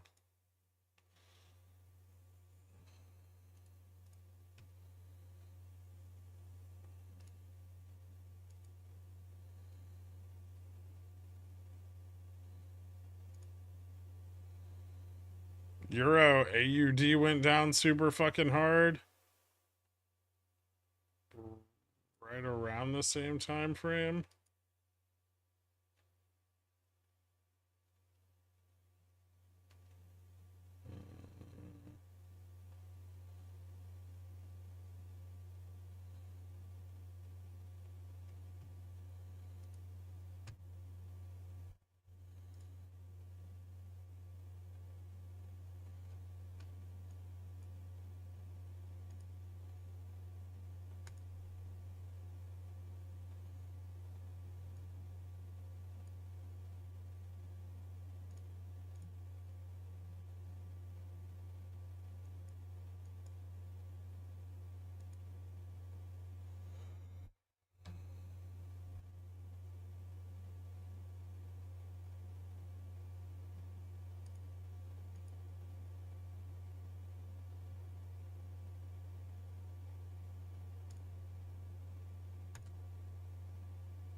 Are you guys investigating the drop in dollar?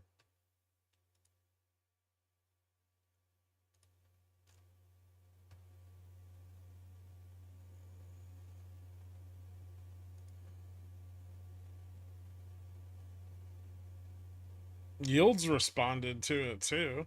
So it was...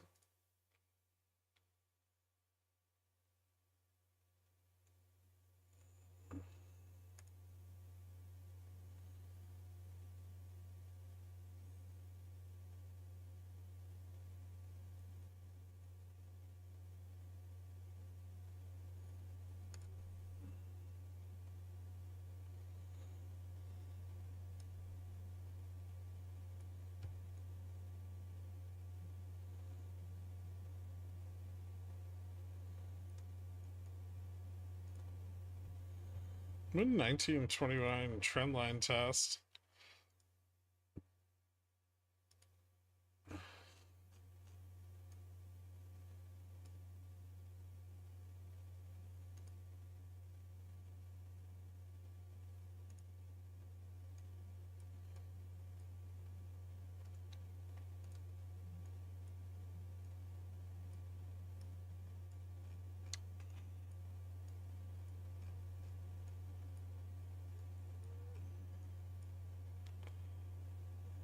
We're not too far away right now.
Did everyone pack up and leave? Is the market actually asleep? There's just support. Let's see, the 1921-29 trend test is currently about 5% away from spot to the upside. 5.5.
Hmm.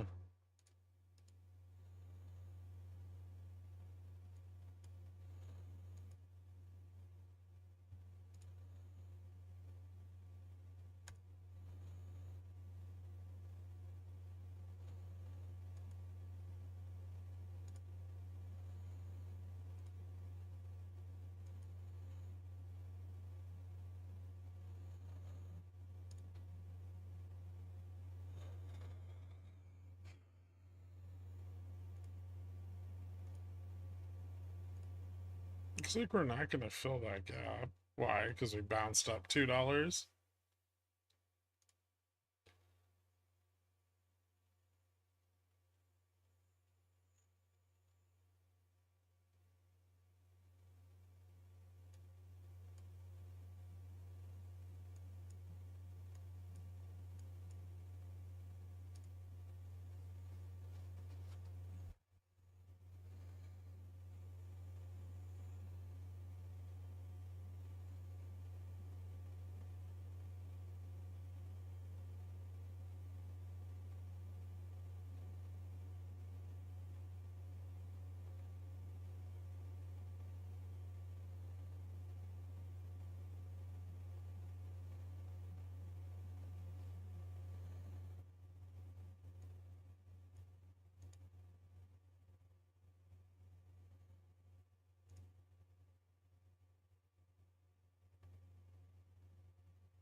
Mm.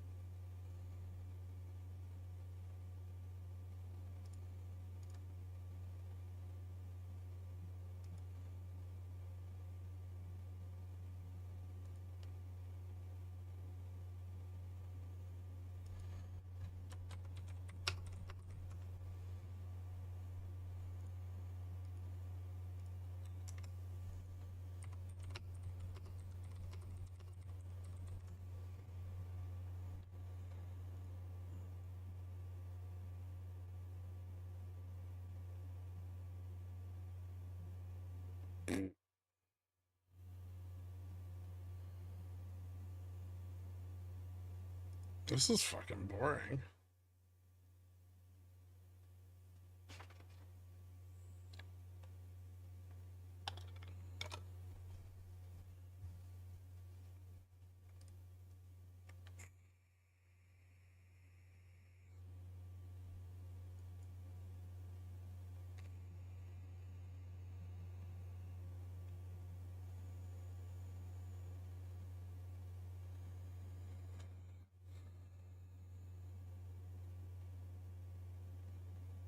Does Warren step in eventually?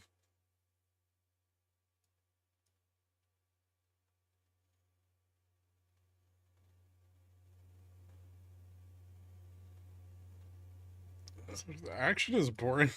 Under leveraged. No one's ever said that.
Any home remedies for headaches? Painkillers? Have you tried those?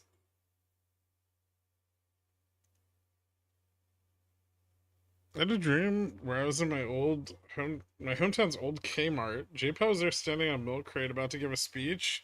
Advised me to invest in the 10-year 1.8% bonds because they would skyrocket. It's so specific.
Who wants home remedies? I.e. things that don't work. Oh. Would staring more intensely at the charts glowing on my monitor help a headache? Probably not. There's only one way to find out, though.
We're getting pretty flat into the end of the day. It'd be weird for us to stay right here. It's not impossible, but it would be a bit odd.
Dixie new low and SPX breaks up. That's simple. Or is positioning saying slow bleed under 40? We have to get under 40.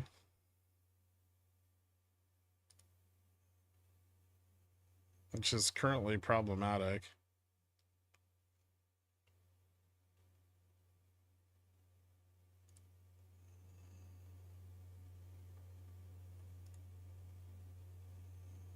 I'll tell you when crash. 3? It's already 307. I kind of want to buy a put.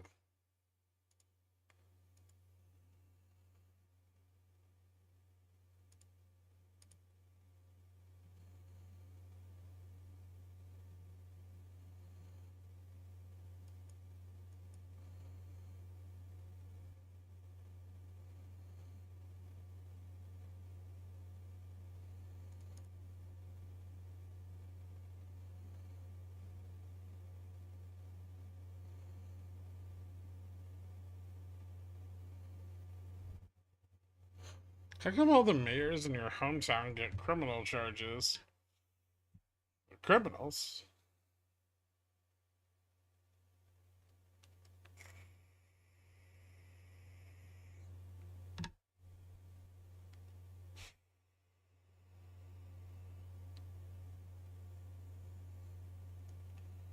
Mobs?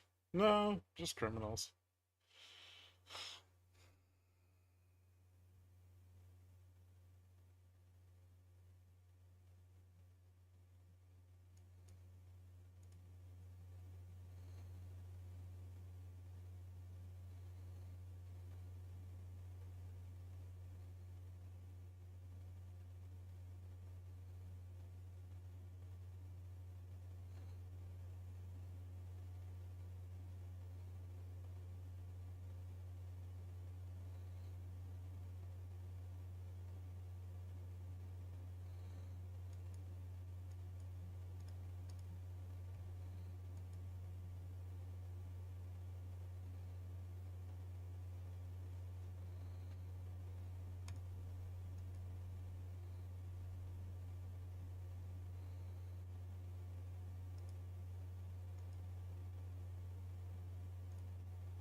Hmm.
Stupid. Fucking awful joke. All I know is I just figured out that you've been doing the show from your bidet for the last 2 years. Busted. I saw water squirt up. But yeah, bidet trading. The winner's got it.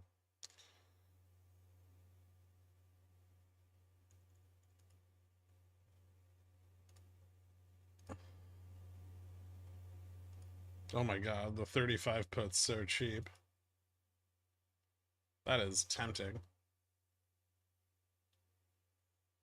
That's the wrong account.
It's gonna be what, the 10th rejection in a week on what?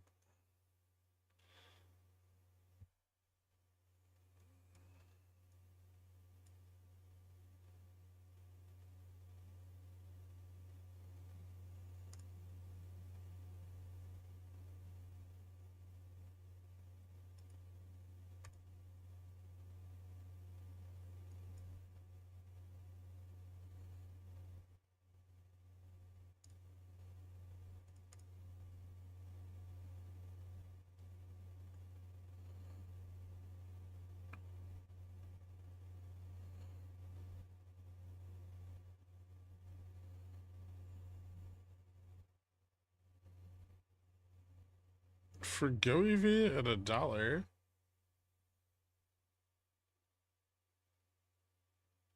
Do you think it wasn't going to be like a big support?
I wonder if we could squeeze the upside.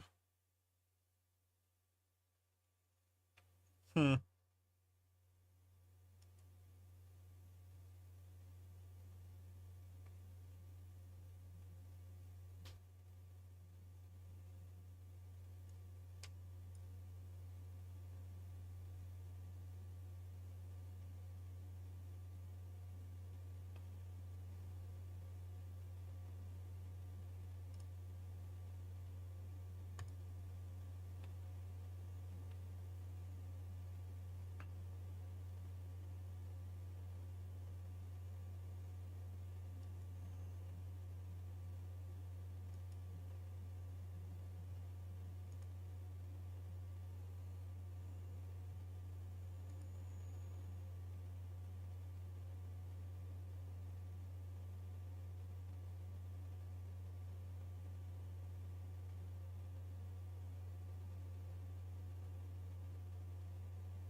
Hmm.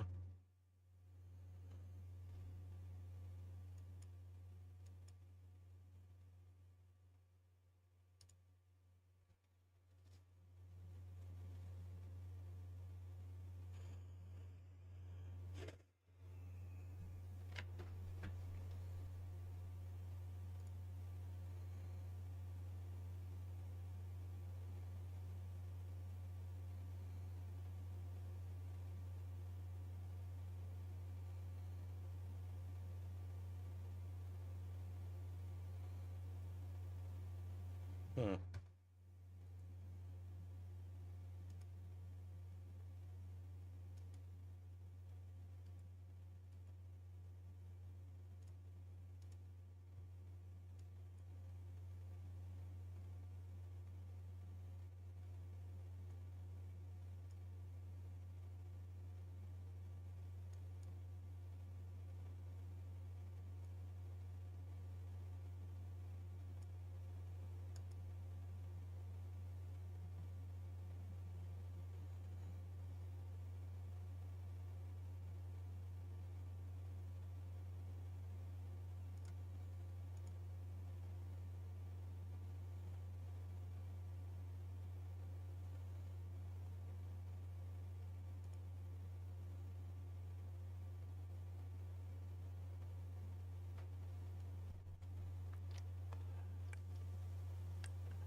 Microsoft doesn't want you to get that play.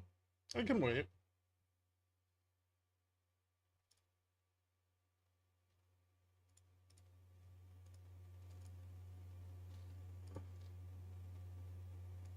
It failed the 35 test today. I might actually short that 30 now.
How low do you expect oil to get before playing the upside?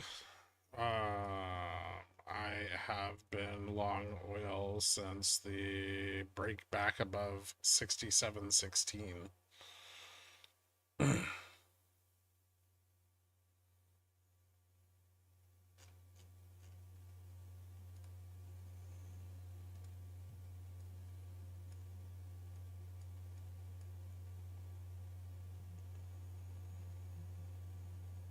But kind of tough.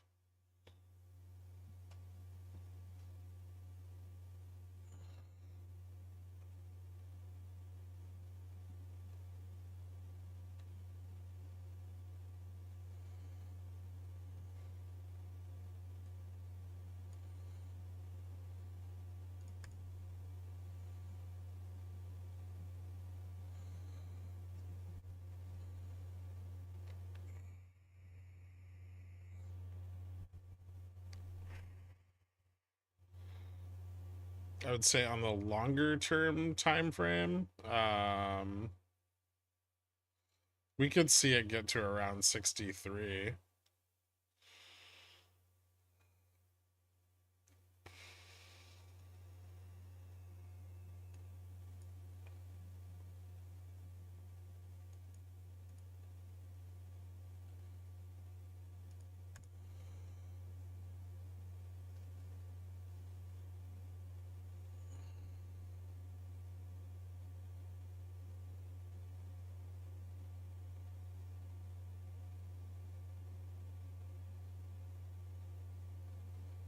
Are peace talks still a thing? No idea.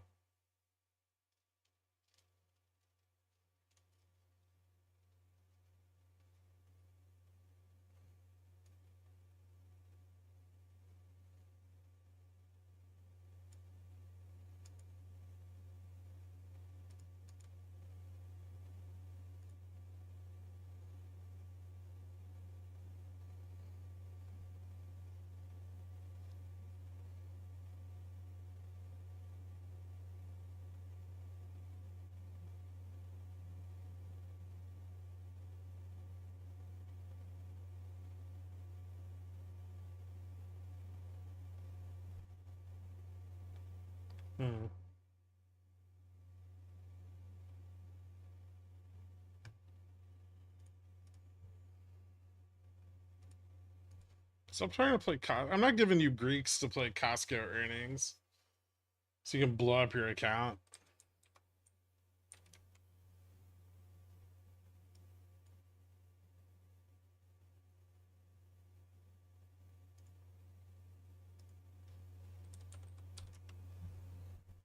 Actually, yeah, I don't care. Gamma max is 980. Delta neutral is 842. Gamma neutral is 891.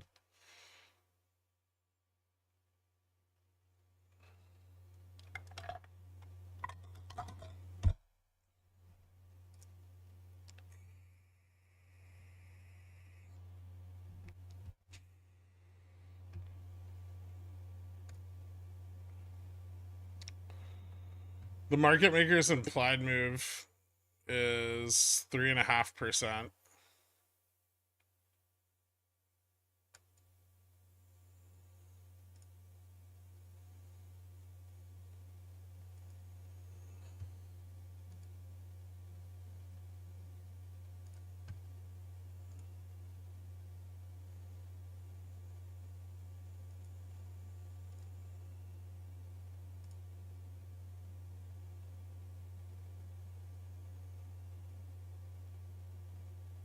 All right.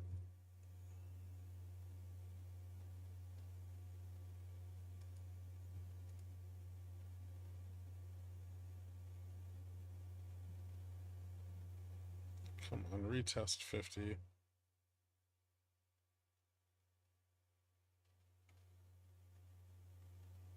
Ooh, how much is the...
I feel like it's almost time to short BKNG again. Maybe.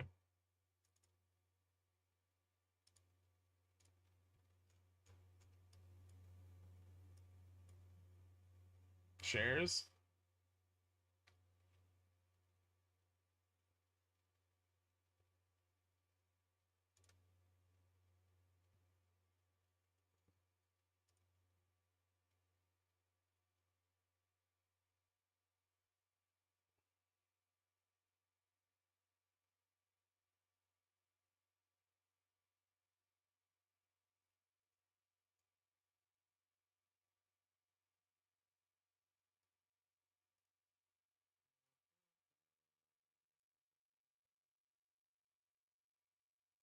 Correlation looks kind of shitty. 6 months covering.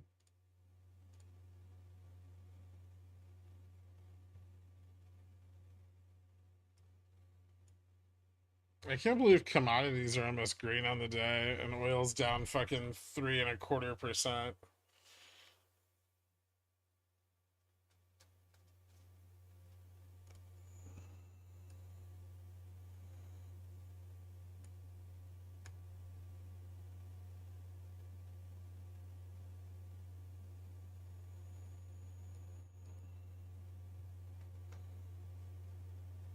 Ow. Fuck.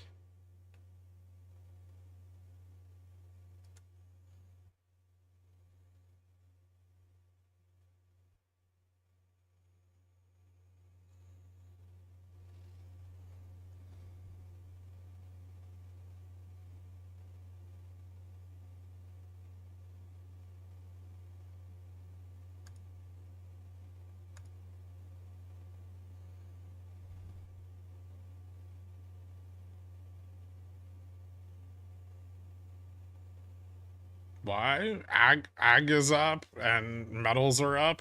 We have fucking copper's up like 300 points.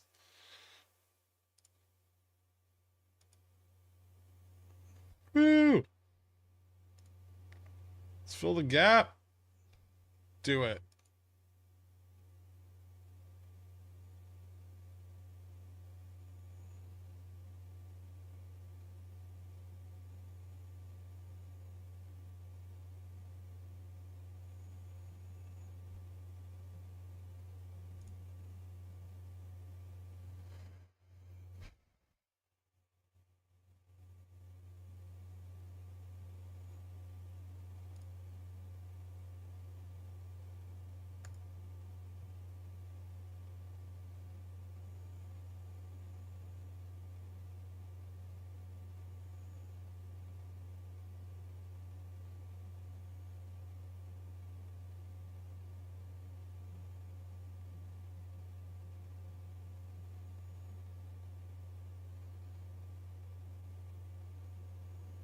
The gap's at 41.21.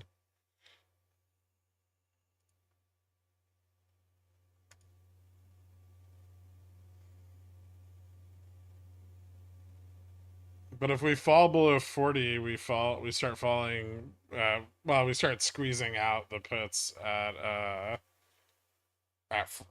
the sold puts at 40, and then we can hit the bought puts at 35, which would be dope.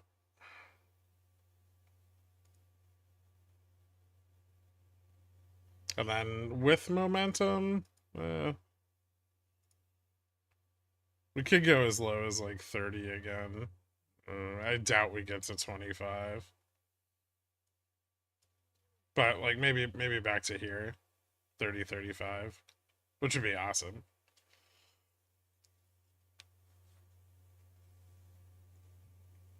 Gonna need NQ to sell off a bit though.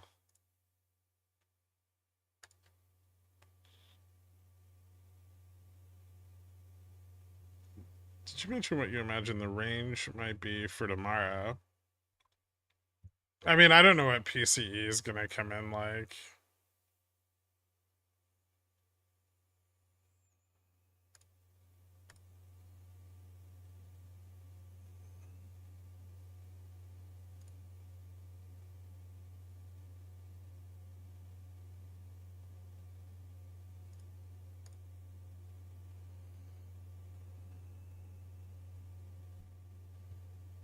I don't think it's going to be very impressive. That's the gap fill, by the way.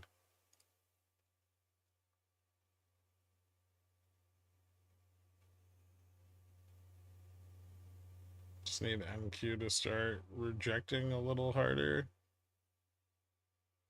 Or at all.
Oh, getting pinned here would suck.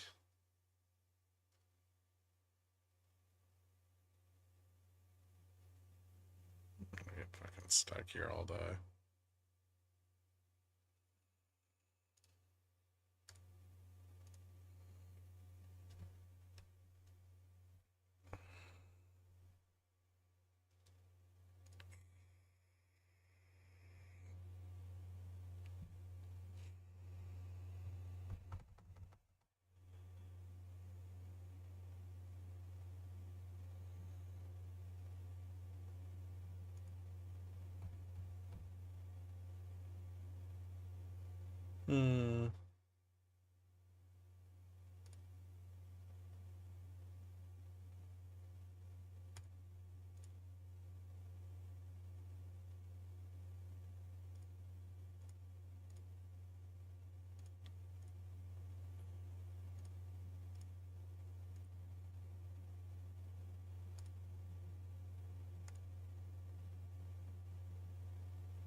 And Q still has a little room to the upside.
How low do you think DVN could go?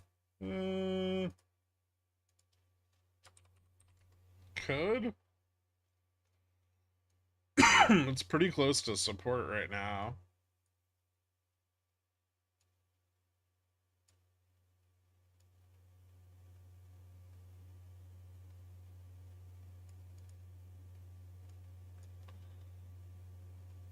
Actually, it's right at support right now.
NQ's not exactly saving the day here.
GME's still under 2250.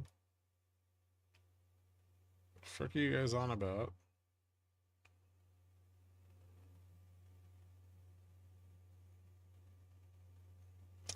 I'm not a huge fan of calls on DVN. You could try. Usually the spreads are fucked.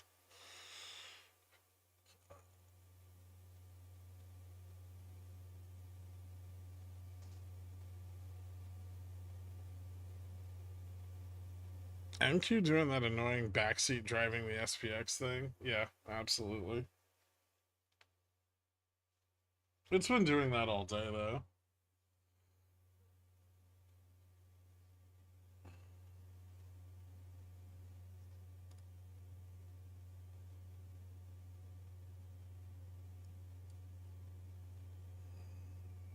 Correction. GME is at 22%, or 22, like 22.37.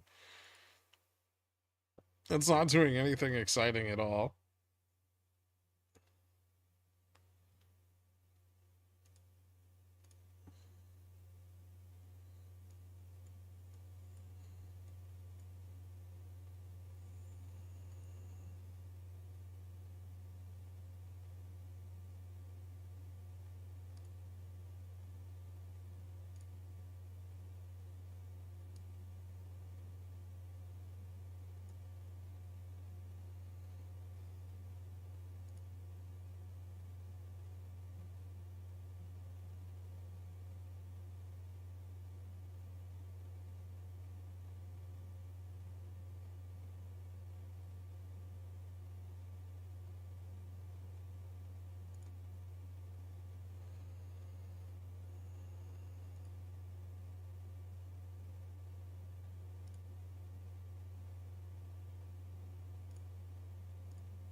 Gorp, we ripping off this collar tomorrow or what?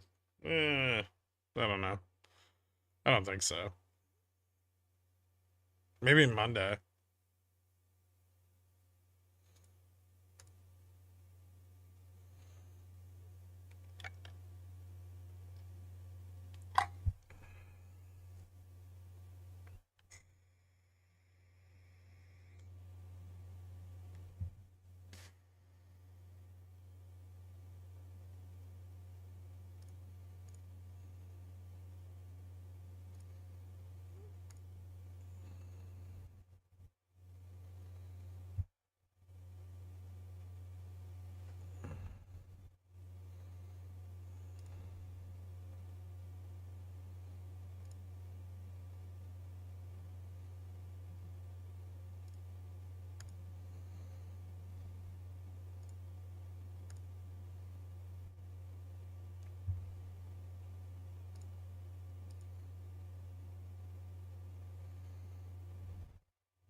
My butterfly would love a 35 close.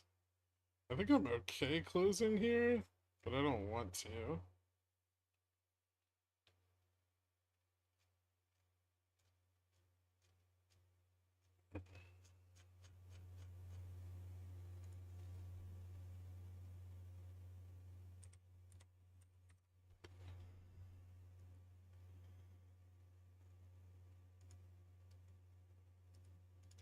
can't see my own fucking message history? God damn it.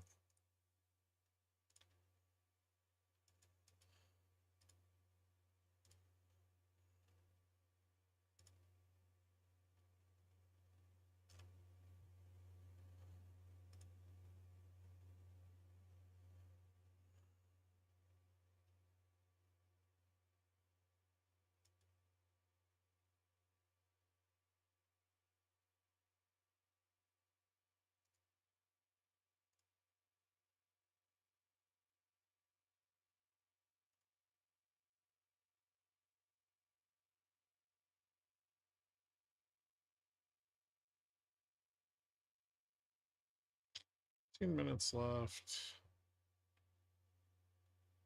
Still support at 40.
Hmm.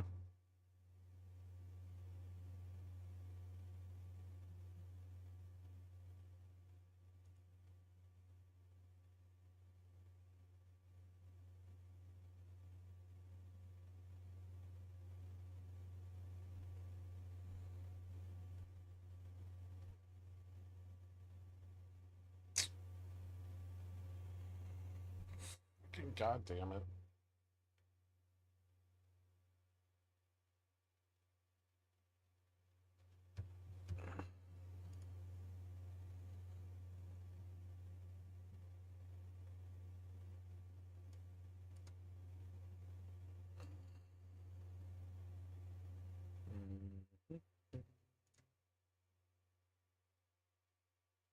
Hmm.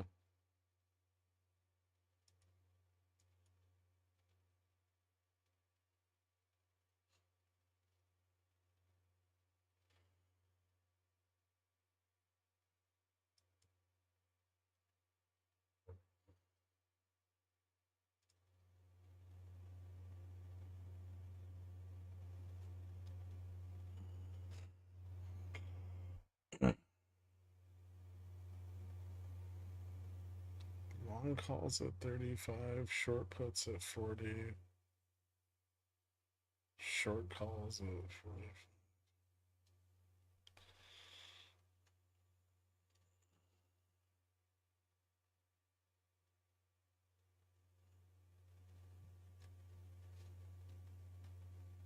Jesus Christ, Gamma falls off so hard at 40.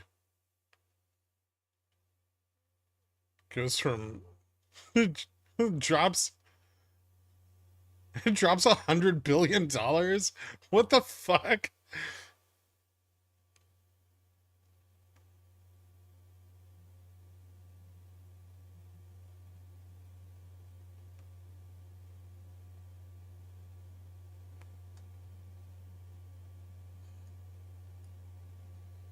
It seems like a good reason to stay away from 40. Ooh.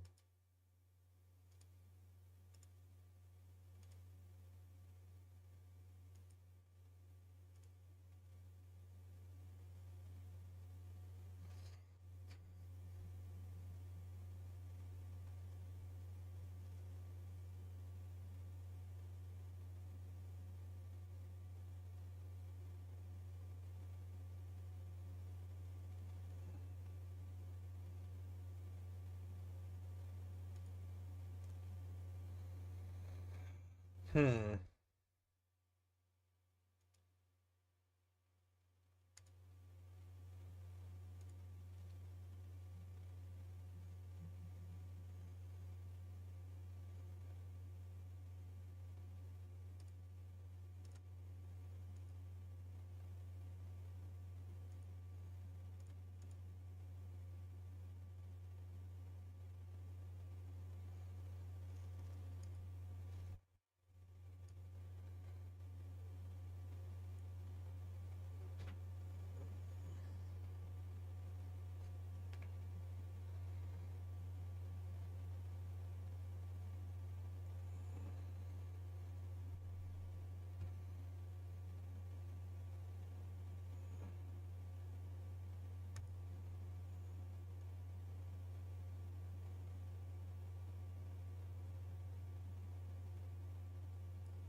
If we dip below 40, we're tanking? Yeah, it looks like it.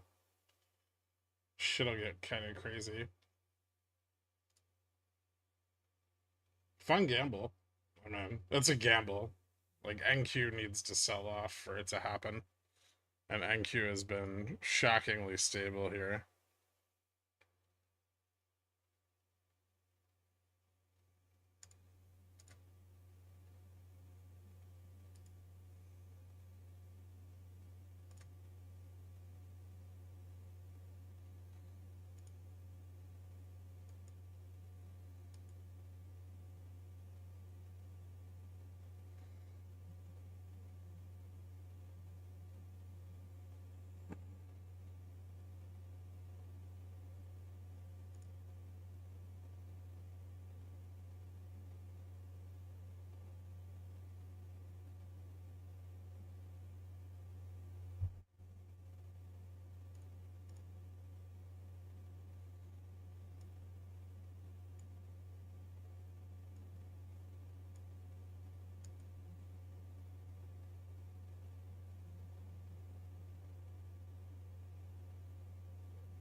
Ah, bounced. Wham.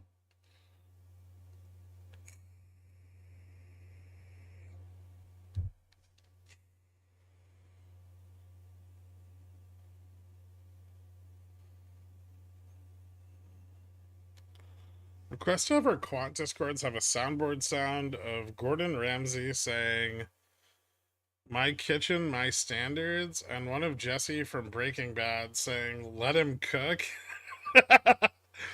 Motion passed.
They're really trying for 50 again, huh?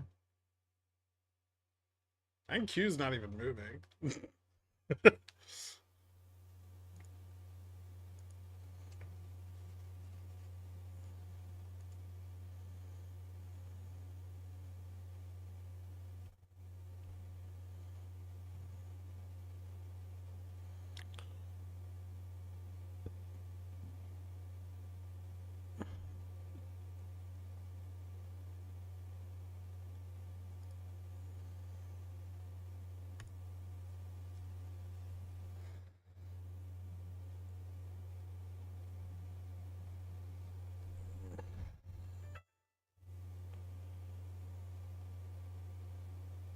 Close at 42.50. Above 45. I don't think it'll sell off that hard.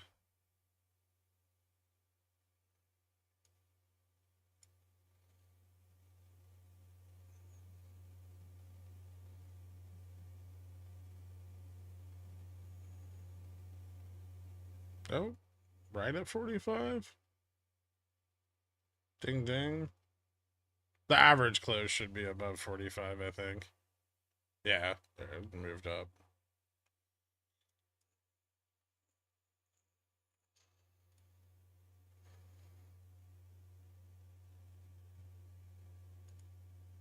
$45.40. 39.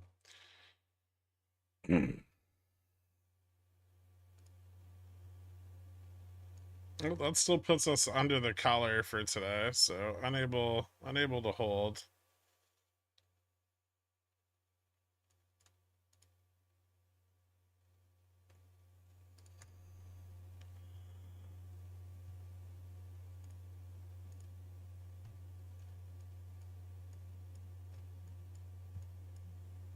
We tested the 2 standard deviation VWAP to the upside, gamma max, failed. Pulled back, filled most of the downside gap, if not all of it. We did fill all of it, I think, right? From our low? Yeah. Filled all of the downside gap. Bounced back, retested 50, but failed to cross it into the end of the day. We still have one more day this week. I don't know why that's there. Just measure it. Yeah, we did. So we still have one more day this week. I would say if we fail to gain 50 in the early part of the day off the PCE data, we're probably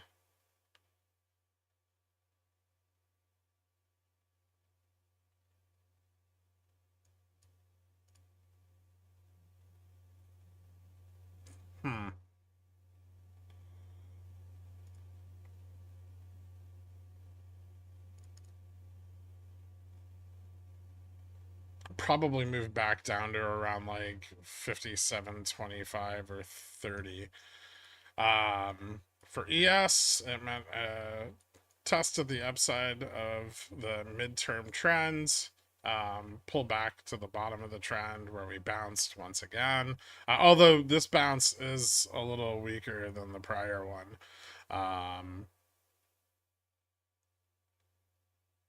There might be a small chance that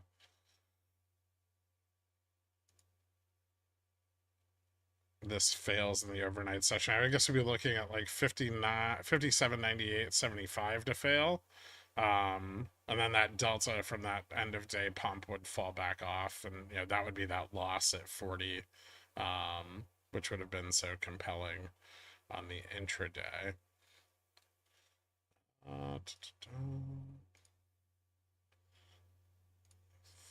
Think here.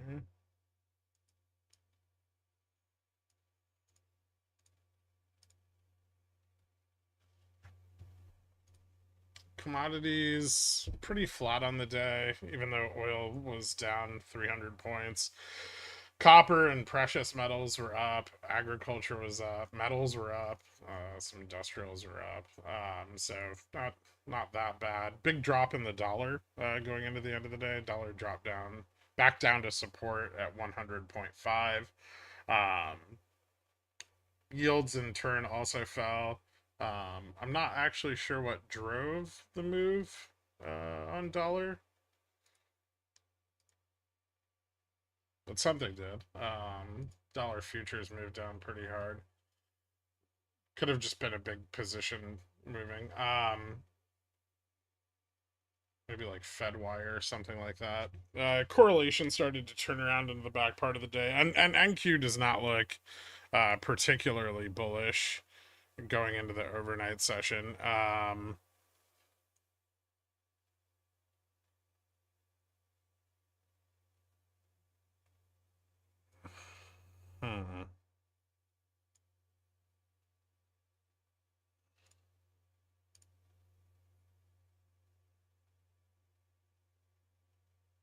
Okay. Carry trade kind of flat on the day. 6-month turned up a little bit. 3-month got leveraged down. The yield curve is reinverting a little, and forward yield on vol is at negative 15.72%.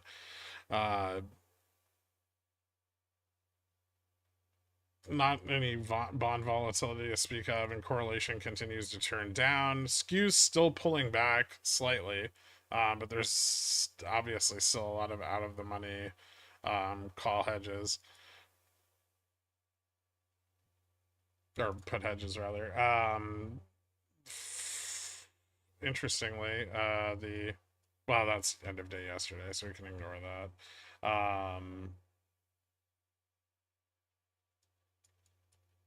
Correlation on VIX kind of moving up a little bit. I guess VIX did kind of end the day. Cash VIX ended the day up today, so that's kind of interesting.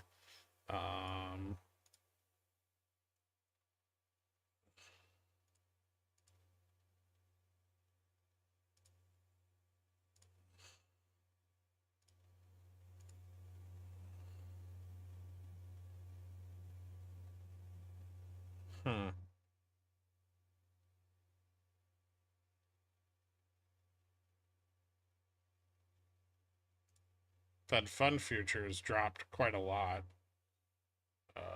after this morning's data, down to 0.75.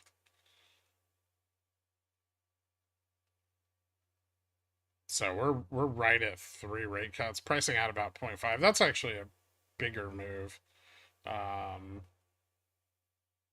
a little bit more bullish. That came in with the slightly positive GDP and employment figures, so it makes sense that the Fed fund futures would pull back a little bit on that.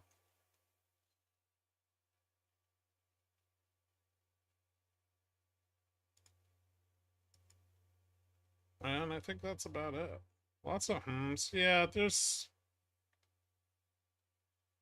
some interesting stuff.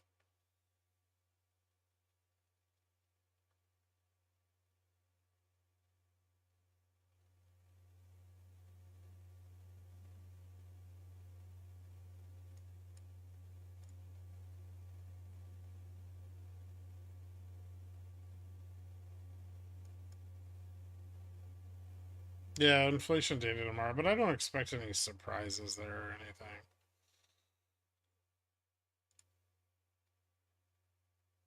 Anyway, that's it. I will see you guys bright and early tomorrow. Have a good night, everyone. Later.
Kinney's Mayonnaise is a proud sponsor of Pickle Financial, so when you get a hankering for some creamy, delicious mayo after a long night of snorting, sweating, and pacing, grab some Kinney's.